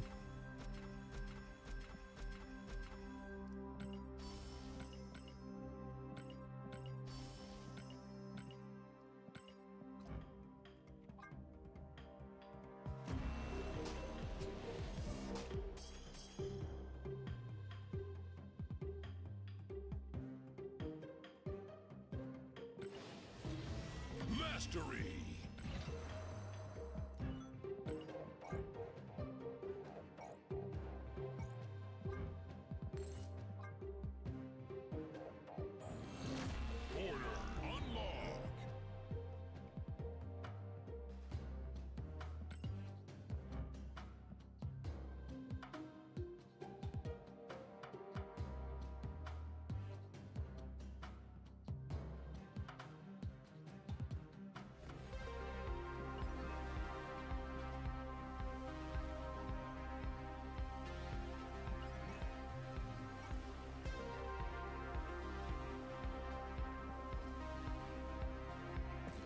Dormammu and Nightmare are classic examples of why it's okay to not have every card. Absolutely. Why is Mirage in this deck?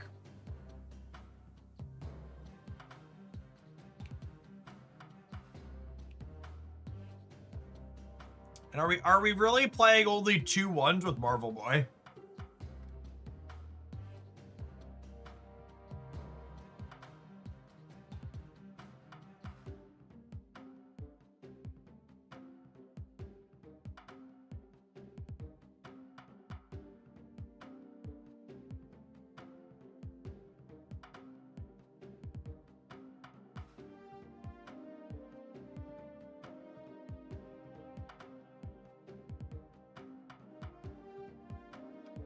Debris works with Marvel Boy. Point taken.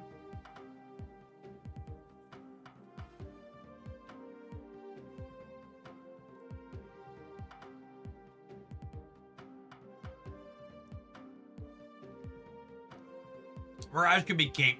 Kate's a tough sell with Merlin. They fight a lot.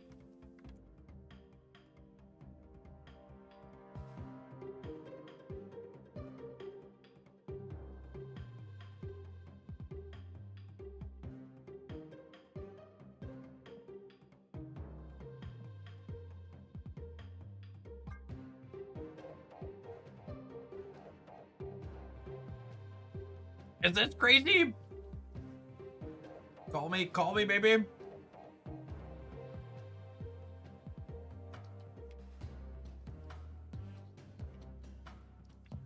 I was just play like a cheap 1 energy on reveal. Just play like Korg Iceman.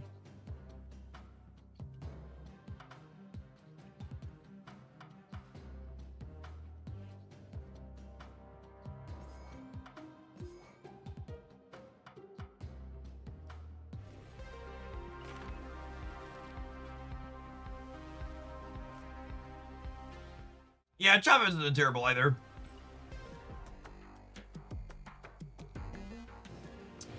Nico could be okay. I have a lot of things we want to copy though.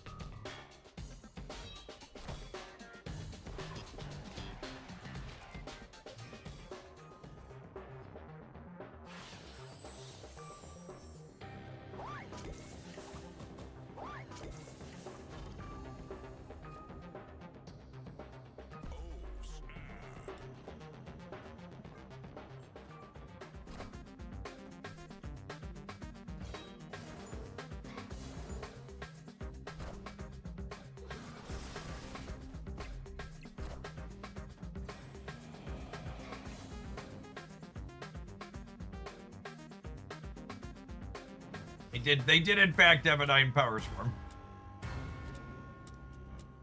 A scotch, unfortunate for us.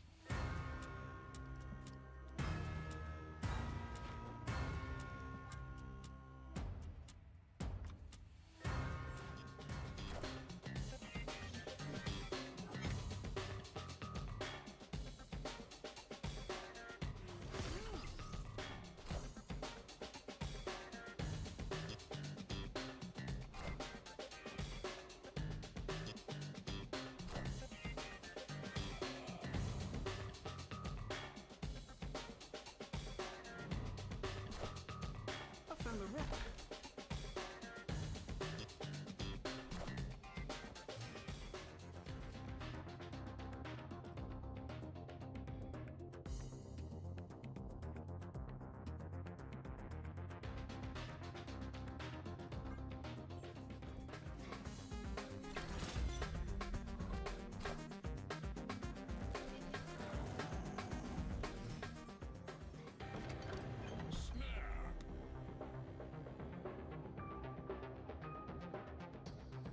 Let's do this and then this.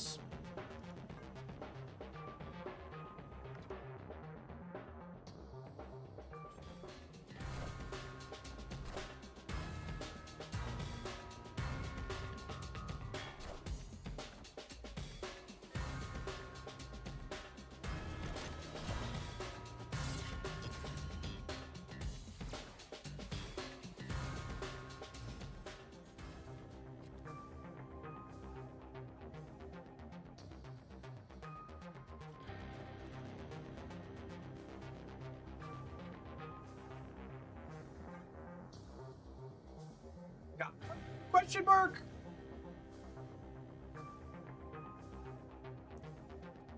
De beep de boop de bop de wop.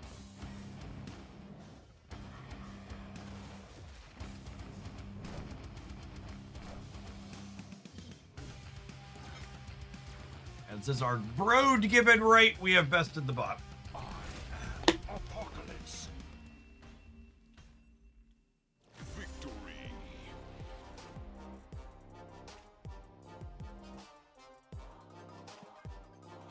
Smells like victory.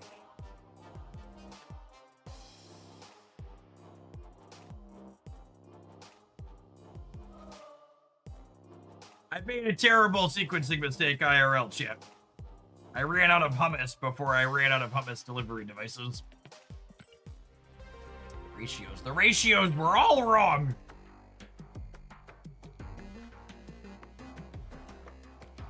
Rookie mistake.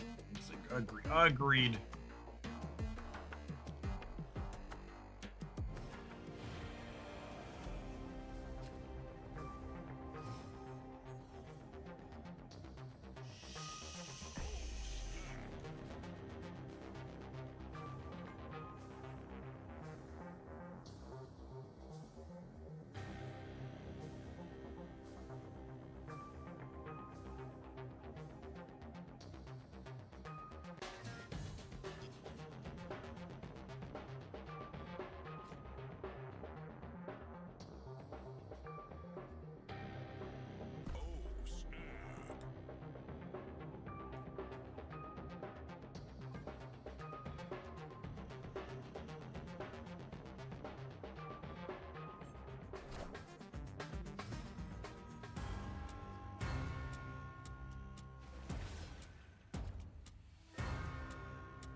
You could publish a nerd's guide to eating healthy and we'd probably buy it. I mean, obviously you should consult a dietitian if you're struggling with your diet. I really can't emphasize enough that the solution for eating properly in America is largely just eating less of what you already eat. How much do you eat? Way too much is the answer for most people.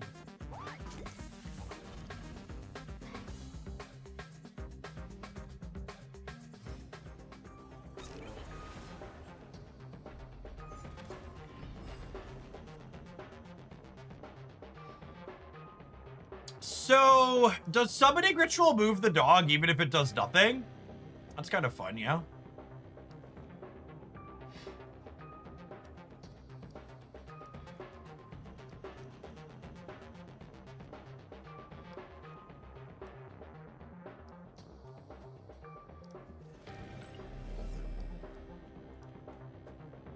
Does that apply to Canada as well? It has to, right? I don't know what portion sizes typically look like in Canada, but if they're anything like the United States, it absolutely applies there.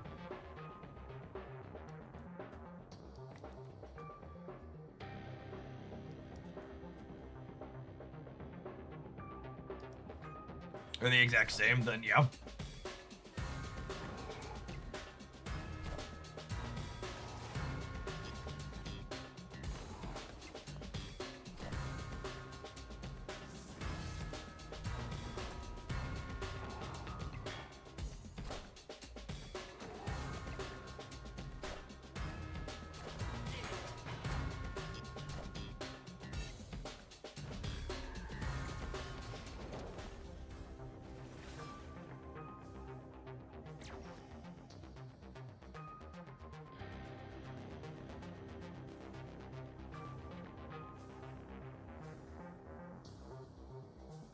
The MLB has approved robo-umps for 2026. They're coming for our gerbs, chat.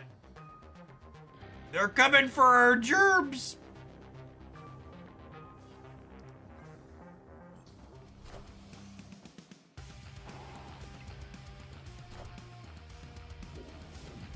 Look at our doggo jump.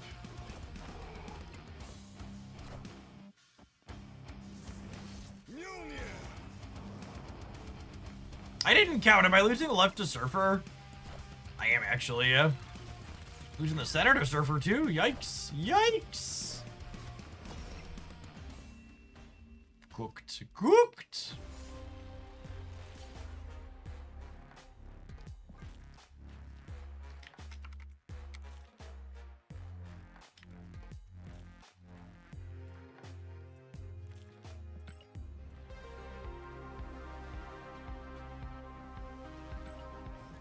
MLB team's currently hiring hackers as we speak.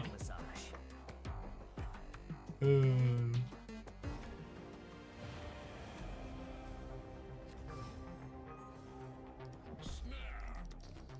robo-umps are only for strike challenges. It's mostly nothing burger. But did you consider the fact that I want to be mad about it?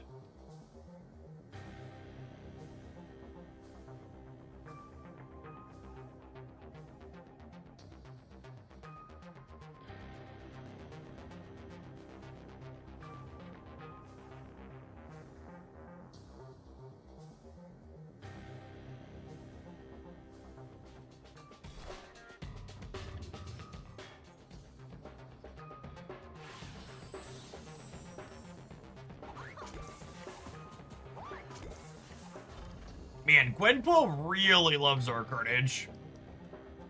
They are good friends. Go way back.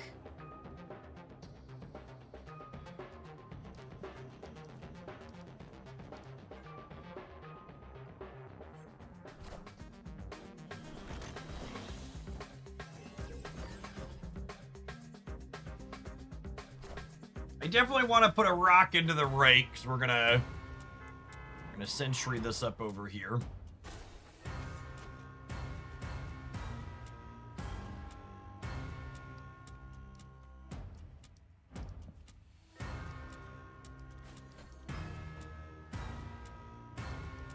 I guess I don't need to do that yet, right? So I don't have Merlin in place, so I'm not generating anything.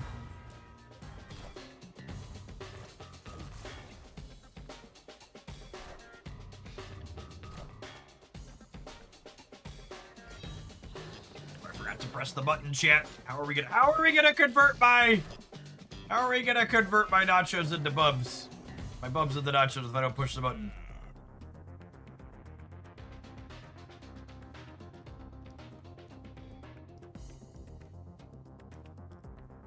So fun fact on the way Chimichanga works with Werewolf. If the card Chimichanga attaches to is an on reveal, the wolf will jump to the Chimichanga lane. However, if it's not an on reveal, it wouldn't jump. So if I Changa the center, it's gonna jump here. But if I Changa'd here, it wouldn't jump because it would be attaching to a rock.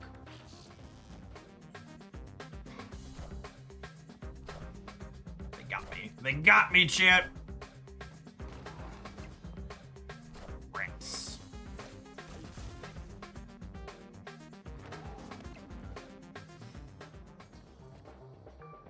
It's fine. Carnage. Carnage is a hungry boy.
I have so many zeros, chat.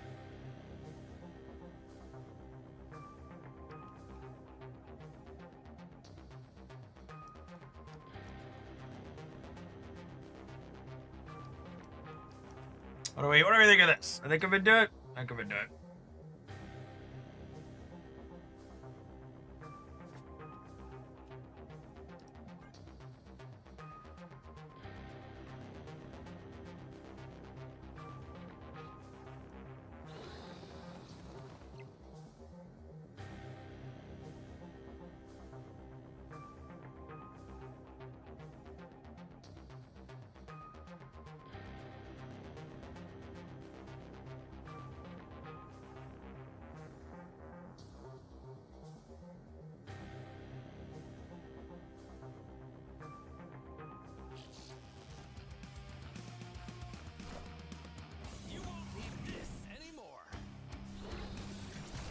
Dormammu is winning the center here, yeah?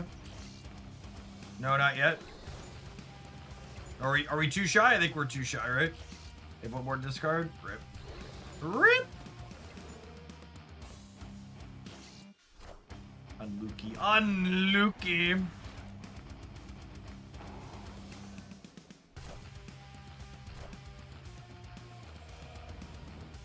Oh, wait!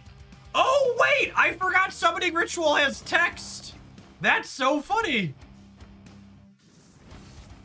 We're so good at this game. I never doubted us for a minute, but some of you at home were worried here. I know some of you at home thought they had us in the center, but I was cool and calm and collected the entire time. Did they forget to activate Bullseye's ability? No, they did Bullseye's ability on the couple of turns, the turn before, because they wanted to get swarms. We won? See, Deadpool wasn't paying attention. I was very clearly paying attention. I would like to upgrade Merlin. Animated.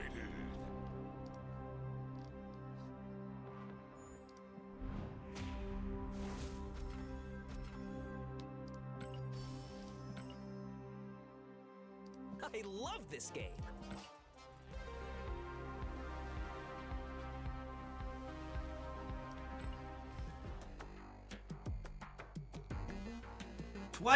Twenty minutes until the Warlock is upon us, gamers. 20 minutes till Warlock time.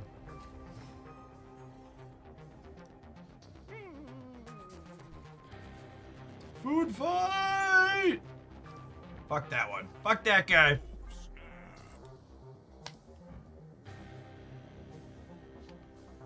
If I had a one-time dealer for the OTA changes, I would keep Shang as he is. But if I was permitted to, I would keep Shang how he is and also leave this card bad. I'm objective enough to say it probably deserves to get its points of power back, but man, does this card just piss on my parade like nobody else. It's such a sour card.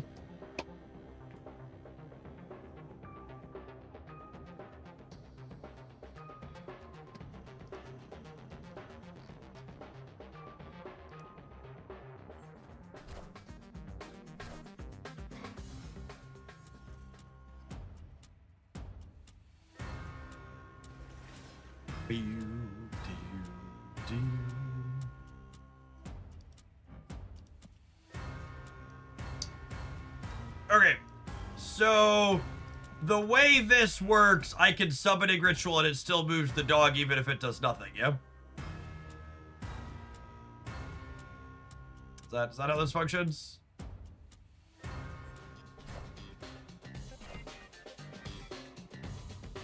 Yes, yeah, and I'm doing it so that way Merlin doesn't brick us a draw, is exactly correct.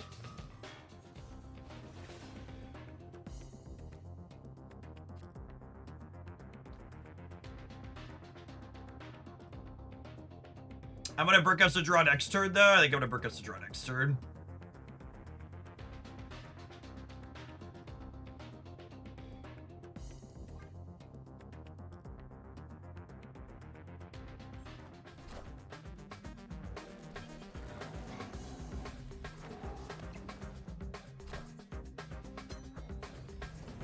Good evening, mommy.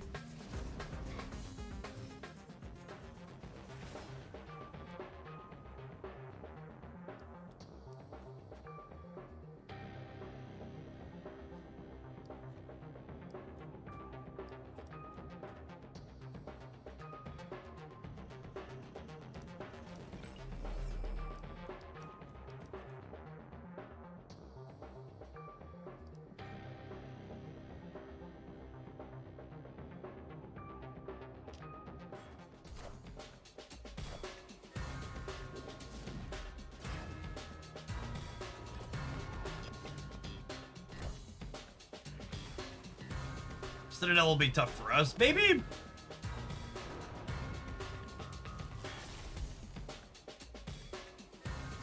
We'll see. It depends on if they play around the extra copy of Omniversal here.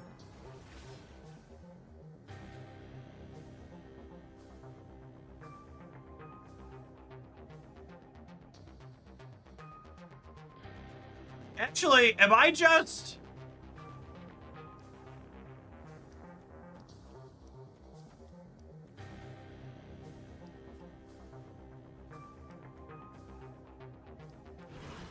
If I do this...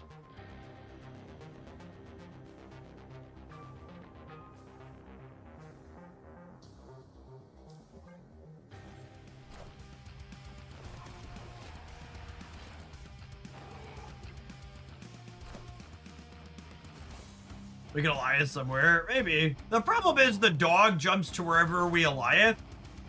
And like I don't think we win a second path.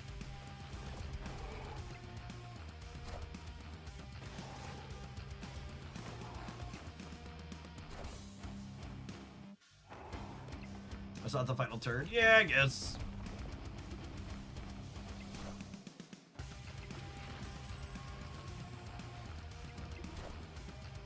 I am Iron Man. That's a creepy Mystique variant with the skulls.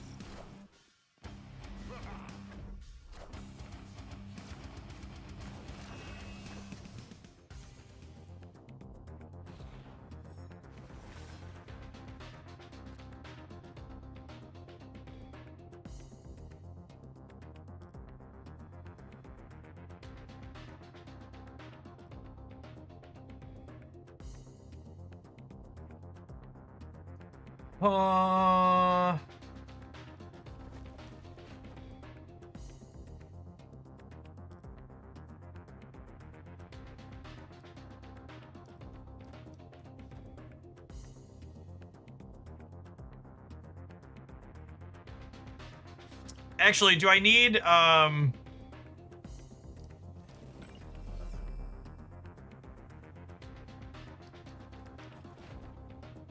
need the dog to end here, right?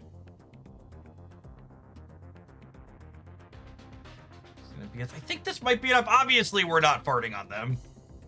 But I think plus 12 here is probably enough, given everything else that they played out.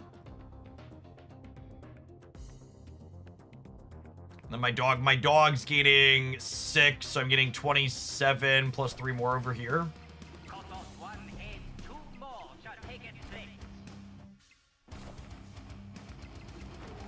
Cool.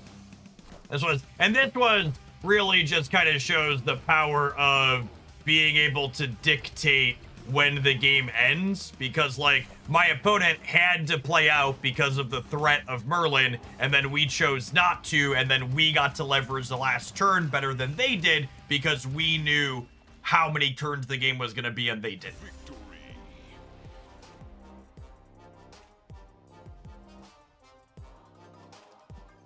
Fun neat game there. Like victory.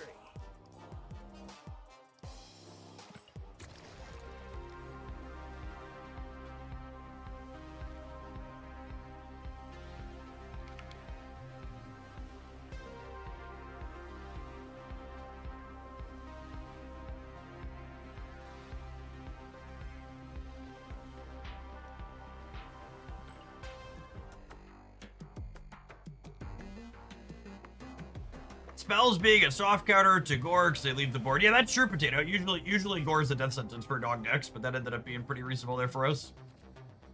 Thief, getting closer to that sword with your shield every day. Thanks for the 2/3 of a year. Welcome back.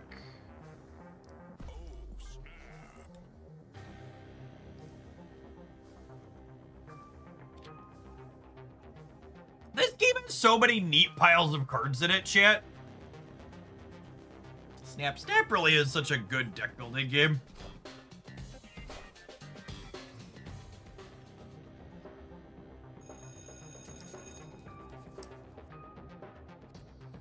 I'll sit down and put together some edited Snap content this weekend. I got some ideas. Chat.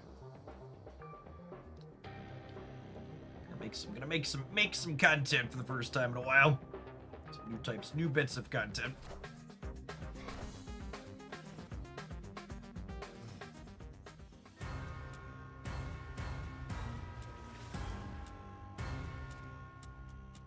Very nice, very nice.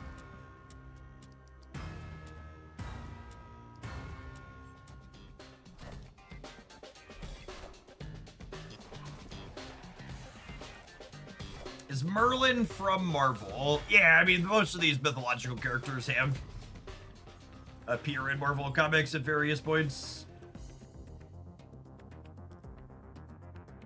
Can I win Asgard, or do I just reset it here? What do we think?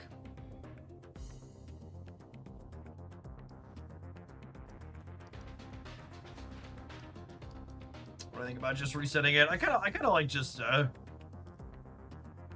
reset it and debris them. That's actually an interesting thought. I really don't hate that.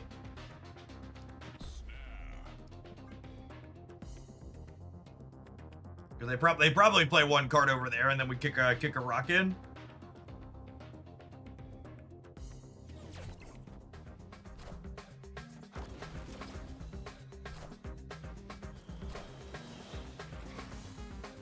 Poor debris. What a buzzkill. What a buzzkill.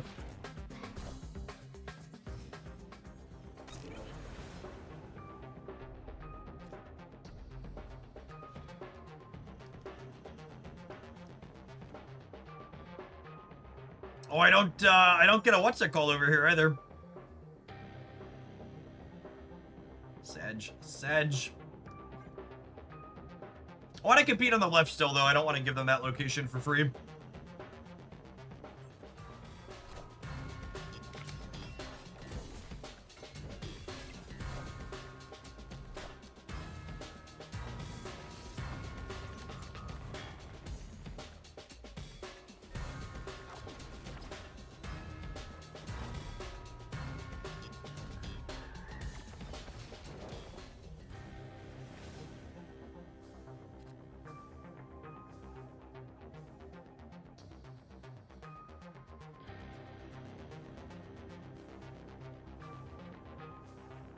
Harry's pulling left is unfortunate. I don't think we can win this over here. Just don't really have any points, right?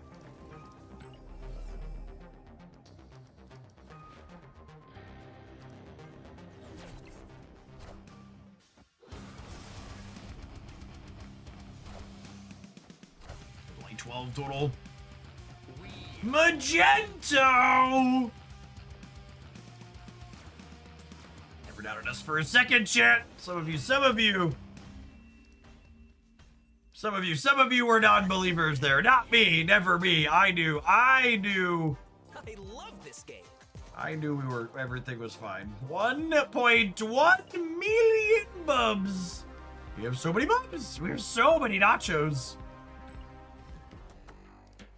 I really hope all of you at home played a lot of Deadpool's Diner so we could have more reward structures like this in the future.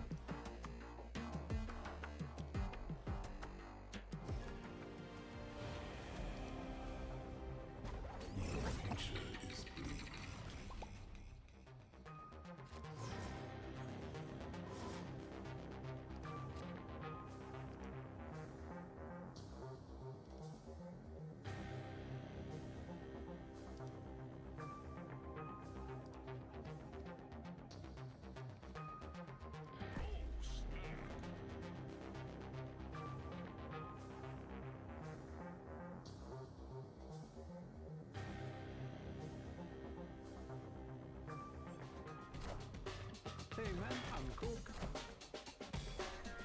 Number 1 Stardust Hater.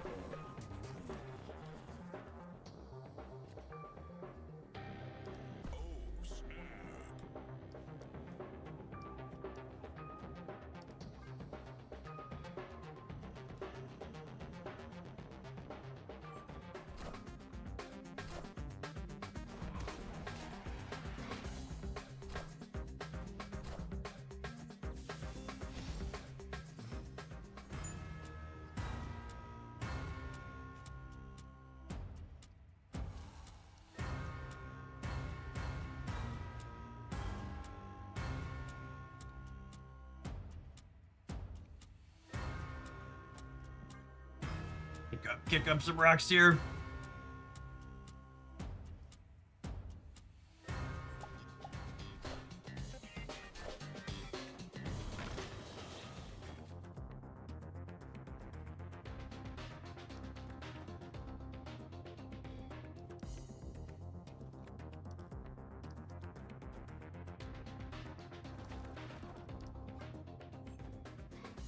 I think it's this, but it's close.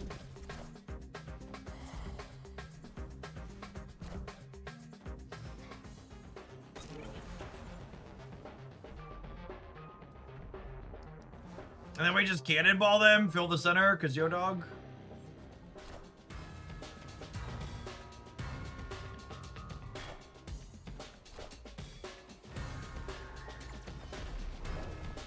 All systems go.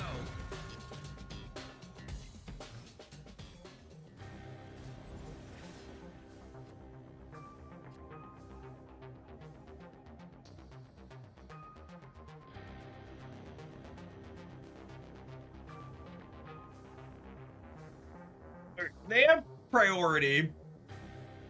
So what if we just do this, and they cannonball me here, and then that kicks it over to the left? Oh no, I forgot to snap, chat! Oh no! I've lost so much efficiency! Mercy. Mercy! I'm just leaving nachos and bubs on the floor.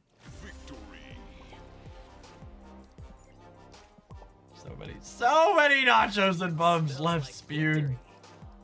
I don't know how I'm ever gonna financially recover from this mistake. Listen, chat, whenever you make a huge, crushing financial mistake like that in 2025, you could at least think to yourself, hey, at least I'm not the Sony executive that sold the rights to K-pop Demon Hunters to Netflix. I still got that going for me. KPIs are in the toilet. All right, We got a new card releasing in 5-ish minutes. We're gonna spend 2 of those minutes looking at these lovely adverts, and then when we get back, we're gonna build a Warlock deck or 2, and then we'll dive on in to playing games with the card. BRB. If you're watching on the YouTube channel, you enjoy the daily snap content, make sure you tap the like button. Don't go anywhere, gamers. BRB. I take some of my trash upstairs, so my office is a little less trashy. Only a little less, though. Mobius is releasing day. He is. It's Mobius' re-release day.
On an unrelated note, this tech apocalypse has been my favorite type ever in Marvel Snap. I've played more than I ever have in past seasons. Yeah, I think it's probably accurate to say that I've played more off-stream Snap than I have in a little while. And part of that is the tech cards being different, and part of it's Deadpool's Diner. I like Diner a lot.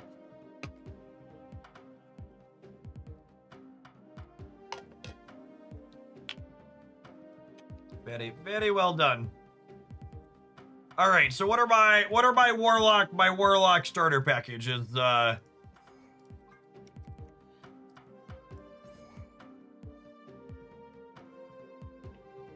we're gonna build approximately 40 decks with these 2 cards. Yep.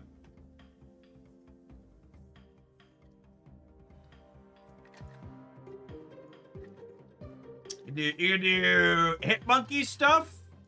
Hit Monkey's not a bad idea. You look up some of that historically.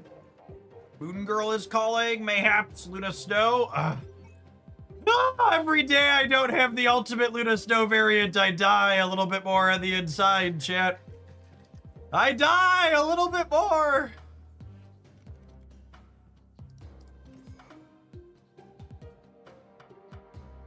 Sarah Miracle stuff. Sarah is really not good with Warlock, because Sarah, you play on 5, you want to be passing on 5.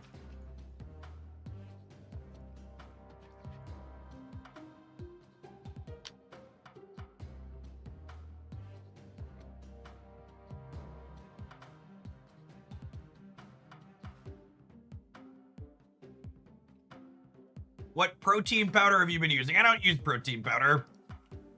Just, some electrolyte flavored mix from Advance. I don't do caffeine or protein stuff. I just eat food.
All right, I'm gonna grab.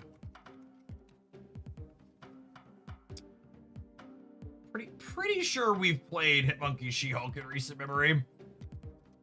My untap tracker goes back 2 years, so it's probably in here.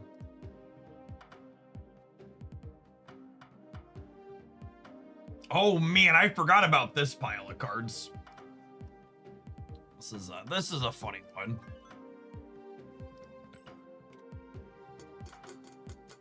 Probably not good enough.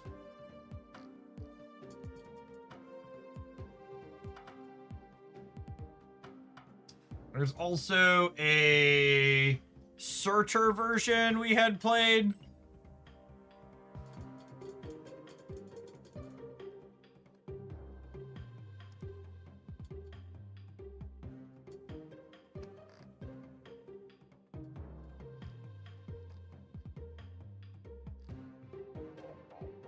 Oh, I had played this one as recently as 2 months ago before Mr. Fantastic Nerf.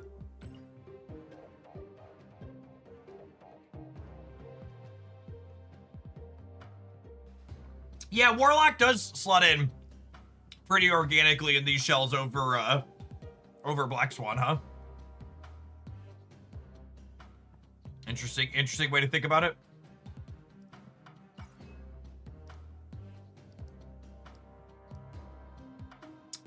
Never any of the variants I want. Never any of the variants I want.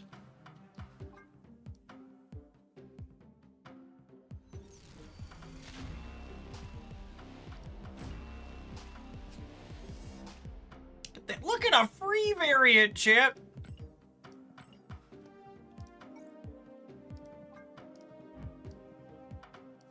What's our Warlock variant situation like?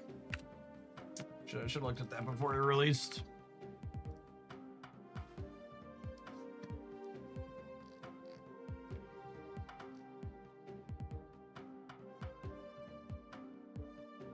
Honestly, all of these are kind of fun. He's a neat character. Even his chibi is kind of fun.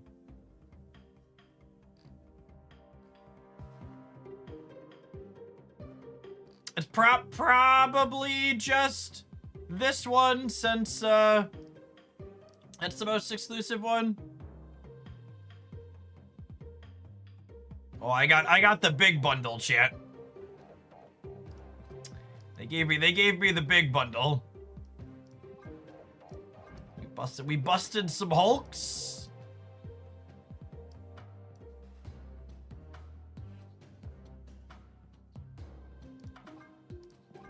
I'm curious to see how this bundle goes for them.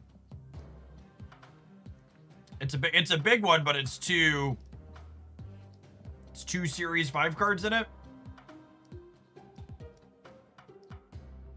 Whoa! Ton of new 700 gold variants today, huh?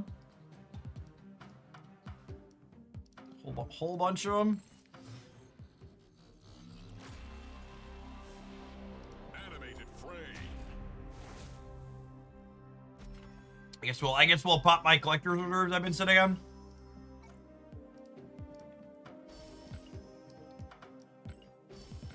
Eight days left on my gold pass. Does that make it to next season? It doesn't make it to next season, does it? Sad. It's a chibi album that has all rares. Nice. Take a incidentally free album completion.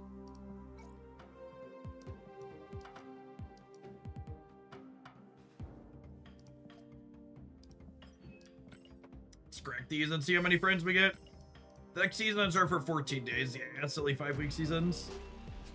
This is not the Gabe heard me talking about needing a Luna Snow variant chip. It's not the droid I'm looking for.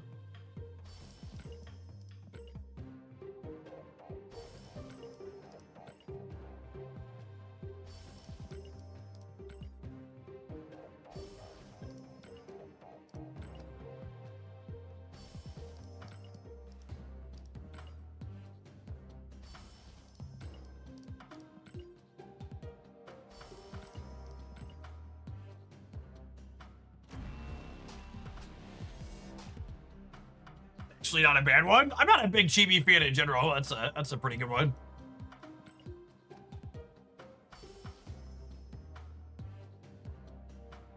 Truly, what is the point of Hulkbuster variants? Asking the real questions. Oh, hey, that's a Series 5 card, yeah.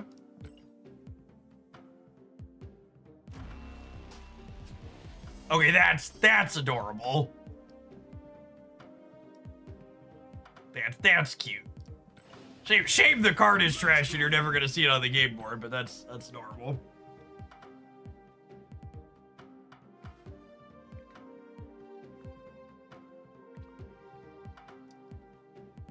Oh, Husky, thank you for the 27 months. This is actually, let me show this. This is kind of a double-edged album, huh? Because it's an all 700 gold variant album, but every card in it is Series 4 and 5, yeah? That's the case here? Yes, the new card bundles are not purchasable on the web shop, only in the client.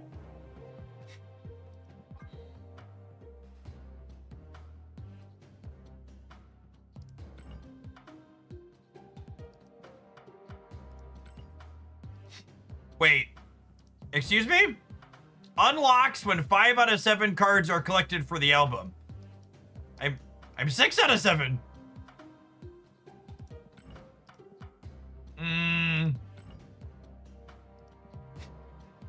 Excuse me? It's actually kind of messed up, Chip.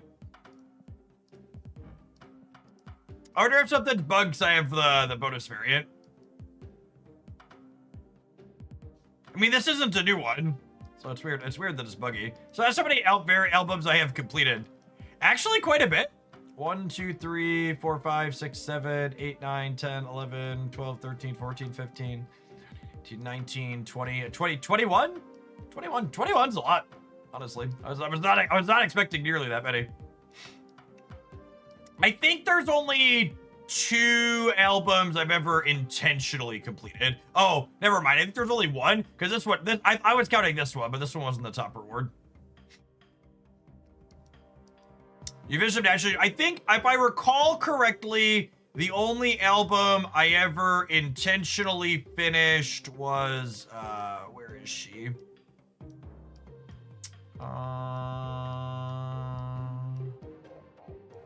Did I not finish that one either? Was that also not a... Where's the Hellfire Gala one? Yeah, the one with Captain Marvel. She must not have been the top rewarded in either. I must also not have completed that one. I'm pretty sure all of these are... Pretty sure all of those are like 700 gold ones. She's the third award. Okay. Yeah. I bought through to the third award. Yeah, this one. I bought through to the third award. This one. I might finish this one at some point. I actually really like this card back. If there was a convenient way to see these and remember that I wanted them, I would maybe flag them as like a favorite and then buy them at some point, but I'm just never gonna remember that I want them.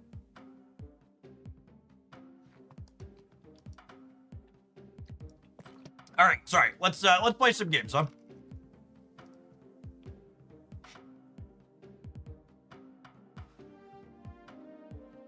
You can mark the album as a favorite and it'll be tagged to the shop. Oh, really? Dude, how do I do that?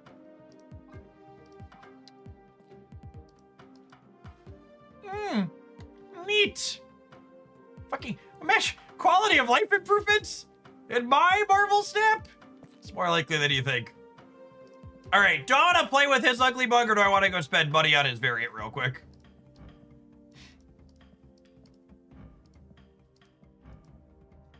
That's fine. We'll play with his ugly bug for a little bit. I don't want to pause. Let's look at oh god. Let's look at his auto deck real quick here. Before we dive in. Alliance missions. Good call. Good call. Is this the most reasonable looking auto deck we've had in God, since I can't remember when.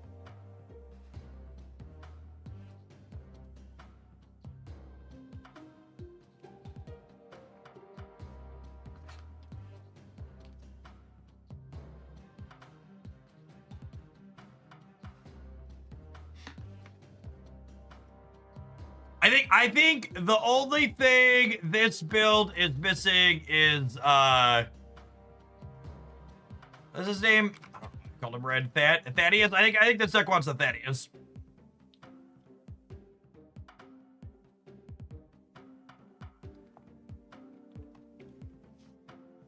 Yeah, Surge is weird.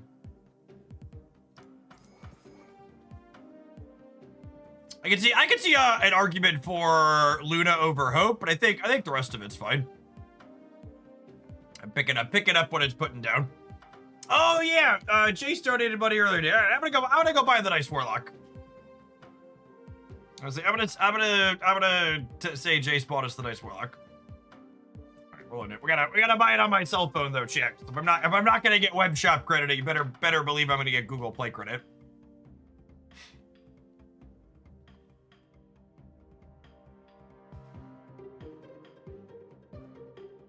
Cut Pedro for Luna. Oh, I already have Hope and Jennifer. And so if Mr. Fantastic hits She-Hulk or Infinite with the cost reduction, it's the same as having an extra energy on 5. Just so we're clear. What's going on with the web shop? The season or the weekly bundles for the what's it called never appear on the web shop. So I want to buy the bundle for Warlock for unlocking the card.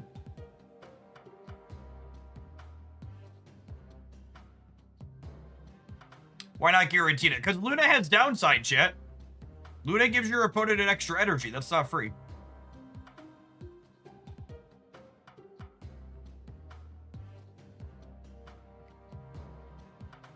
Yeah, if you Surge She-Hulk or Infinite, it has a similar effect as well, which is nice. That's accurate. Same logic as Mr. Fantastic. I really just don't like this archetype. Just has so many cards that you don't want to play out proactively. I don't love it.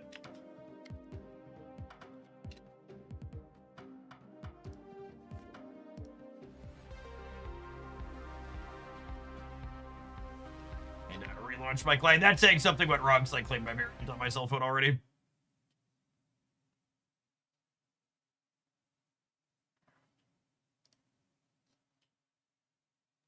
Every time you play Luna, you get reminded you don't have her ultimate variant. That's true. It's a very, very real downside. Very, very real downside.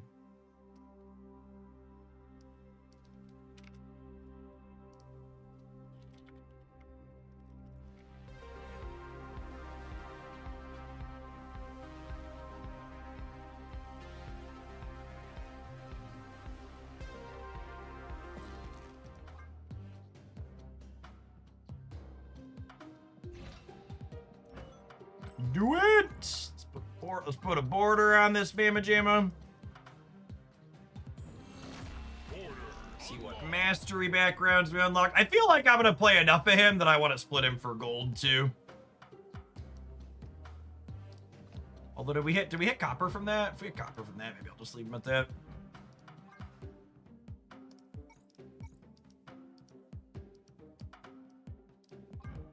Oh yeah, that's fine. That's fine. Alright, I want to start with the Dirty 30 pilot cards.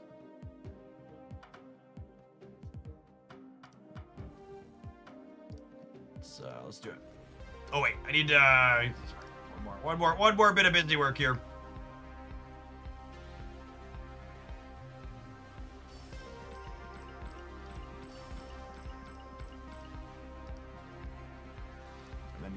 Claim new alliance missions.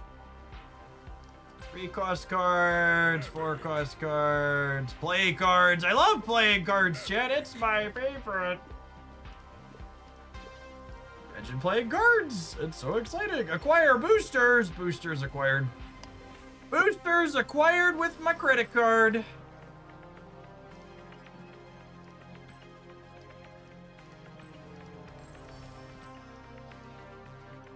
unlock the crap out of this rhino chip. Wait, is there an infinite ticket in here? Well, there's still... Oh, there's another next week. Mastery. Alright, to the diner. To the diner! The dirtiest of 30s. Please don't lose way too much money on you.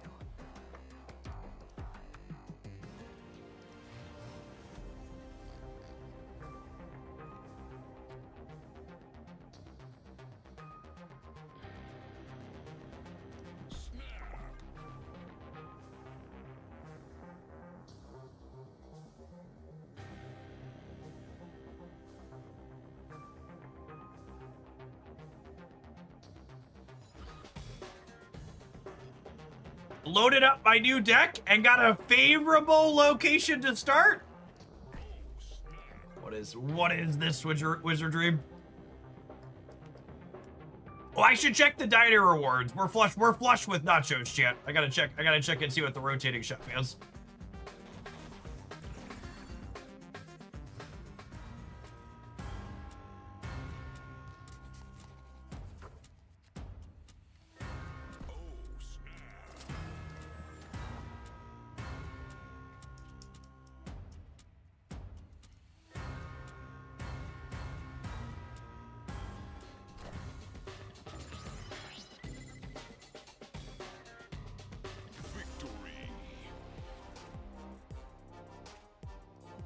I love this game. Maybe we can't use this mode to test. Maybe we do need to go to Conquest. Flush with nachos is what I am after Taco Bell. Eddie Bo! Look at this emoticon I'm never gonna use.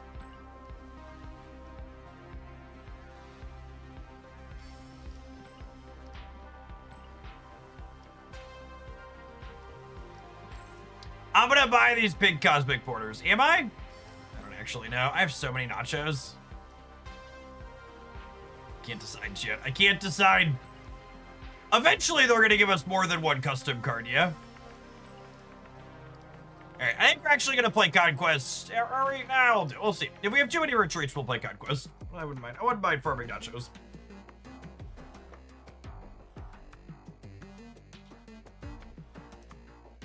Hopefully get people who actually want to play the game.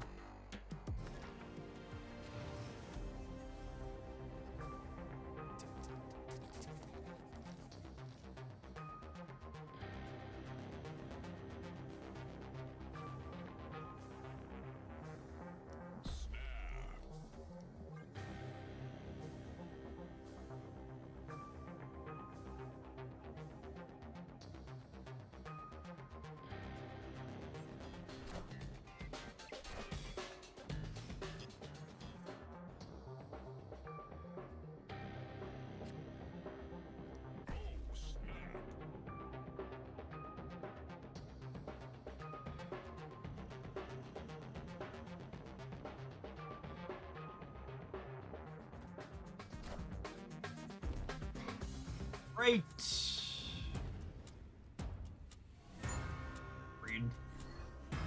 Read.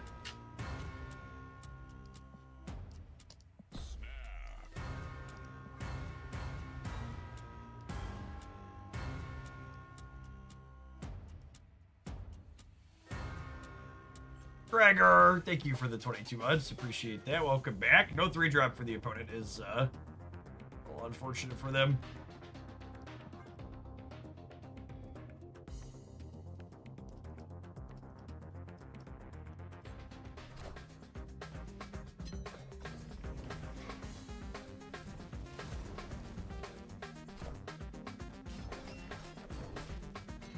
Ah! Alright, well the good news is there's probably a She-Hulk towards the top of our deck right now. So we've got that going for us. That is deeply rude, but also they're not Ghost Ridering my War Machine now, so.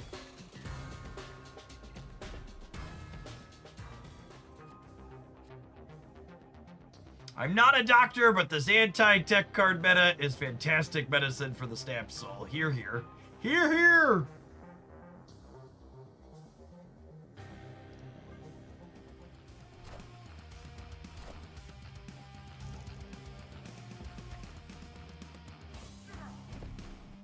Joke's on you! You put my She-Hulk on the board for free, dickhead!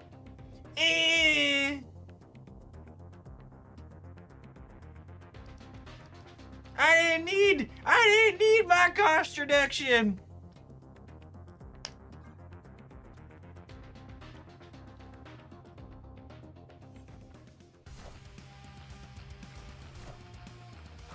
Unlucky, flipped my coin wrong.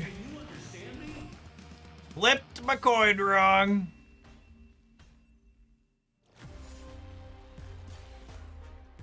Could have played center.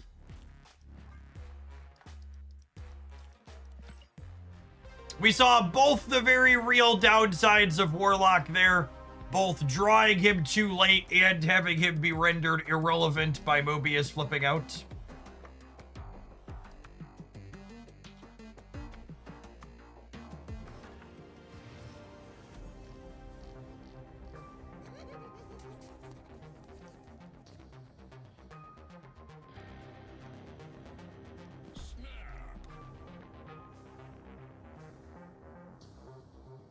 I didn't think I'd like Once Upon a Galaxy as much as I have. Genuinely, I think anybody that enjoys any of the games I play here on the regular Stat Pocket or others is probably a perfect fit for enjoying Galaxy game. I think Once Upon a Galaxy is the Marvel Snap of the auto battler genre. They took all of the good things that auto battlers do and kept them and stripped out a lot of the extra fluff and streamlined the core gameplay loop in a way that's really good. And that's what Snap did for card games. It modernized them in a way that's really good while getting rid of a lot of the unnecessary extra.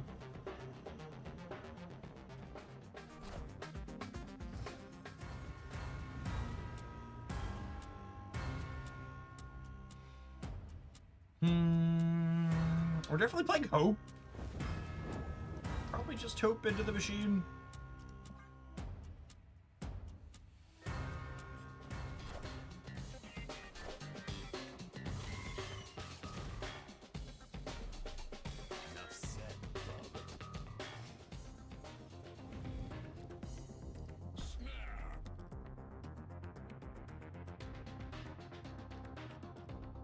It's hard for me to hate Mobius when Mr. Negative exists. Try harder, it's possible.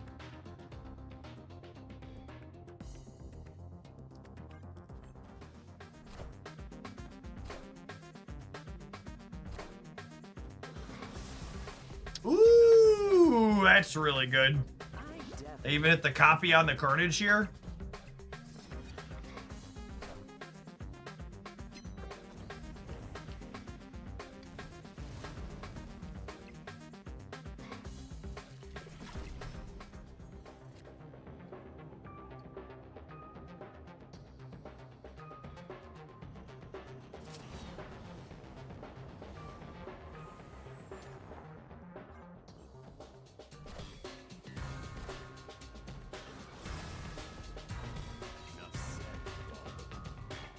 What a game! You wanna maybe hot take after we've now gone through a lot of meta games of Mr. Negative being good? I think they should change the Jane Foster Mr. Negative interaction.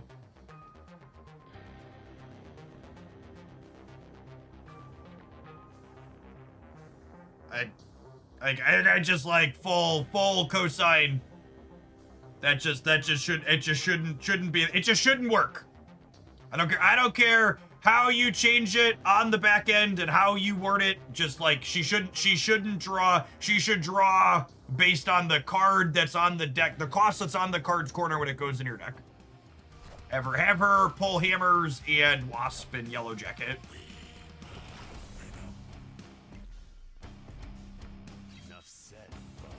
Zabu cares about base cost, Surfer cares about base cost, make Jane care about base cost. It actually increases consistency in the application to have her care about base cost.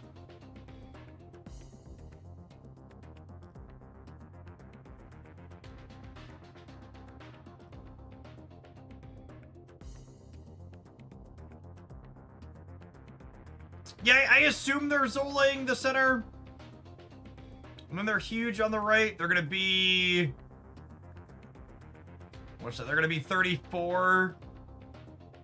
At least 37 on the right.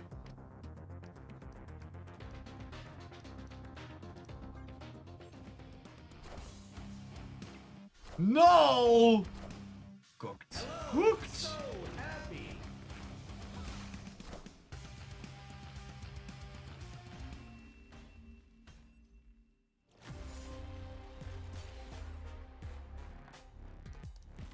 I think it's unlikely they make that change, just so we're clear, so I don't think it's really worth spending time talking about, but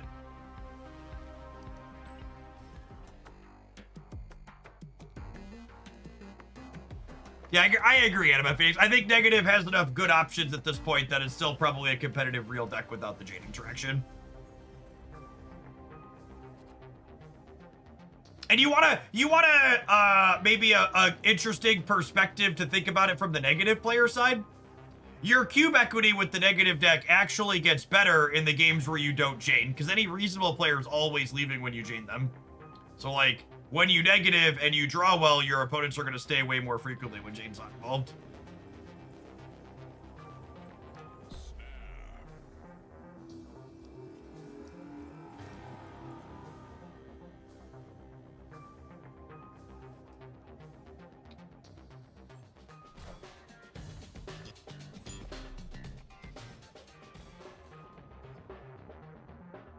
Did Hope or Warlock on 2? I think it's Hope on 2. Then we'll Warlock on 3.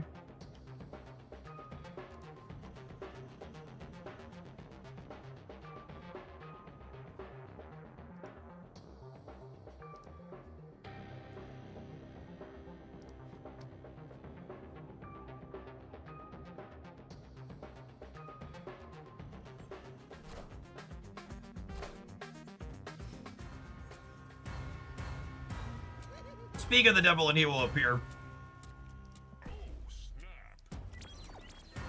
Woo, that's a fun animation. Whoa. Alright, it hasn't crashed my client yet, but there's still time. Give it time, chat. Give it time.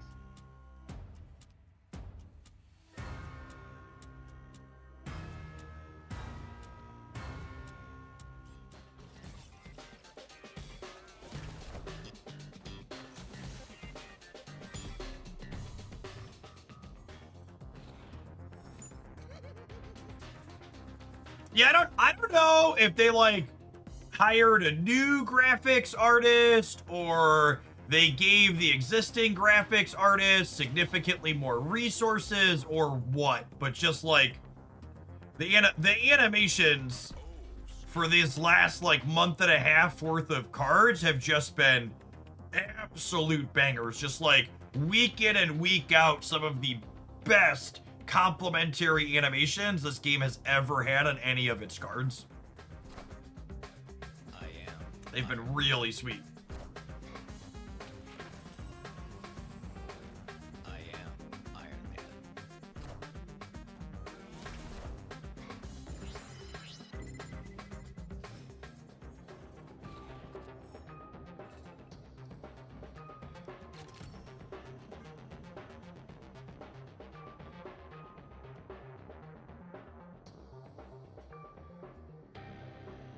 Animation tier list when asking the real questions.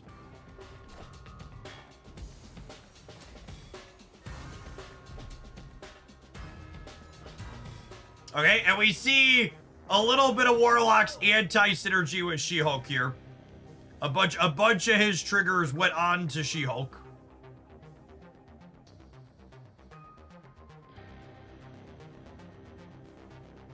And then this is the I don't know that we're gonna play this one a whole lot more. I feel like this is, you know, kind of par for the course. Like most things went right for us here, and we just don't remotely have a big enough number to be competitive here, yeah? Ewok, thank you for the 65 months. Welcome back. I feel like we're probably I'll have to play like 1 or 2 more, see it against a couple other things, but I think there's a reasonable chance that this way to approach this card is probably not it.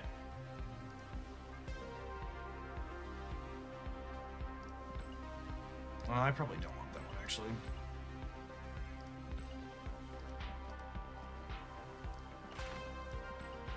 Full disclosure, you lose, I owe a very large bookie a very long massage. Yeah, I think that's a good take, Derek. Basically, the numbers that this deck makes probably aren't big enough to win without tech cards consistently, and I think you need so many synergy pieces for this deck to function, you probably can't fit tech cards in on top of what your deck is trying to do. That would be the best way to put it.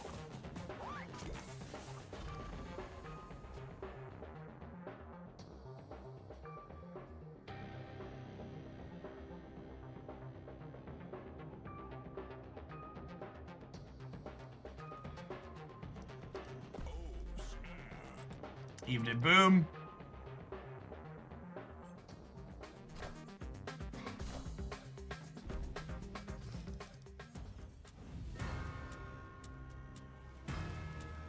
This just in. I just played an opponent whose username was I voted for this, and their alliance name was Trump Nation Rises. You know, it's really interesting to me how many people consume comic book character media growing up and just like completely bounced off of all of the messages inside of them. And so sometimes they can be more subtle, but like the X-Men is such a good example of like the X-Men are talking about racism, right? Like that's very clearly the point of like what's going on there. Like it's not even really ambiguous in the slightest. They're talking about racism.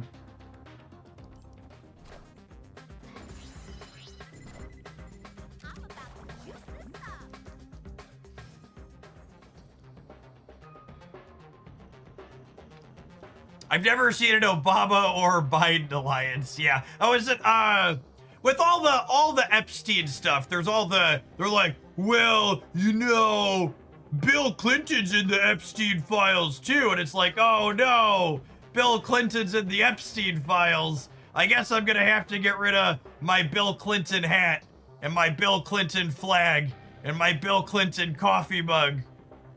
I'm gonna have to take down my Bill Clinton sign out in front of my house. Oh no.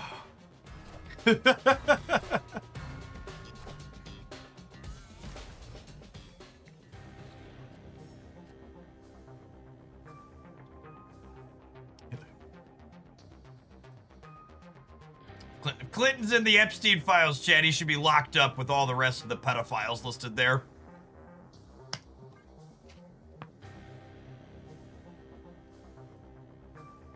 My Bill Clinton truck nuts.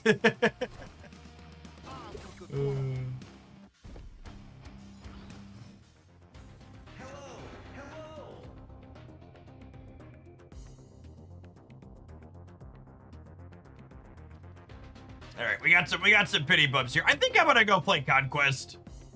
I think there's been too many retreats and bots here to make it worse for trying to test the card here on release day.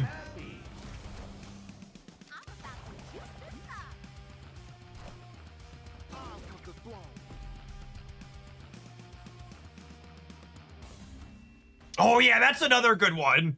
The cops that love Punisher. That's a good call on another one of those. Like, you really missed the point of the story.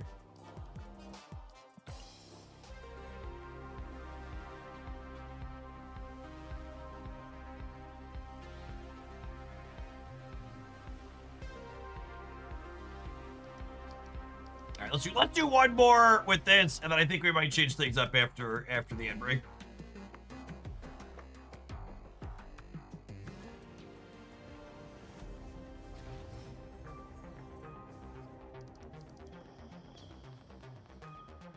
Mr. Ode, thank you for the almost 5 years of support. I appreciate that. Welcome back.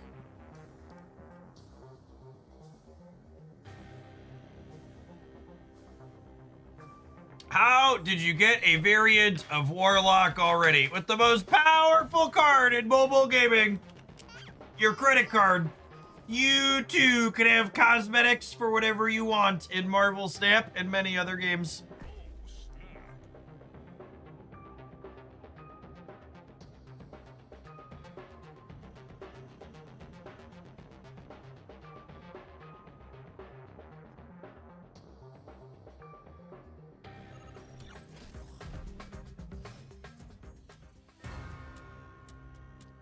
Pew, pew, pew.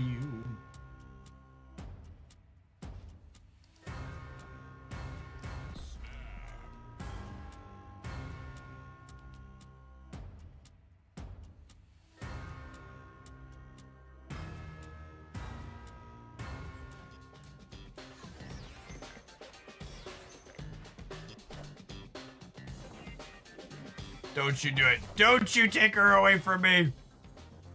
Take him away from me? That's the one I won't. That's the one I won't. Alright. Alright, Mr. Warlock. Down we go. Down we go. There she blows.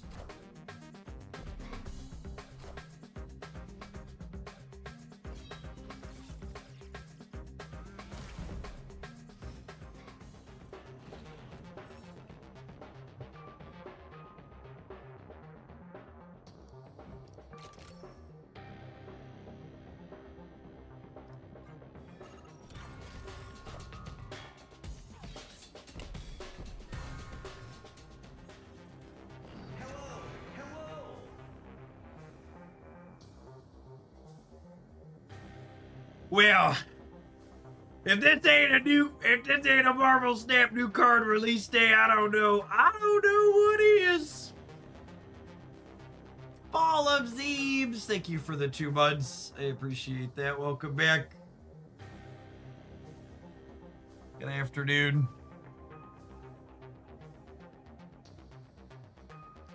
Thanks for keeping me around. Wonder why this new card doesn't do anything.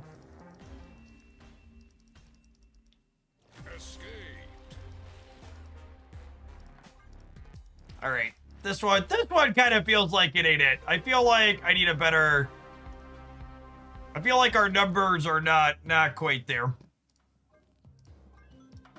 What if we try and hit monkey some nerds? Because with the hit monkey, we at least have something to do in the games where She-Hulk's not there, yeah?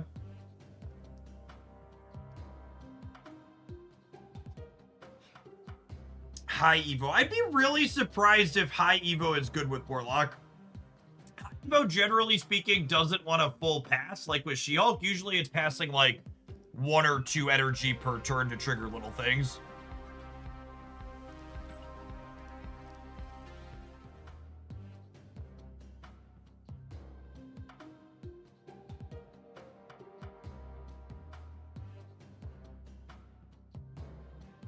We played...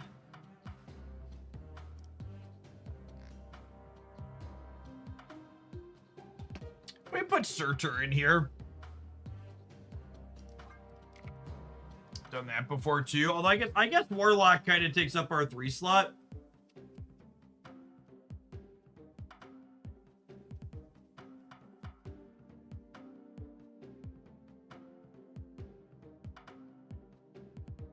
Oh.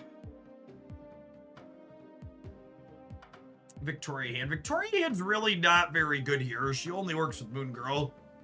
And if you're trying to free get the Victoria Hand, you're kind of competing with Warlock for timing. Hood. Hood's not free to add into a deck. You have to have, what's it called? You have to have time to play them out. I could play Black Swan and Warlock here as just redundancy for ways to make them free on the last turn. I cut the Black Swan for the Warlock, but he might just be like a second way to do the thing is probably reasonable. You might just run into the not enough big numbers problem again. So this deck list also doesn't make particularly huge numbers, but it's also explicitly not trying to make a turn 7. So the threshold of the numbers you have to clear when you're trying to play Magic are much higher because you're playing Magic, making other combo decks more consistent. So being a turn 6 combo deck that's more consistent than some of the other things that go bigger is like a reasonable angle to have. Whereas like the bar for the numbers you have to make automatically gets higher when you try to do it otherwise. Thrice Nightly, thank you for the half a year. All right, I'm gonna tap an ad roll so it doesn't happen over the top of gameplay, because I think that's super rude when it does. You should tap the like button if you're watching this on YouTube. We're gonna jam some games with us in 2 minutes when we get back. BRB. I'm gonna run to the restroom while this rolls.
Someone asked, does Martyr cope in this? So Martyr essentially has the deck building restriction of you must fill your other 2 locations to mitigate my downside.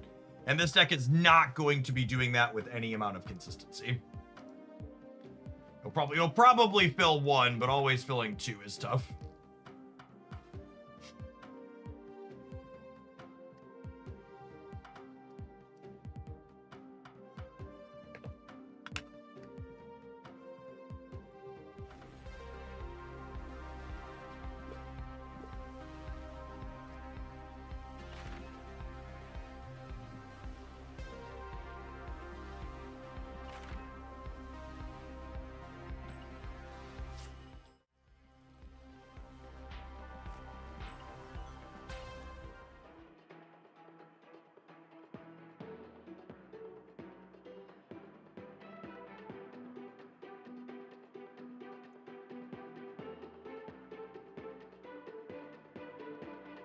I put Makari in this deck instead of a 1-drop. You need 1-drops to make your Hitmonkey playable. That's kind of the point of the deck, Brandon.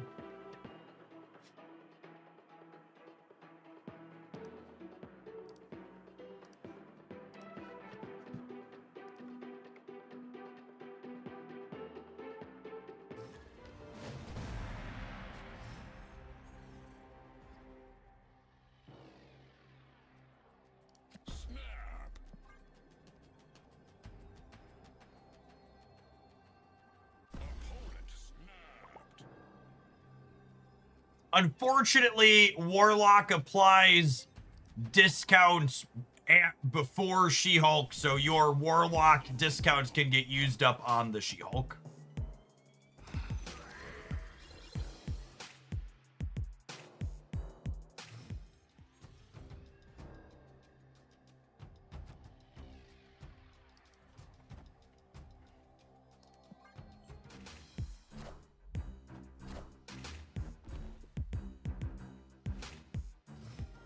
So, playing Makari in this deck to maximize your draws where you have She-Hulk is kind of and Moon Girl is kind of a classic win more situation. You're probably already winning the games that involve you playing She-Hulk and Moon Girl. So you don't really need to min-max them further and maximize your output inside of those games.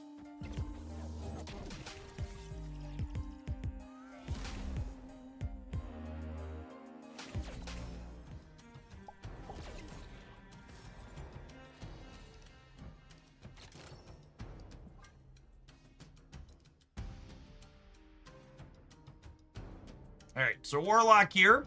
Going to apply 6 1 energy discounts to our hands, says local man about to be Mobius.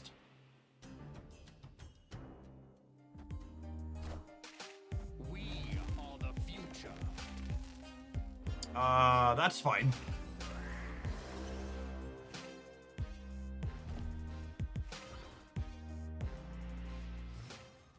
So 3 of them went on to, or 2 of them went on to here, 2 of them went on to here, but that's fine. You're gonna get with at least 1, or I was gonna be free either way. It's still fine. So our whole hand here is free, yeah. So we have 1, 2, 3, 4, 5. So this monkey is 13. I think we put She-Hulk over here. And then honestly, I might just full play for the right.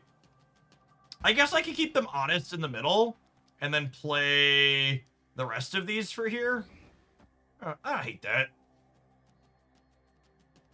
Let's do that.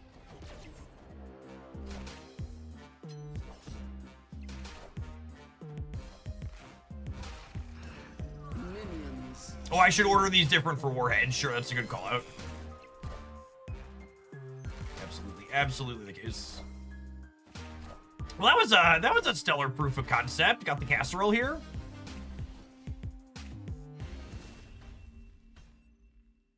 Victory. This deck is almost the same thing you played from a year ago as Destroy Soul Live. Marvel Snap is unironically one of the best balanced live service games I've ever played. You can feasibly pick up a deck that's even as much as 2 years old and just jump back in and continue playing it and get back to infinite if you stepped away from the game. Snap does a really good job of designing new cards with interesting designs that are not simply bigger numbers and more powerful than previous things. We get regular balance passes twice a month, and what's the best changes a little bit week to week, but the best deck is never significantly better than what else is going on.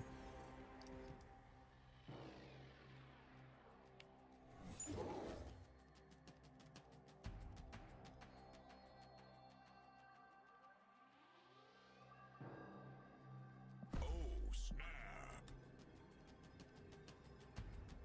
Opponent snapped.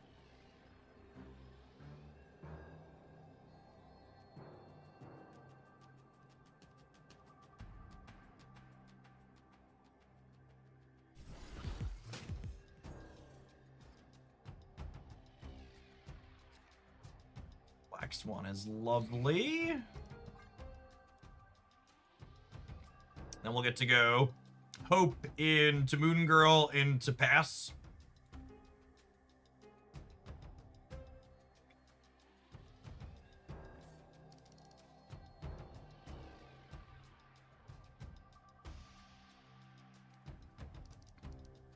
In theory, you could Warlock on 3, Pass on 4, and then Moon Girl on 5 to double the cost reductions. Yeah, that sounds like it works. That should be fine.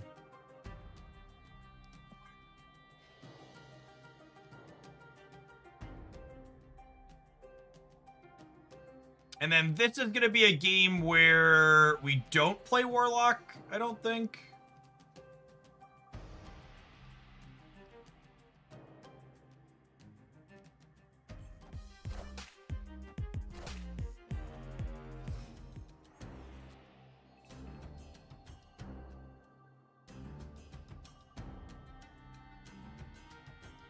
Am I? I guess.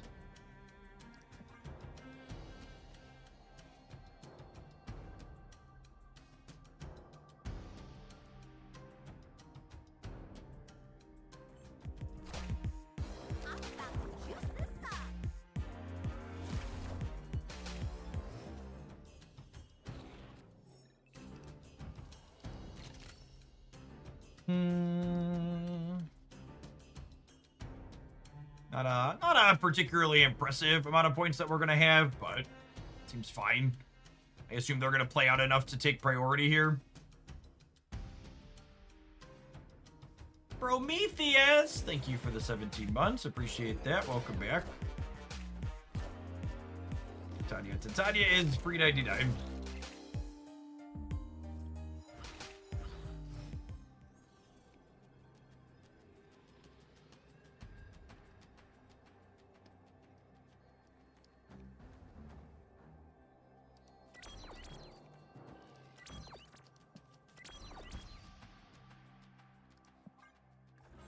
Sure.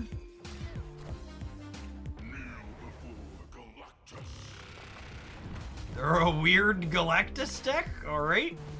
Got that. We got that one covered, unless there's some type of crazy Baku situation I'm not thinking of.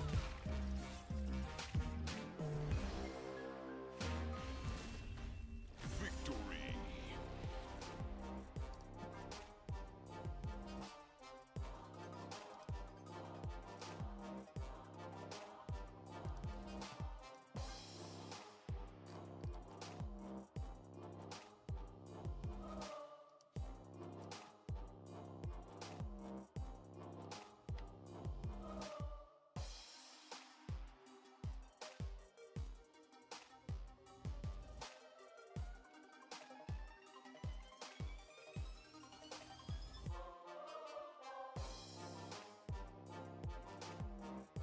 Hello, opponent.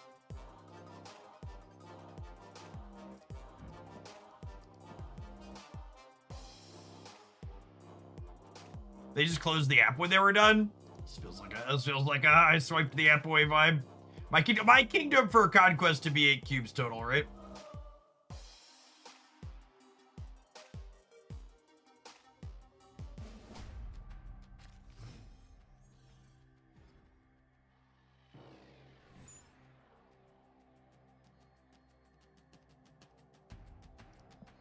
Snap.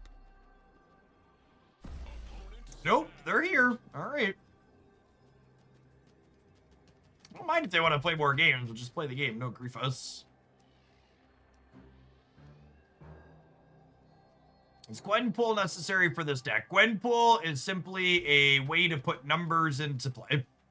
Not even sure if she's optimal. Might honestly be better as another cheap card. With Warlock added to the deck especially. It's another card we want to play later.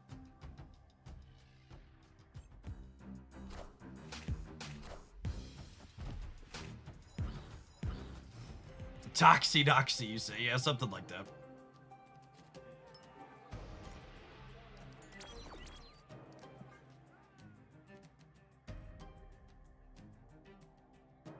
Has Second and Earth changed anything about Conquest since it released? They updated the end screens very shortly after it was released and then haven't touched it since.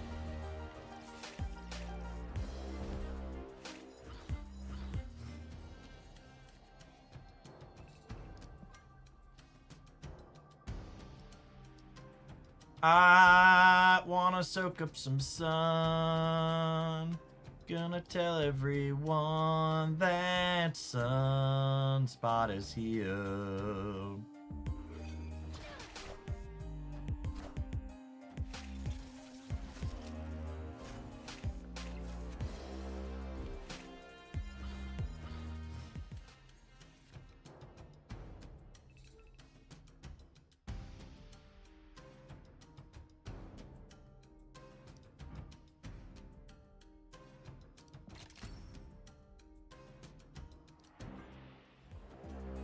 I assume we're getting Galactus.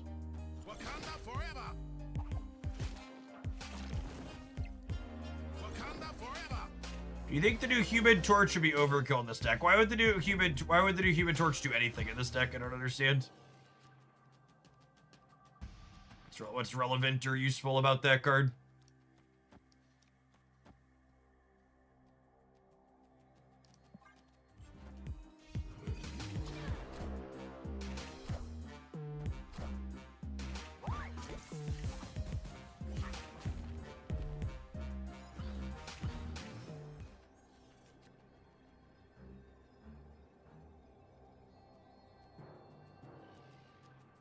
Mike Sallow, thank you for the over 2 years. Appreciate you keeping me around doing what I do. All right, so if we assume they sh-50 over here, we just have to assume they lose the 50-50, right? So I'm not beating them if they win.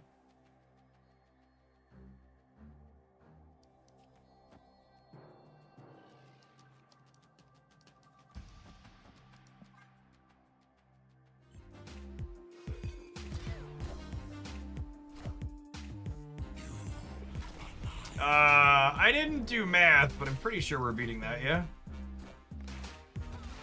This is 13 alone. Yes. Quick maths, quick maths! Titania's such a funky card.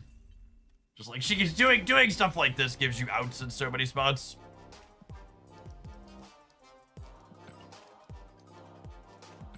Like in four by next trick.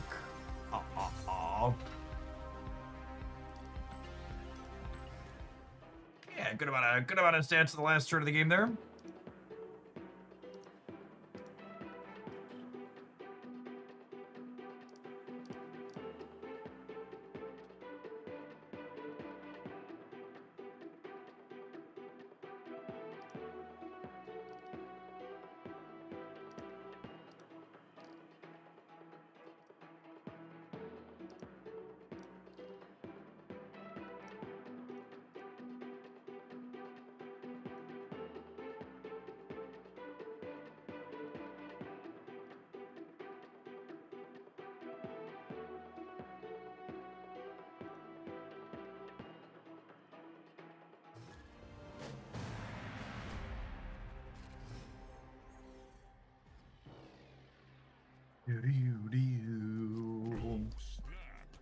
Alright, we got Black Swan into Hope, into a Monkey. Look at all of our gold crackle cards, chat. Aren't they purty? They're so purty.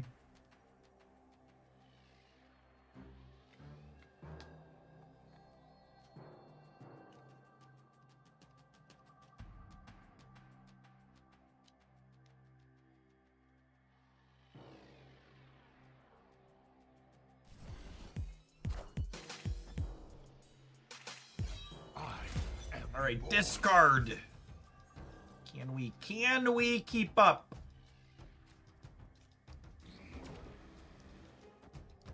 I don't know. Let's find out, huh? Is the deck meeting expectations? I've played 2 matches and I haven't deleted it yet. So I would describe it as beating expectations currently.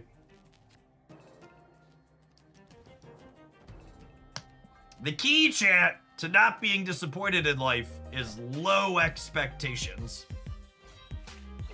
Expect very little, and it's difficult to be disappointed with the outcome.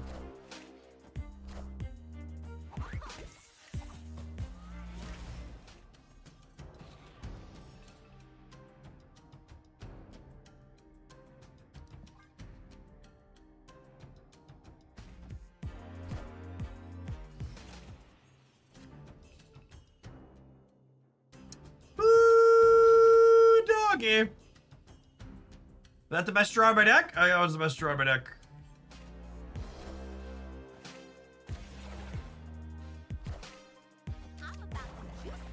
Oh yeah, we are juiced up. All systems go. All right, so these monkeys are plus 12 each, so they're 17.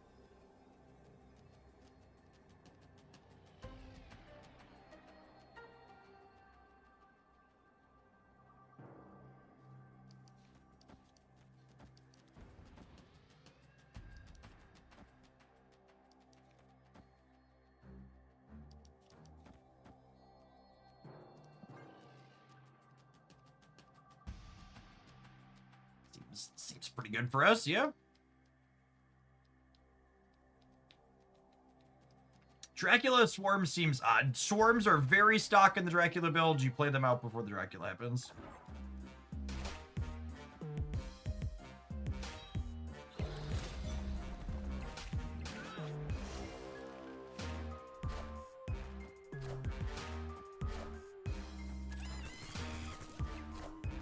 We're winning the ring, yeah.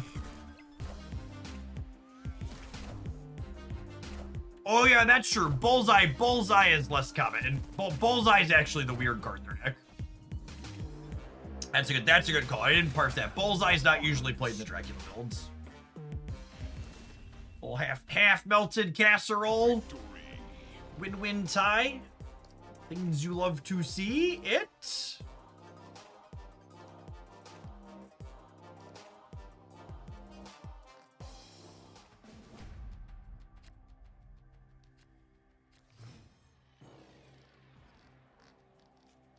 Opponent snapped.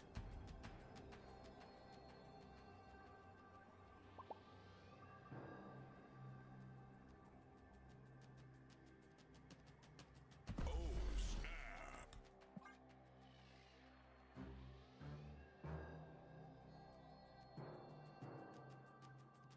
Oh yeah, they're on Black Knight too. Yeah, it's just like kind of a collection of discard cards they like. Pretty far from a stock build, so to speak.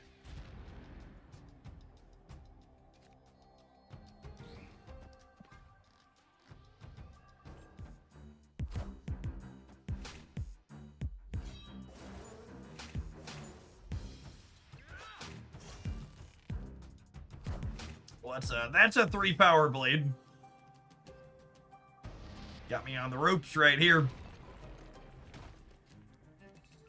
Honestly, Ant-Man's a fair trade there. I accept humbly and graciously.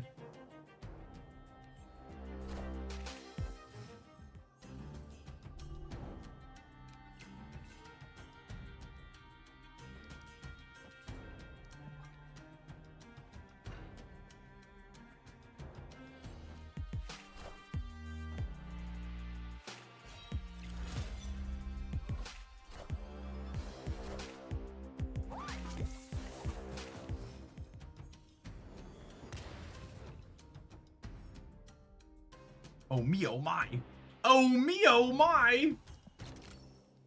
Alright, so if I play Kitty Pryde out, She-Hulk costs me 2 next turn. And then Hit Monkey costs me 3, and then all the ones are free 99? Seems pretty good.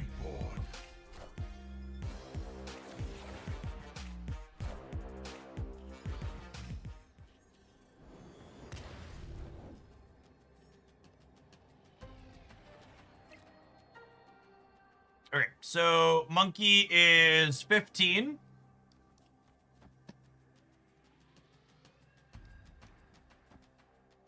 This puts me to 15. This is 7, 10, 14, 17.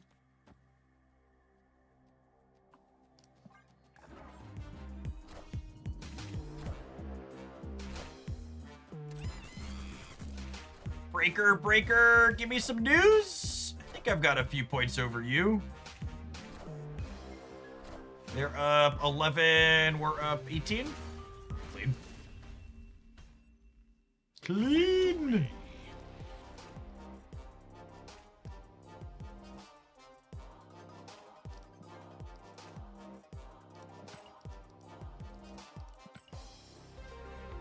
I think I can firmly stamp exceeds expectations on our pile of cards so far.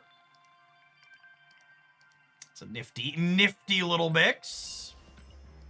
It's always, and I think this kind of highlights why these releases have been good recently. Is they've done a good job of adding cards that aren't overtly powerful, but supplement previous archetypes we had visited nicely. Cool, thank you for the 7 months. Appreciate that. Welcome back.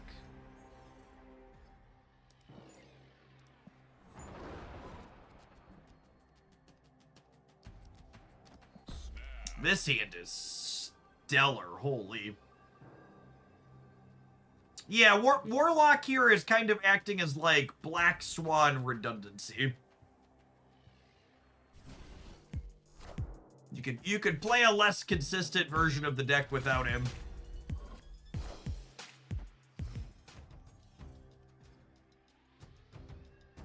He's doing something that adds value here.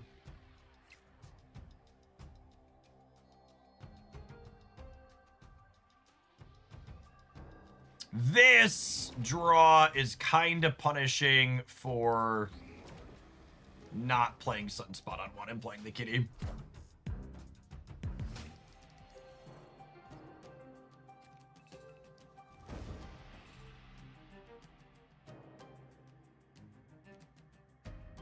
Okay, here's a thought.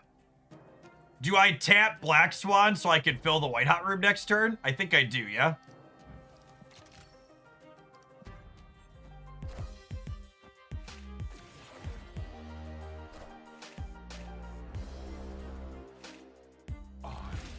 Apocalypse. Give me a 1. Give me a 1.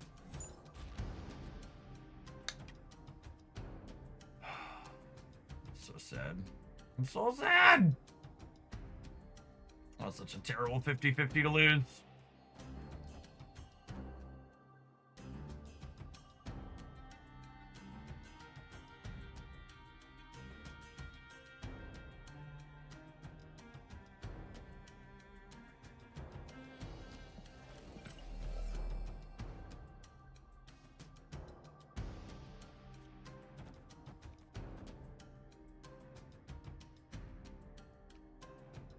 Gambit. Gambit's my least favorite card in this card by a very significant margin.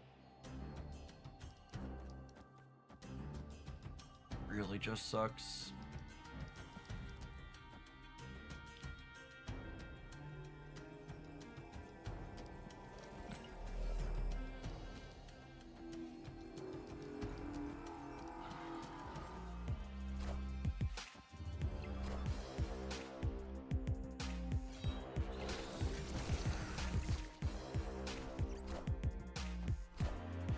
I'm about to kill this up.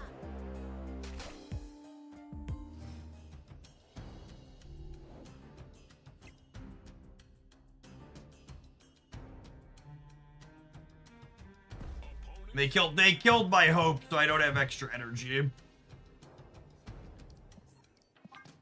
At least there was no coin on my screen flipping, right?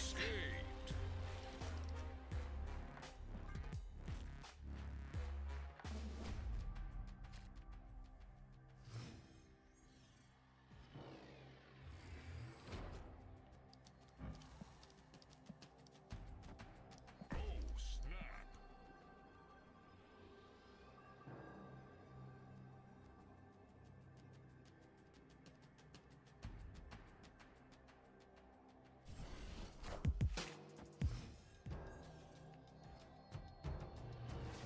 $20.25, they killed my hope, so I have no energy. God, it's so bad when you put it that way. It sounds so bad when you put it that way.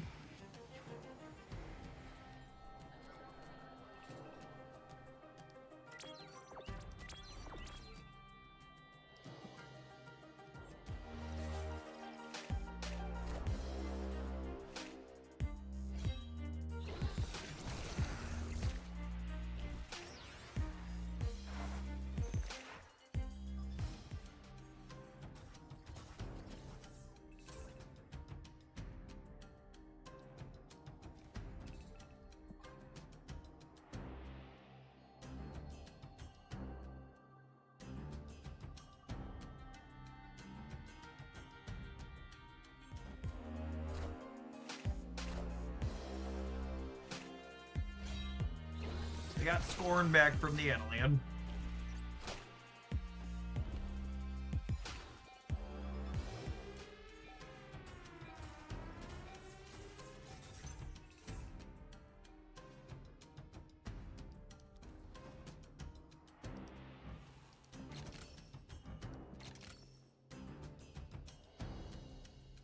Oh. You won't need this anymore.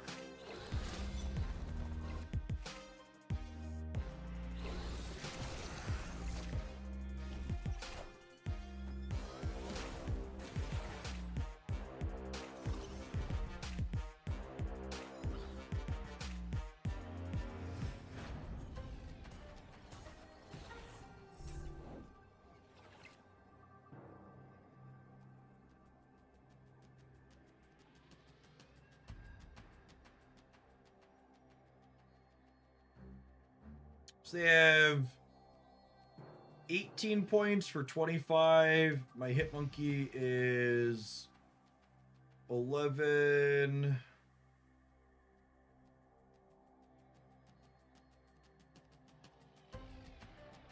I can flip a coin here.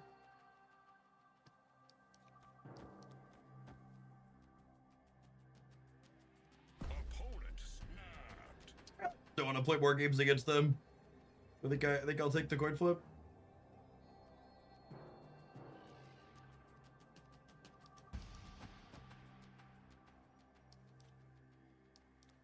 Oh, what about Bob moving? That's a good call.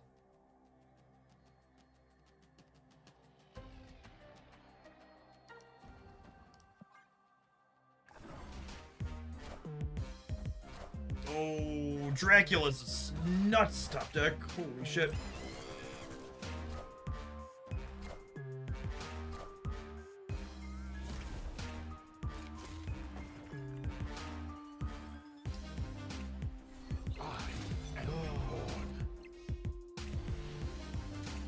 So they were -5 without that top deck. They had five cards in their deck there. We should have known that was coming after how their game it went in the first game. It's just how the cookie crumbles. All right, we're definitely gonna play some more with this one, since it's been very reasonable so far. But we take a brief pause for the cause to let some adverts roll in the meantime, in between time. Appreciate everybody hanging out for Warlock release day. Don't go anywhere, gamers. If you're watching on the YouTube side and you're enjoying the content, make sure you tap the like button. I appreciate all the folks that have done that already today.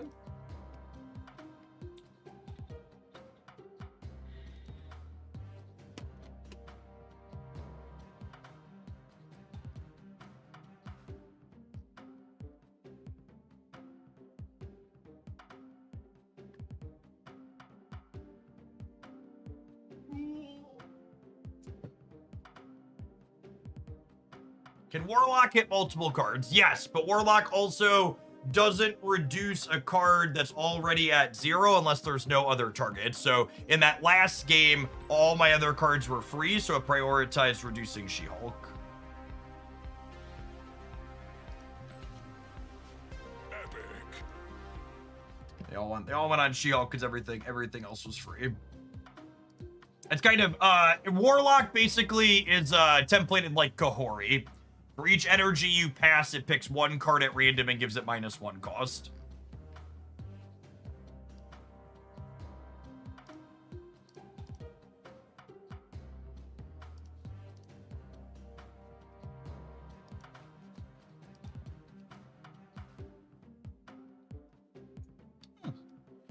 The Pokemon YouTube channel is down less than 100 subscribers after posting our little video calling out our fascist and chief use of the Pokemon IP.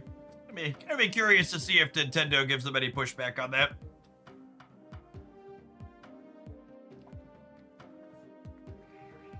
Feels like I'd be surprised if they did. Basically every other large thing in the space hasn't pushed anything back. What did he do with Pokemon? So for people that missed it, the Department of Homeland Security posted an official video on social media intermixing arrests of people with the Gotta Catch 'Em All theme song from Pokemon, as well as scenes from the Pokemon anime. Really, really tasteless and disgusting.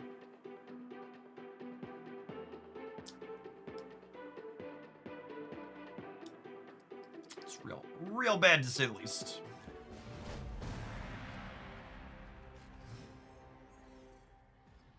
Switch! Thank you for the 3 years of support. Welcome back. Snap. Ah, my favorite stream sniper. Opponent snapped.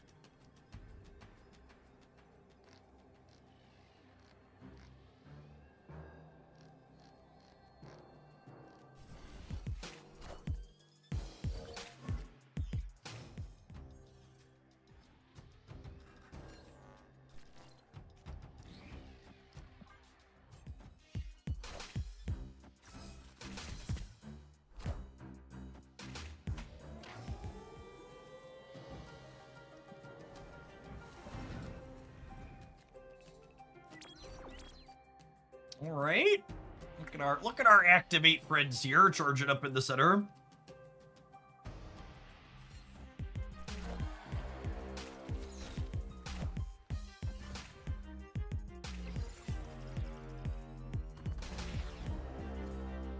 Thank you, Los Diablos.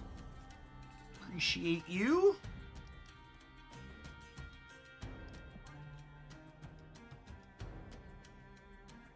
All right, and then we're just like gonna spend no energy on the last turn of the game. I guess we could draw like a Gwenpool or a Moon Girl, but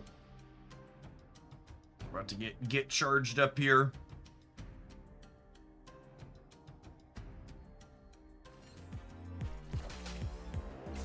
When sequencing, we want to make sure we sequence Black Swan and then Warlock, so that way Black Swan makes the ones free and then Warlock applies his discounts. So that way Warlock won't try to discount the ones.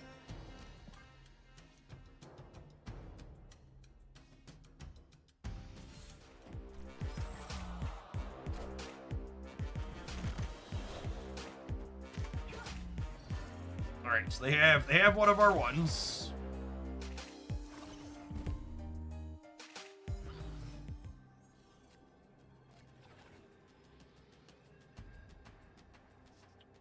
So my monkey is 13, and my sunspot is gaining 5. So I'm at 13 on the left.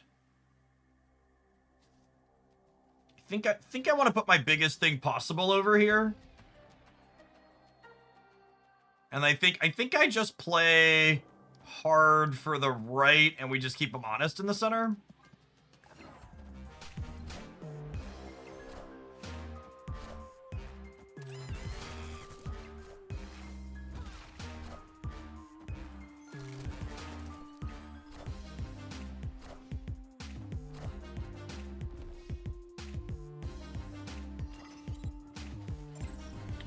That's a big lady, but not quite big enough. Invisible open to enable Sage is cute. Jeff, can I ask, what keeps players coming back to Marvel Snap in your opinion? Well, for me, it's very straightforward. Marvel Snap has essentially executed on what I personally have always wanted from a live service card game. I think Snap does regular, careful live balance in a way that allows new cards to be released that are interesting and competitive without strictly power creeping all of the old designs. For my old Magic the Gathering players in the audience, Marvel Snap feels like they've created a digital version of Modern from when I really loved that game, where like there was a deck, if you had a deck that you loved, you could know you could keep playing that deck basically in perpetuity and feel reasonably competitive with it, but also there will be occasionally new things that get sprinkled in that you can upgrade that deck with, like Warlock in this one. This deck list is actually 11 out of 12 cards that I had played in the past that were pretty reasonable then. Not top of the metagame, but serviceable.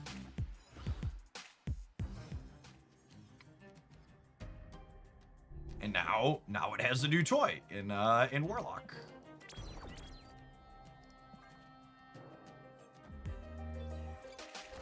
Someone had asked if Gwenpool is necessary for this deck, and the more I'm playing it, the more I think I might just cut her in general. She hasn't felt insane. I guess I could play her, and then she has like 11 points, I suppose.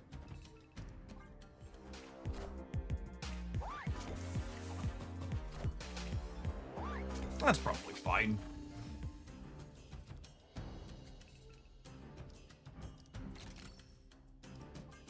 So my alternative was playing Black Swan last turn, but I think that's worse than just doing this.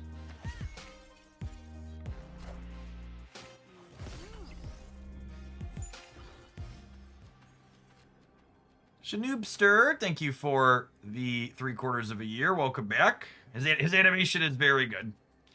Okay, so I'm gonna play 2, 3, 4, 5, 6. So I'm gonna play out 5 cards with this. So this is 10. And then this is 10, obviously. I'm playing 5, so this is 15, and then this is 10.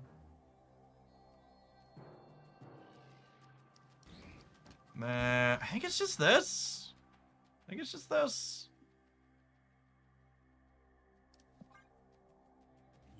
I should play around Teenage Warhead better.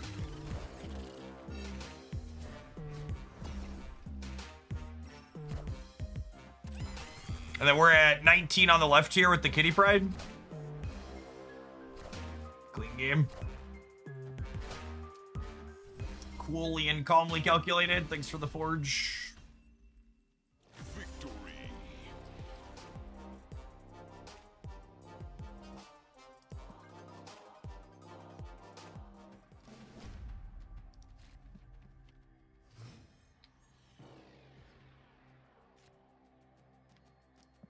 Oh, snap.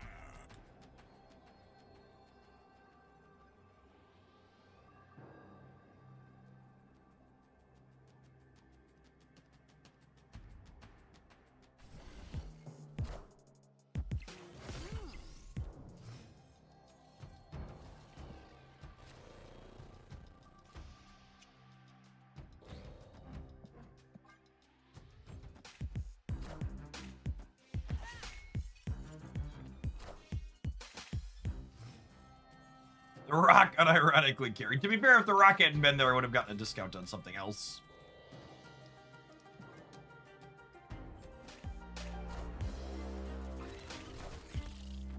Alright. I think we're punting the center. Opponent snapped.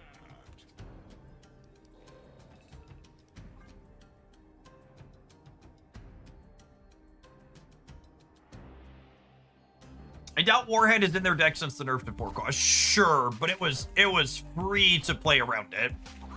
So I agree with your premise, but also like if it's free to play around something, you should play around it.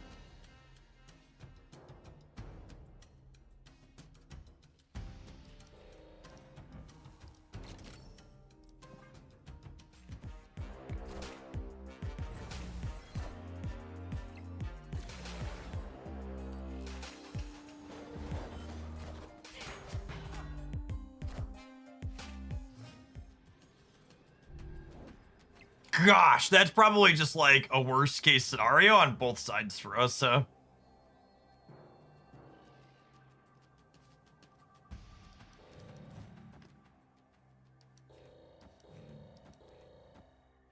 So this is 6. And this is 10, so I go to 19 here, and they're not getting any bigger.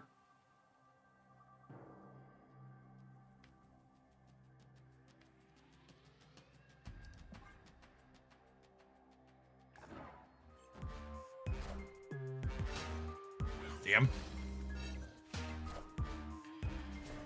Oh, if I would have played only one card out, would we have won? If I would have played, or sorry, if I would have played only Hit Monkey on the right, I think we would have won. No, we'd have been short. We'd have been short. If our Grand Central had pulled literally any other card out of our hand, or had pulled literally any other card out of their hand,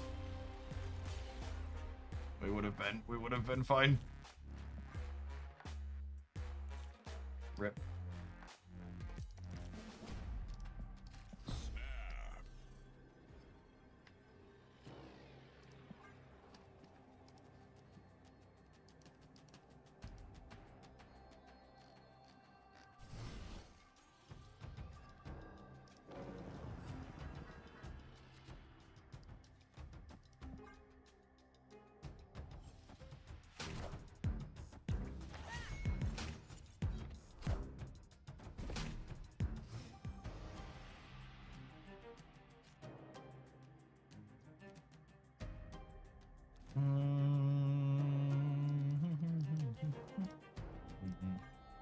Expansion could screw our hope on the left, but I think that's where I want to play. All right, rewarded.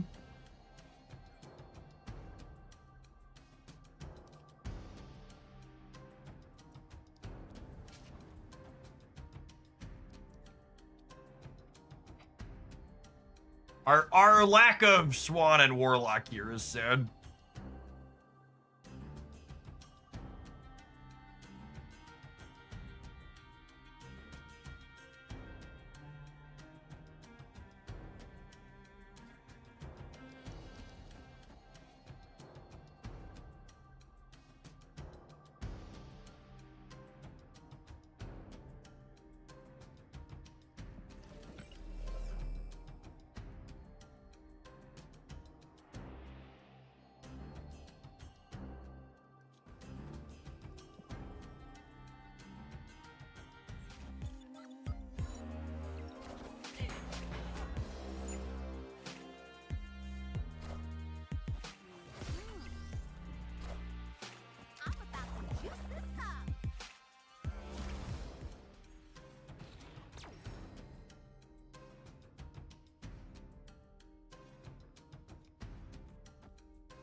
I think this is our out to win the game, right? Let's try and lock them in the center.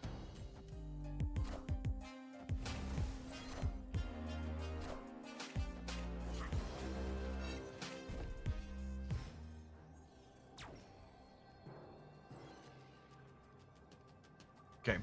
And then they get minus 11 down to 11. But then they get plus... But then they get plus 4 to 15. But then I get plus 9 here. Opponent snapped. They're gonna pull Bob out. If I do this, I'm at 15 and they're at 15.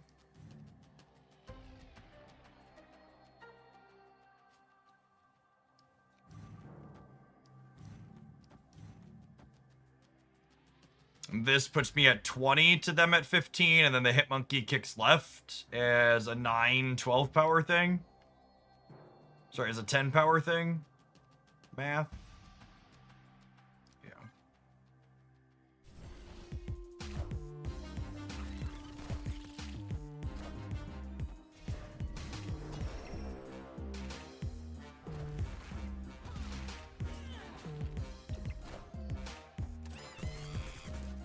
Counting is busted, shit. Counting is busted. Victory. What's my superpower, chat? Basic arithmetic.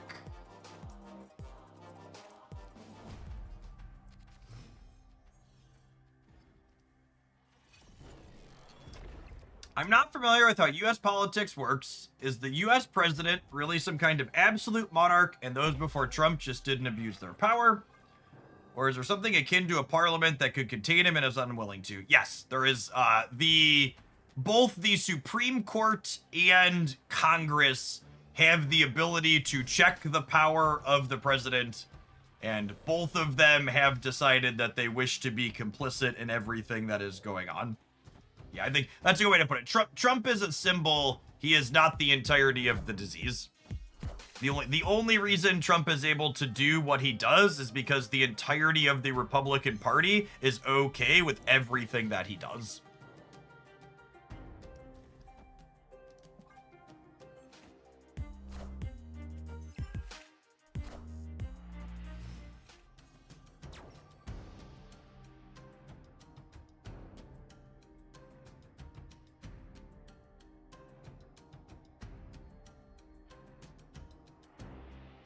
Interesting.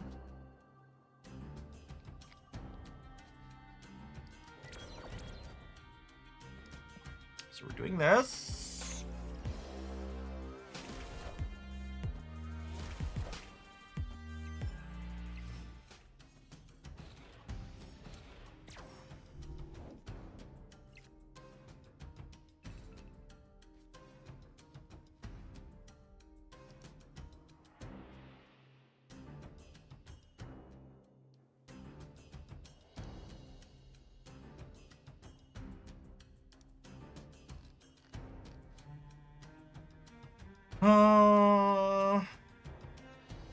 Gosh, my hand really kind of sucks.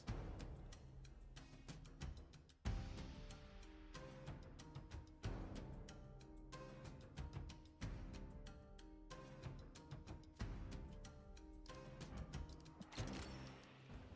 think I'm doing this. I think I need more points here is the problem.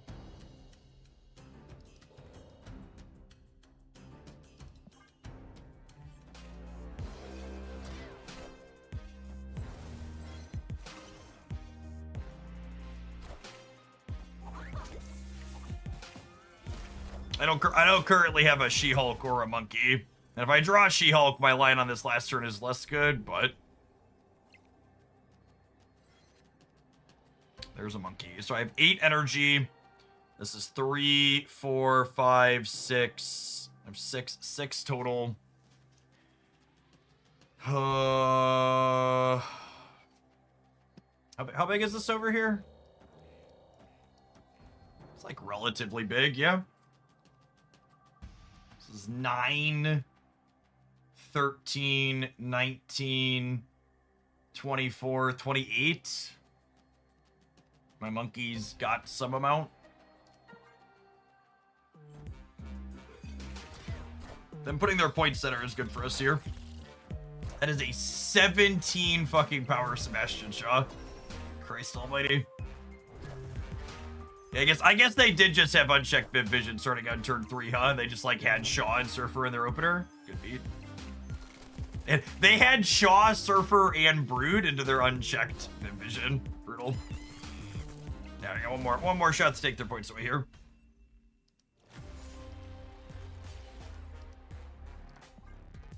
Yes, Warlock has a very restrictive window on when he needs to be drawn and played.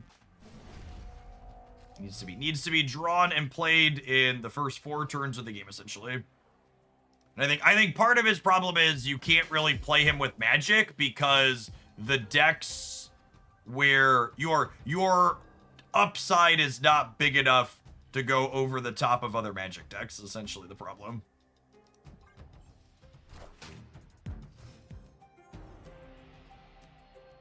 Yes, the current matchup that we're playing is not really a remotely reasonable baseline for, like, is Viv Vision powerful? Because, like, our deck is very explicitly looking to do nothing.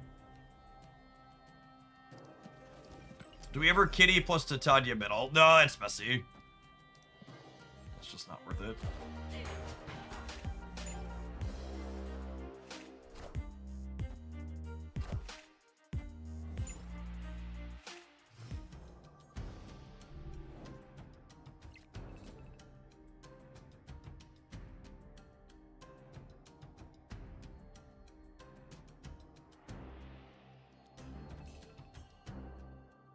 Alright, so this is gonna give me Titania plus... This is gonna give me Titania plus a Hitmonkey as a copy. Ooh, look, we put the Fear of Titania in him.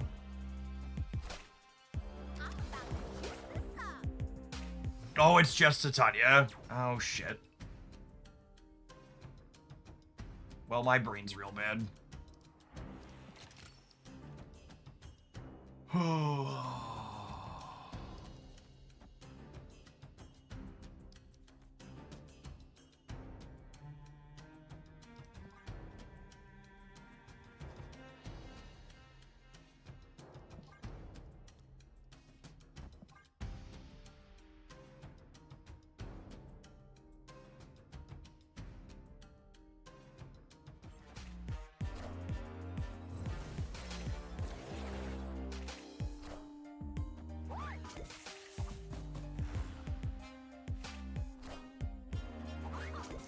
Oh, I guess turning off their Surfer's middle is somewhat appealing.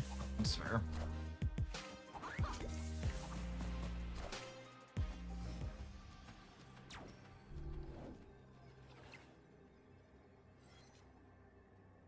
Yeah, I don't like how I played this game at all.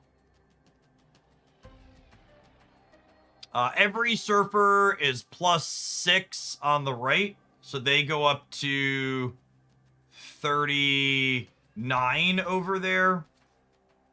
I'm gonna play 4 cards out with my Hitmonkey, so he's 17. I can only add 30 here, so we're just dead if they have Surfer, which is 75% to be the case.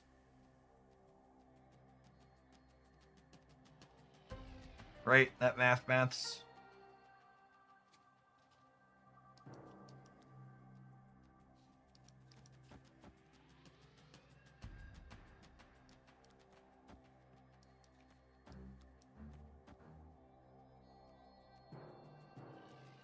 Yes. Yeah, exactly that. We play hard for the left and just assume they don't have it.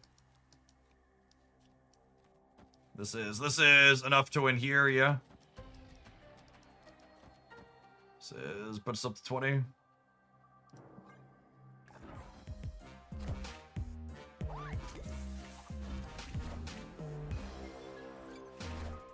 Yeah. So if I would have played the Titania Gwenpool in the center, we probably win this, question mark. How many Gwenpools do I get? I don't think I get a bunch of Gwenpools if I do that, right? Unless we counted the right correctly. I had a couple of sequencing spots we could have done better here for sure. A big part of why we lost this is we lost a 6-cuber to a flip. I don't think the 2 before this we could have done anything. You get 3? Is that the case? I don't think you get 3. It's one of those more weird interactions. I think the Titania jumps after the location triggers. Is the way it works out.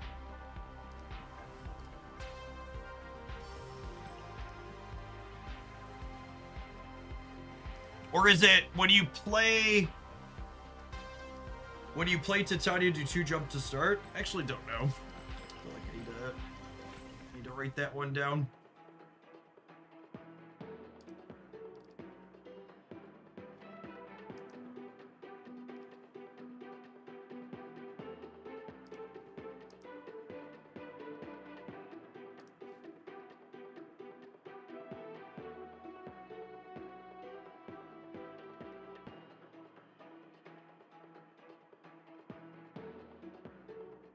I'd really appreciate a screenshot or a video example of someone showing how this Titania works with what's it called, because I really just don't want to take chat at face value.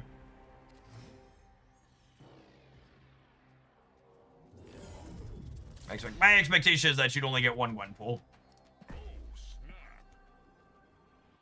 Opponent snapped.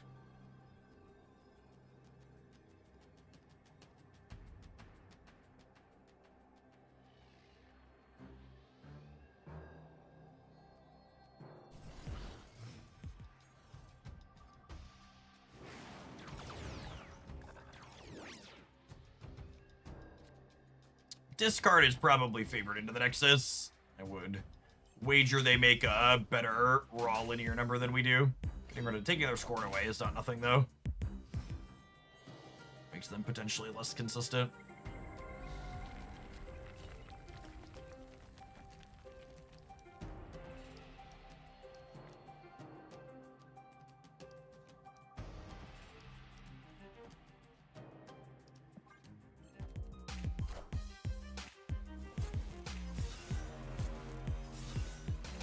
Losing their Dracula is great for the home team. They have 1 card left in hand.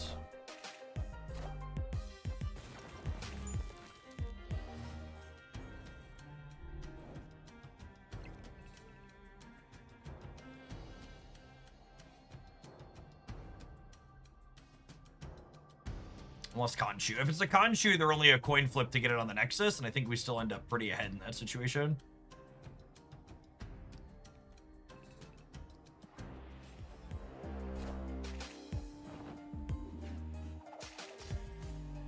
Oh, speaking of flips, what a flip to lose.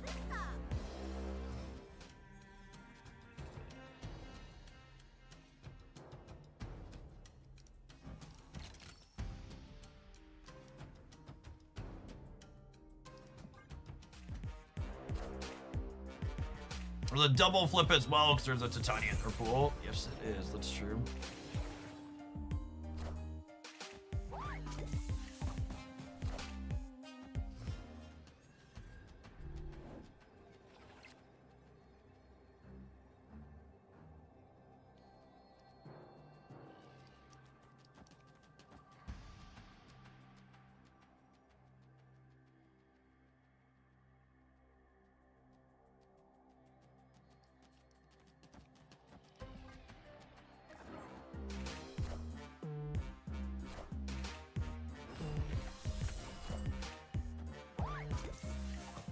Oh my goodness. I'm gonna lose the game because I didn't account for that, didn't I? No, we're dead anyways.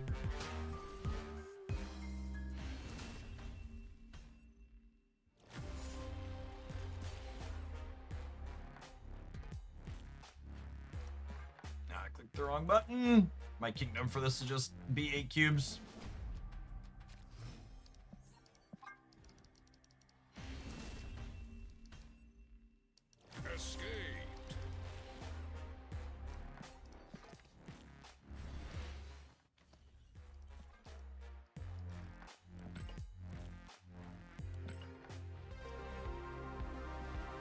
gonna give a particularly strong take that most people want to poke me for anyways. I don't know. We could eat crow 'cause we're 2 hours in, but just as a gut feeling, I think Warlock is probably going to be a very skippable card that most people can ignore. It probably makes this D tier deck marginally better by adding a consistency element to having a second virtual Black Swan. But this deck has never been very good, and making it more consistent isn't really a big upgrade to it. I think other builds of the deck, we tried to play it with Limbo via Magic, and these She-Hulk, Infinite, and other decks just don't make meaningfully big enough numbers to keep up with other decks that can leverage a turn 7 really well, and these decks are highly synergistic, meaning they don't have room to play tech cards to give you a chance to keep up with other decks that are going to go over the top of you. So this was novel. This was, 11 out of 12 cards that I played in the past. It's got a fun strategy to it, but ultimately it's a pretty low power level, and even if you play it perfectly, you're probably going to come up short in a lot of your games. I will say, I don't know what I want to cut this for, because I feel like I need another way to make numbers, but Gwenpool felt exceedingly awkward in here. Any suggestions for a different card that makes numbers that we could play in this deck? Yeah, Surtur, I guess, but he's not even that big of a number. Like, Shuri doesn't really work on curve. Shuri would be shit for the same reason that Gwenpool's pretty shit. Marvel Boy is just a 3/5. Frankie's just a 2/6. Like, we're not triggering any of these cards. Like, this is the problem. I don't know if there's a good fit. Surtur is probably the closest thing to a reasonable suggestion, because it triggers off of She-Hulk and it triggers off of Hitmonkey on occasion. Sasquatch is not a remotely playable card here. We're not playing our cards early. It's probably this. It's probably this. I don't think any of them are particularly good, but it's probably either Surtur or Bishop. I think 3 energy on both of them is not great. Pedro is not a card that puts numbers into play, gamers. It's not remotely the kind of thing we're talking about.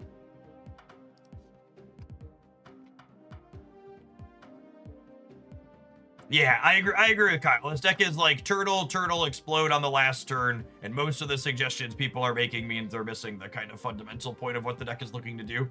And again, I want to emphasize, I don't think the deck is very good, even when everything lines up optimally, but a lot of these cards just like run exactly counter to like what is going on.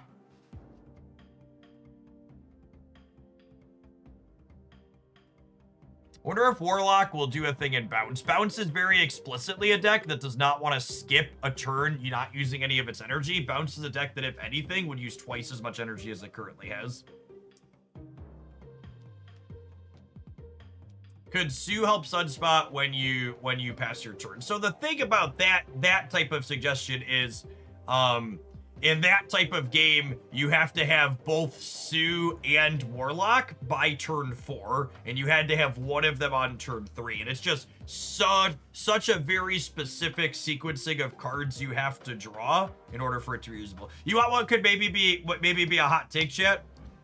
I wouldn't be surprised if this card gets buffed to like as much as at a minimum, I think he'll probably gain a point, but honestly, he could probably be a 2-drop. Sage is unironically a reasonable suggestion. It's a card you don't mind copying with Moon Girl. She's a little awkward with Titania on some of your sequencing, but she at least like fits the mold of like what we're looking for here.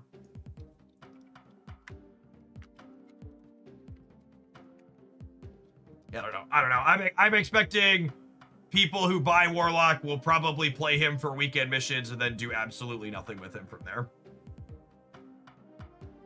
And also I want to, and this is kind of like the icing on the mediocre card cake, is that Warlock is a card that even when absolutely everything goes right for this card, he gets completely hosed by a relatively common tech card. And I feel like the proportional payoff that you're getting when everything goes right is not remotely enough to make up for the fact that you also get hosed by Mobius.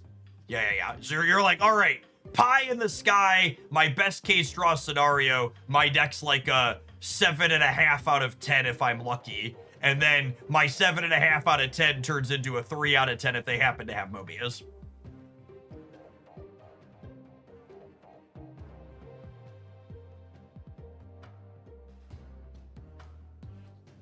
You buy him for his liches. Victoria Hand just has a lot of the same problems that Gwenpool does, which is we don't want to be spending energy on turn 5. You have to skip your 5th turn is a very real cost. So like you basically can't be spending energy to set things up otherwise. That's the big issue with it.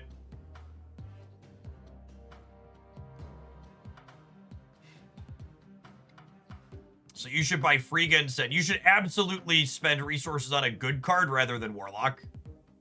Yes, Frigga. Frigga is a very good Marvel stat card. If you want to play Victoria Hand, Frigga is an excellent pickup. She's good in discard, and she's good in all the Victoria Hand stuff. Magic. I'm going to be honest with you, 9+10. Your card suggestions today have been real obnoxious. I can't tell if you're unintentionally missing the point or intentionally missing the point, but you've been, like, actively suggesting cards we've already called out as, nah, this ain't it. A lot.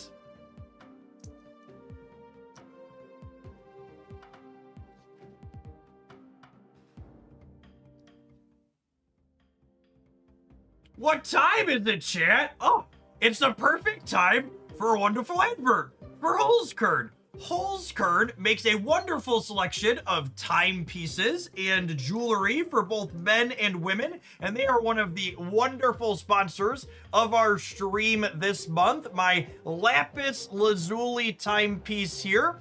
Really, it's a showing it on my webcam doesn't do it justice just how beautiful this piece is. Holzkern was started as a small business out of I should know this by now, out of Austria in 2015. All of their pieces are manufactured in small batches, largely from natural materials, such as the lapis lazuli and my beautiful timepiece here. So they're all created ethically. They ship out of Vienna. If you're looking for the perfect gift for yourself or someone else, they have a fantastic range of very unique products. Speaking of their natural material, number of their pieces have these very like wood, grainy, or leafy type things, different vibes and colors to them. I personally am very partial to the dark blacks and blue type colors, which is why I picked out the lapis lazuli timepiece that I have personally. There's a huge range of different colors going on up over here that you can check out. This is I almost picked up this one. Speaking of, I was between this piece and the one I ultimately ended up getting when I was picking out the one to have on my wrist for the promo. Such a stunning piece. And if you're into some lighter colors or things that are a little bit more feminine slanted, they have a range of products targeted at women up here as well that has more pinks and purples and lighter type tones and colors. If you're not into timepieces, you already have one that you're happy with. They also have a huge range of both jewelry for men and women up here as well. Again, with that big focus on the natural materials, lots of different colored stones and wood textures and grains inside of the pendants and rings and other things that they have up here. You can use code JeffH to save 15% on any of your orders with them through the end of the month. And as part of the promo, we've got one more giveaway going on. So we've already given away 2 $100 gift codes to Holzkern, and I've got one more before the promo is done. It's completely free to enter. You just got to join up in the Hoglandia Discord server and react to the post in the announcements channel, and we'll pick a winner from there Thursday night once we've had a chance to promote it a little bit more that it's going on.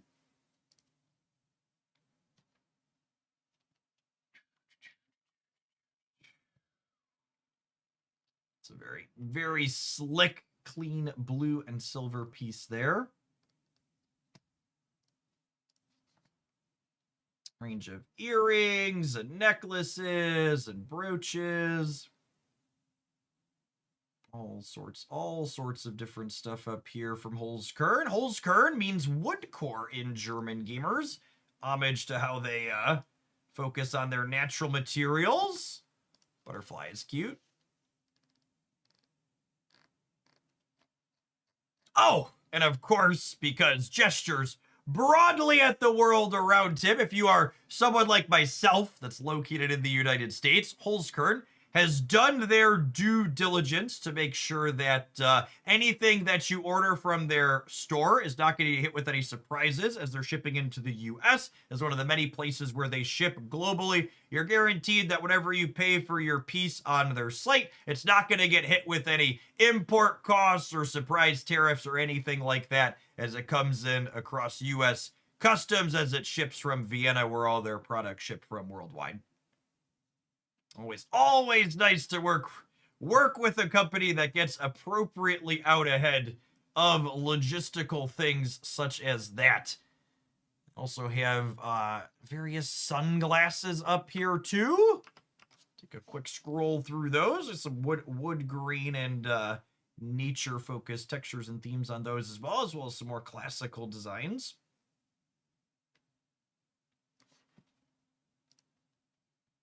Bless them. Yep. It's always nice to work with professionals. There's some product sponsorships I've done in the past where you're like, this is it's a little scuffed around the edges. And the whole skirt has been nothing but professionalism from top to bottom. Big fan of competency is a great way to put it. Working with real adults in an industry that know what they're doing. All right. Shout out to Holzkern for sponsoring the stream today. I am taking off. I think the plan for tomorrow is we will kick off tomorrow morning with a data dive on the new card Warlock, taking a look at what people are doing, if they're finding success or not with it. We'll play Marvel Snap, I think taking viewer decks for a good chunk of the morning and the afternoon, and I think we're going to wrap up with some Once Upon a Galaxy drafting tomorrow at the end of the stream. Appreciate everybody that was here all the way through the end of the day, and hopefully we'll see you back again real soon. Peace, folks.